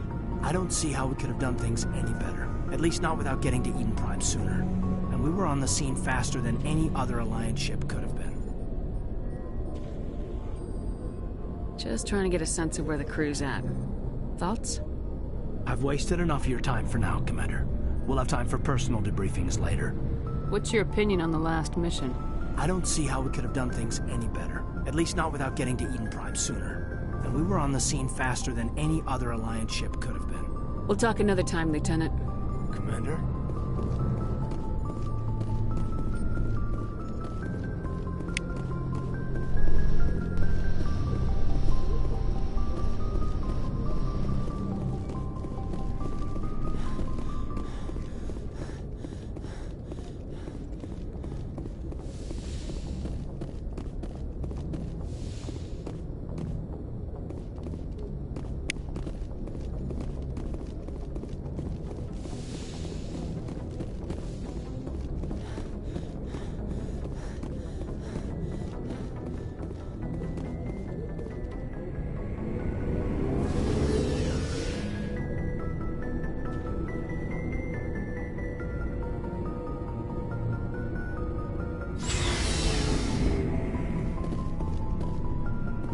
Hey, Commander. Looking for some extra supplies before you head out? What have you got? Whatever you want. Armor, weapons, mods. It's not standard Alliance issue, but that's not necessarily a bad thing. Well, as long as you don't mind paying for it. Why should I pay you for my weapons and armor? My stuff doesn't come from the Alliance. I have to purchase it myself, and it's not cheap.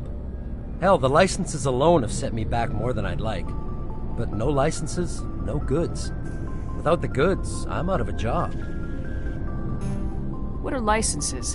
Why do you need them? Manufacturers sell licenses. Each license allows me to buy and sell a certain brand of products. I already have several basic ones, but you'll need to buy more if you want me to bring in different brands. Many of the best licenses are hard to get, but they're well worth the cost if you can find them. What do the different manufacturers offer?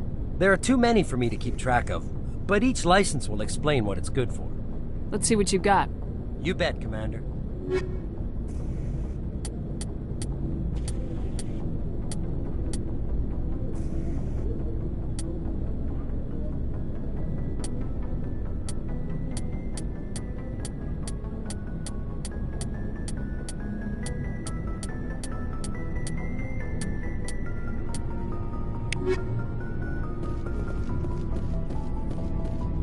Thanks for bringing me on board, Commander.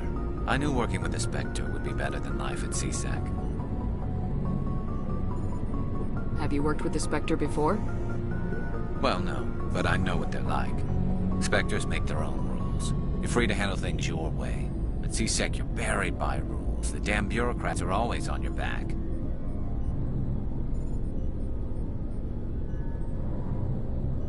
For the most part, the rules are there for a reason. Maybe. But sometimes it feels like the rules are only there to stop me from doing my work. If I'm trying to take down a suspect, it shouldn't matter how I do it, as long as I do it. But CSEC wants it done their way. Protocol and procedure come first. That's why I left. So you just quit because you didn't like the way they do things? There's more to it than that. It didn't start out bad, but as I rose in ranks, I got saddled with more and more red tape. CSEC's handling of Saren was typical. I just couldn't take it anymore. I hate leaving.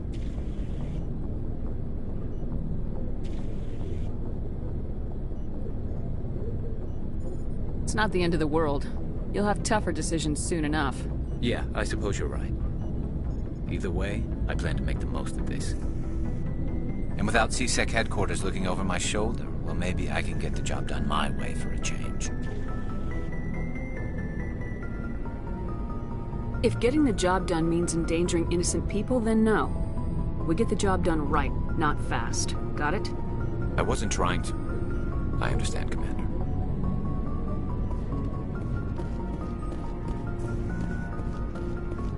Commander?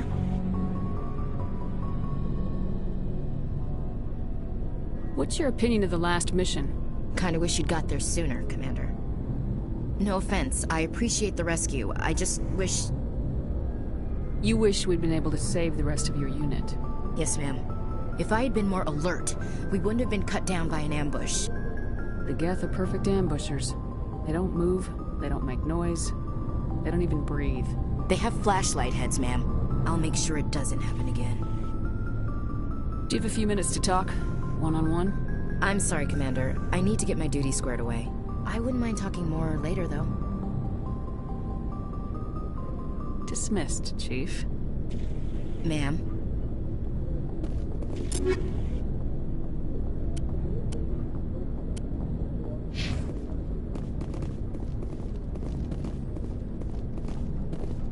Nice ship you've got, Shepard. What can I do for you? What's your story, Rex? There's no story. Go ask the Quarian if you want stories. You Krogans live for centuries. Don't tell me you haven't had a few interesting adventures. Well, there was this one time the Turians almost wiped out our entire race. That was fun. Yeah, they tried the same with us, but we fought them off. It's not the same. It seems pretty much the same to me. So your people were infected with a genetic mutation? An infection that makes only a few in 1,000 children survive birth? And I suppose it's destroying your entire species? I suppose it isn't all the same. I don't expect you to understand, but don't compare humanity's fate with the Krogan. I was just making conversation. I wasn't trying to upset you. Your ignorance doesn't upset me, Shepard. As for the Krogan, I gave up on them long ago. The genophage infected us, but it's not what's killing us.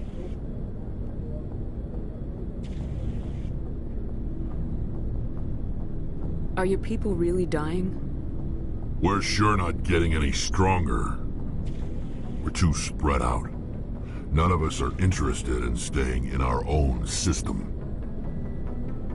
What can you tell me about the genophage? Ask the Solarians if you want details. They made it. All I know, it makes breeding nearly impossible. Thousands die in stillbirth, and most never get that far. Every Krogan is infected. Everyone. And no one's rushing to find a cure. Why don't the Krogan try to find a cure? When was the last time you saw a Krogan scientist? You ask a Krogan, would he rather find a cure for the genophage or fight for credits? He'll choose fighting every time. It's just who we are, Shepard. I can't change that. Nobody can. So long, Rex. Shepard.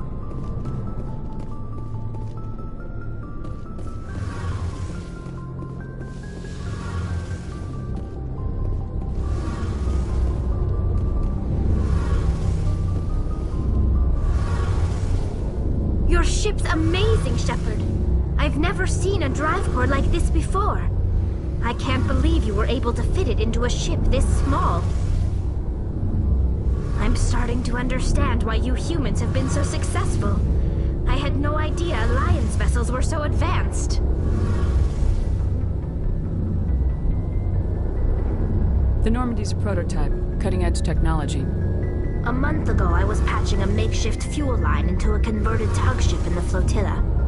Now, I'm sitting on board one of the most advanced vessels in Citadel space. I have to thank you again for bringing me along. Traveling on a vessel like this is a dream come true for me. I had no idea you found ship technology so interesting. It comes with being a Quarian. The migrant fleet is the key to the survival of my people. Ships are our most valuable resource. But we don't have anything like this. We make do with cast-offs and second-hand equipment. We just try to keep them running for as long as we can. Some of the fleet's larger vessels date all the way back to our original flight from the Geth. I can't believe your fleet's still using ships that are 3 centuries old. They're constantly being repaired, modified, and refitted. They aren't pretty, but they work. Mostly. We've tried to make ourselves as independent as possible on the flotilla. Grow our own food, mine, and process our own fuel. But some things we just can't make on our own. A patch to maintain the hull integrity requires raw materials we just don't have. That's why our pilgrimages are so important. Tell me about your people. Our lives aren't easy. Resources are scarce, and we are constantly on the move. Everything we do must in some way contribute to the continuation of the migrant fleet.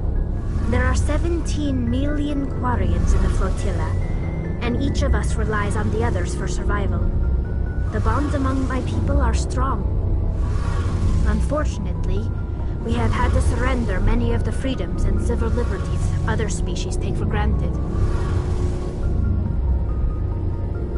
What kind of freedoms? Well, it's illegal for parents to have more than one child. If our population grows too much, it would strain our resources to their breaking point. Of course, we also can't allow our numbers to become too few. If our population is in decline, the rule against single births is temporarily repealed. In extreme cases of population decline, incentives are even offered to encourage multiple births, though the Conclave hasn't had to take such measures in nearly a century. That's your government. The Conclave is our civilian branch of government. Each ship can elect a representative to serve on the Conclave and make decisions that affect the fleet as a whole. On matters that affect an individual ship, however, the captain has the final say. It's a tradition that dates back to the early days, when the fleet was governed by martial law. Fortunately, most captains nowadays are smart enough to have an elected council from their crew to give them advice and guidance.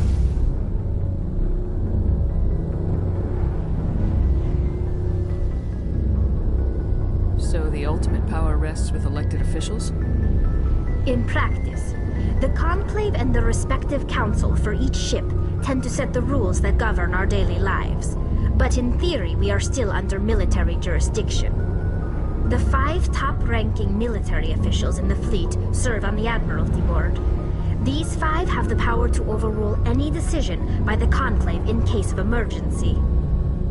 To do so requires unanimous agreement among the Admiralty, and they can only do this once. After that, the entire board must resign their posts. It's a safeguard that served us well. In nearly 3 centuries, the Admiralty Board has only overruled the Conclave 4 times. I want to know more about the Geth. I doubt I can tell you anything you don't already know. It's been almost 3 centuries since they drove my people into exile. All I know is the story of their origins. What they were when we created them, and how they turned on us. Interesting. The Geth were originally created to serve as an automated manual labor force. Initially, their intelligence was as limited as any VI. Over time, we made small modifications to their programming to allow them to perform more varied and complex tasks, bringing them closer and closer to true AI status. How come the Council didn't step in and stop you? This wasn't true AI research. We may have been skirting the bounds of the law, but we never did anything that was actually illegal. The changes were so insignificant, so gradual, that we were able to control them. Or so we thought. But one thing we underestimated was the power of the neural network. A million Geth thinking simultaneously created an inherently unstable matrix. So the Geth share brain power? Many of the Geth's logic systems were designed to work in concert with other nearby Geth. Basically, the more of them you have in a group, the smarter they are. So there's some sort of group consciousness? No, nothing like that. They cannot share sensory data or information. Their programming cannot handle that much simultaneous input. Each Geth maintains an individual awareness and identity. The neural network only operates on a process-based level. It's basically the synthetic equivalent of a subconscious. But when they're in close proximity, they can coordinate low-level functional processes, freeing up more capacity for original or independent thought. That doesn't make any sense. I'm probably oversimplifying. The Geth are incredibly advanced and complex creations. All you need to know is that they get smarter when they gather in large numbers. As we built more and more Geth, their effective intelligence became more sophisticated, more abstract. One day, a Geth began to ask its Quarian overseer questions about the nature of its existence. Am I alive? Why am I here? What is my purpose? As you can imagine, this caused a near panic among my people. What did you do? It was inevitable the newly sentient Geth would rebel against their situation. We knew they would rise up against us, so we acted first. A general order went out across all Quarian-controlled systems to permanently deactivate all Geth. The Geth responded to this order violently. Hey, you can't blame them for fighting for their survival. We had no other choice. The Geth were already on the verge of revolution. By acting quickly, we had a chance to end the war before it began. The hope was that most of the Geth would still be little more than machines, incapable of organized resistance. But they had progressed much further than anyone anticipated. The war was long and bloody. Millions upon millions of Quarians died at their hands. In the end, we were forced to flee our own homeworld. We feared the Geth would pursue us, but they never came beyond the Veil. Now we drift through space, exile searching for a way to reclaim what was once ours. It's hard to feel sorry for you. Your ancestors tried to wipe out another species. We made a mistake when we created the Geth in the first place, but we did not make a mistake when we went to war against them. If we had not acted, they would have wiped us out. They're a synthetic life form. They have no use for organics. None. Why do you think they cut themselves off from the rest of the galaxy? Why do you think they've killed every organic being who's ever tried to contact them?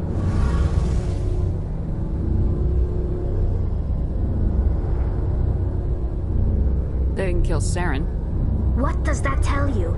The Geth are not innocent victims in all this. They're the enemy.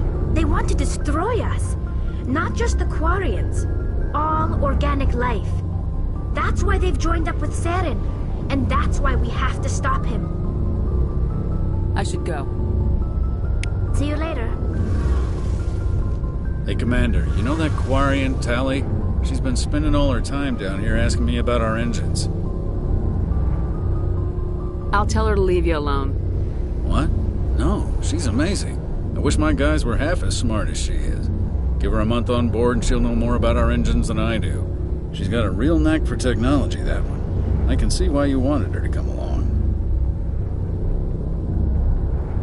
I figured she'd be a real asset to the team. You got an eye for talent, Commander, but I'm guessing that's not why you came down here. Fill me in on the IES stealth system. How does it work exactly? You can't hide a ship out in space. They emit too much heat and radiation. Too easy for sensors to pick them up, unless you find a way to capture those emissions. So our stealth systems trap the energy we give off in storage sinks built into the ship itself. No emissions to give away our location. Eventually the sinks have to be vented. More than a few hours silent running and they overheat. Cook us inside our own hull. There's no way for anyone to detect us? A visual scan can still pick us up. Anyone looking out a window can see us plain as day. But you have to be pretty close to get an actual visual out in space. Most vessels rely on scanners. As long as the stealth systems are engaged, they can't see us. Not unless we accelerate to FTL speeds. Why doesn't it work with faster-than-light travel? Cranking up the FTL blue shifts our emissions, pushes them into frequencies too high to capture in the sinks. As soon as we make the jump, it's like setting off a flare. Sensors can pick up our location whenever we enter or exit FTL flight, but for short-range missions, our stealth systems are amazing, and we've got the only one. I want to know more about the Normandy. She's the best ship I've ever served on, probably the fastest vessel ever designed, and she's the only one using the new Tantalus drive core. What's so special about the Tantalus drive core? Proportionally, it's about twice the size of any other vessel. Not only are we faster, we can run at FTL speeds longer before we have to discharge the core. Where else have you served, Adams? If you name a class of Alliance ship, I've probably served on it. Everything from dreadnoughts and carriers right down to frigates like the Normandy. My last assignment was on the Tokyo, only a cruiser, but she was a good ship. Couldn't hold a candle to the Normandy, though. Carry on, Adams. Aye, aye, Commander.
Just lead the way.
Looks like nobody's home.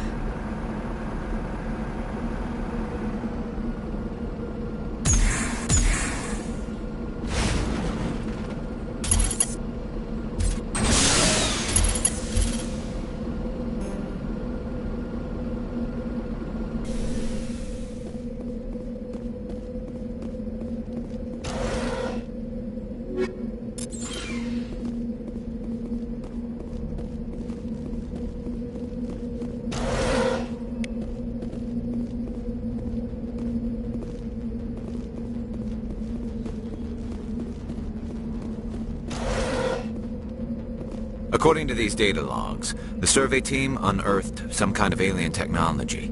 Could be answers at the excavation site.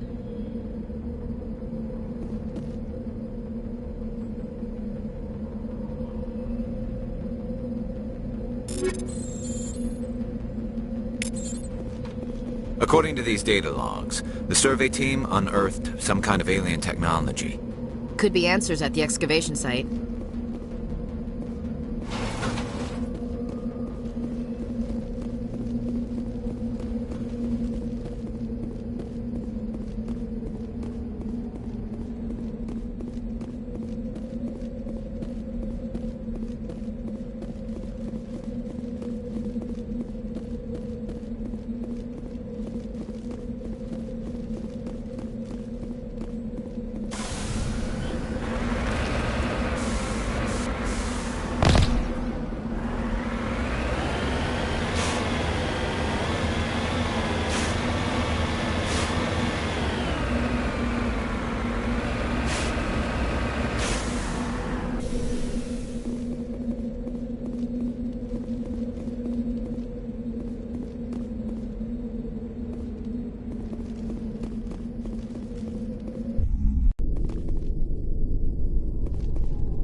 I'm here if you need me.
of this.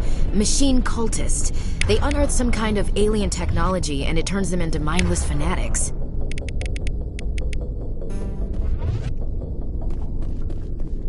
Whatever they found, it's long gone now.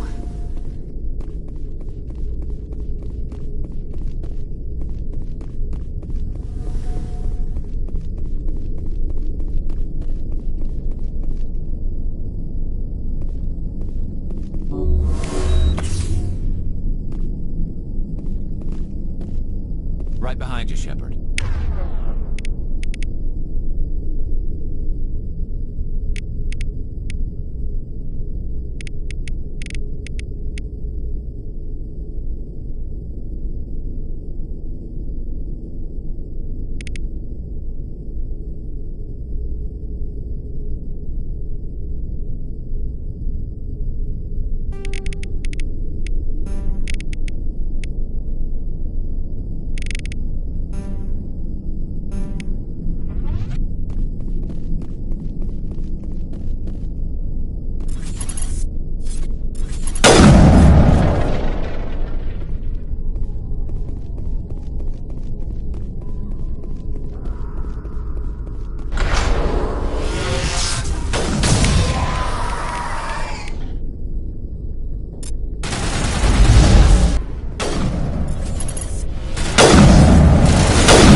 need to turn back, Commander. You're going beyond the range of the operational area.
Message coming in. Patching it through. General distress call from the Sacred Angel Medical Transport. Critical system failure. Losing power. Emergency landing. Argos. Communications failing. Life support and emergency transponder. Won't last. Please hurry.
trap!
Message coming in, Commander. Big surprise, the Alliance needs you again. Shepard, this is Admiral Hackett with Alliance Command. We've got a mission for you. An Alliance officer named Major Kyle has set up a small compound in the hulking Eta cluster. He's attracted a number of followers, mostly biotics. He's become an outspoken critic of the Alliance, and we believe he's mentally unstable. This could be trouble, Shepard. What kind of proof do you have that the Major is dangerous? 3 days ago, we sent 2 Alliance representatives to meet with him at his compound. They've disappeared. We believe Kyle and his followers killed them. That compound is a cult, Shepard. They call him Father Kyle now. He set himself up as some kind of religious leader.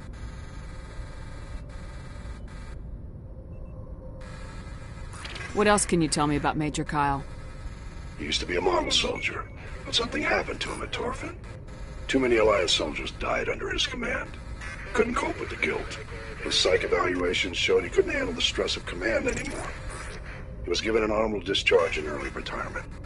We'd hoped he would get better in time, but we underestimated how far gone he was.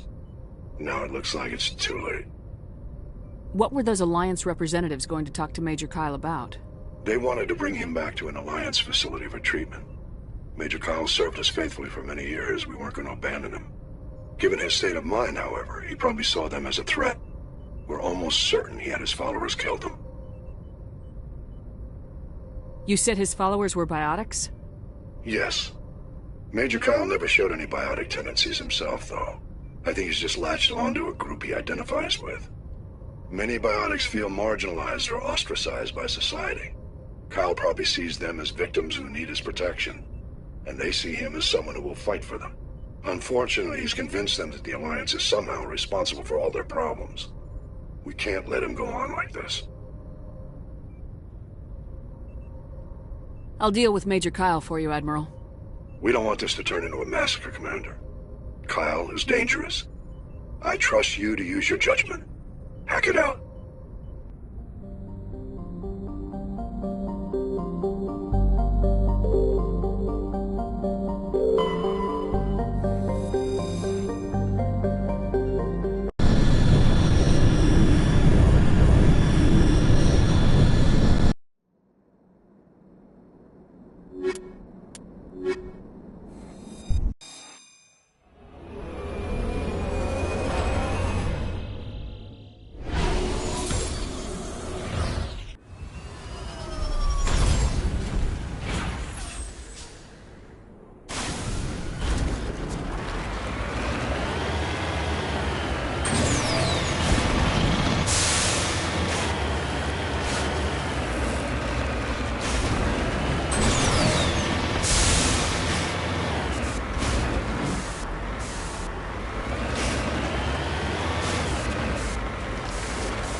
This is a private sanctuary. Outsiders are not welcome here. I need to talk to the man in charge. It's important. Father Kyle wants nothing more to do with the Alliance.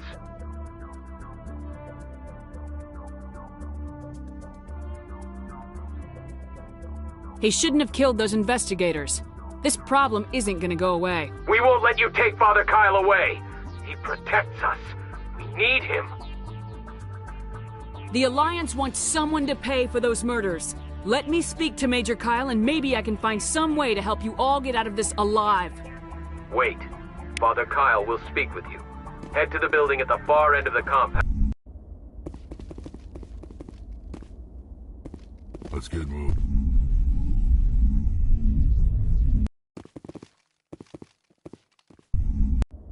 Ready.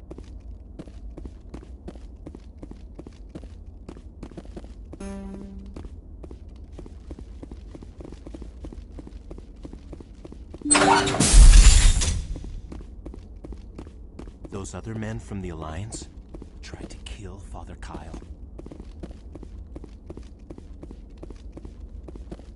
Nobody cares about us biotics. We have to look out for each other. Father Kyle says other humans are scared of us. Say the word.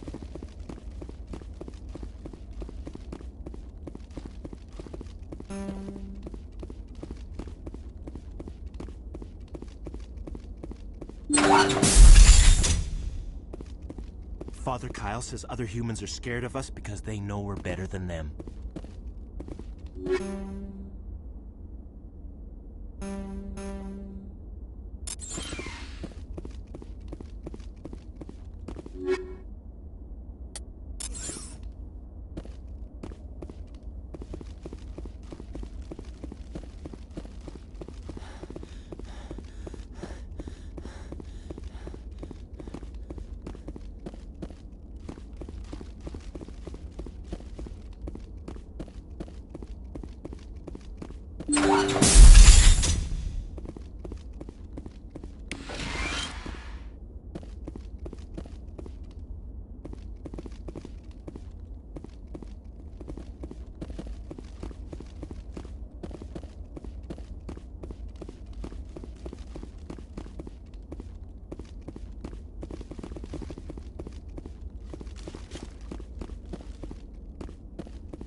Father Kyle says other humans are scared of us because they know we're better than them.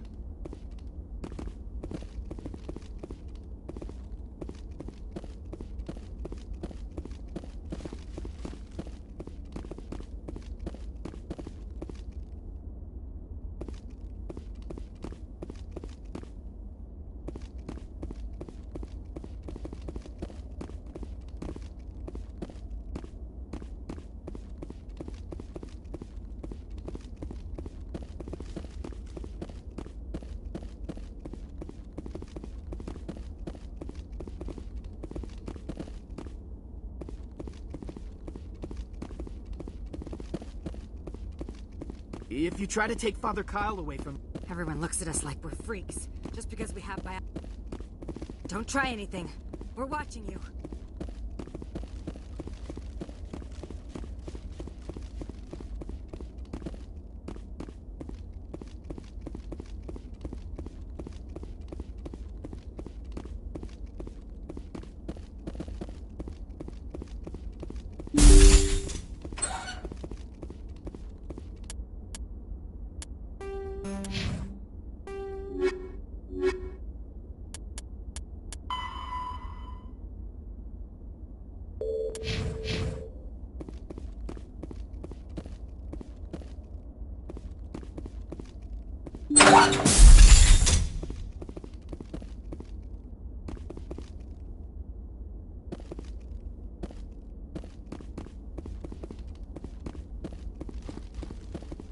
The Alliance wants... Father Kyle says other humans are scared of us because they know we're better than them.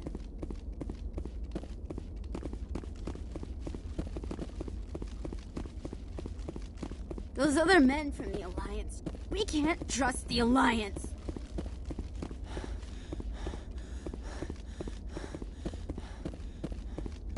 Everyone looks at us like we're freaks, just because... Those other men from the Alliance tried to kill Father Kyle.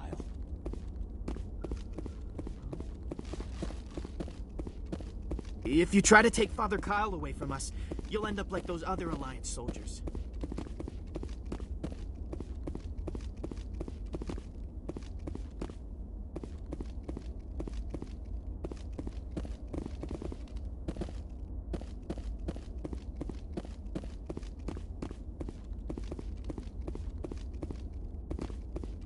We can't trust the Alliance.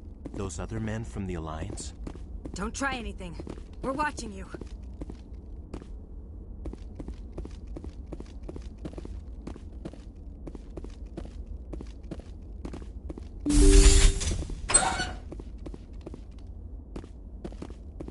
Charged and locked.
I'm on it.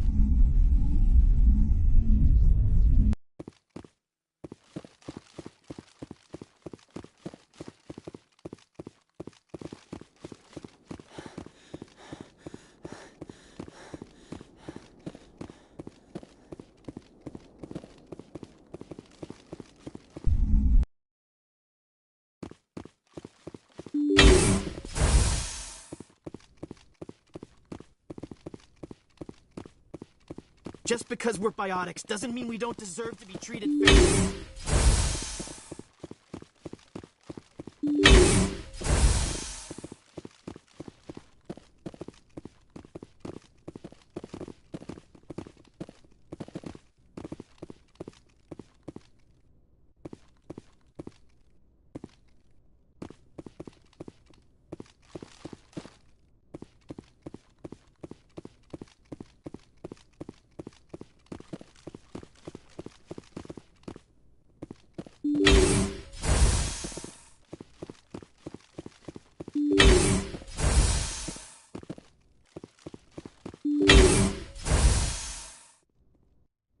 I am Major Kyle. I know why you've come.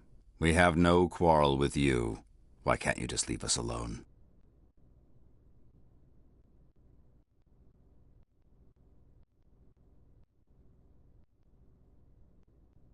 You killed 2 Alliance officers. You had to know how this would end. They wanted to take me away from here. They wanted me to abandon this place, turn my back on my family. They spoke blasphemy. I did what I could to make their end quick and painless. I had no other choice. It was necessary to protect my children. Only I can keep them safe. You can still get out of this alive, Major. Surrender and nobody will get hurt.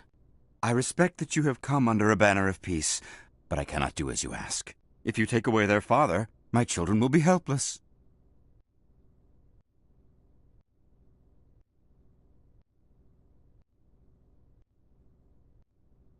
You're not leaving me much choice, Major. I speak, but you do not hear. You are like the others. A blasphemer who must die.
I am Major Kyle. I know why you've come.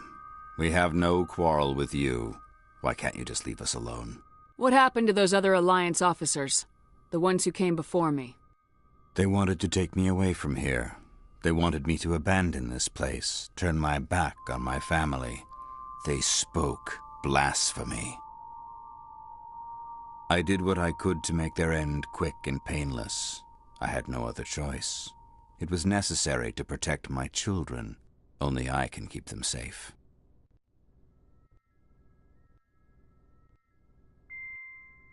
The Alliance sent me to bring you in, Major.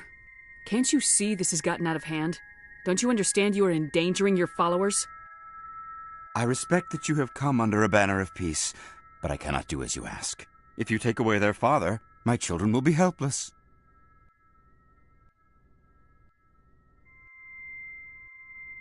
I didn't come here to listen to a madman's preaching. I speak, but you do not hear. You are like the others. A blasphemer who must die.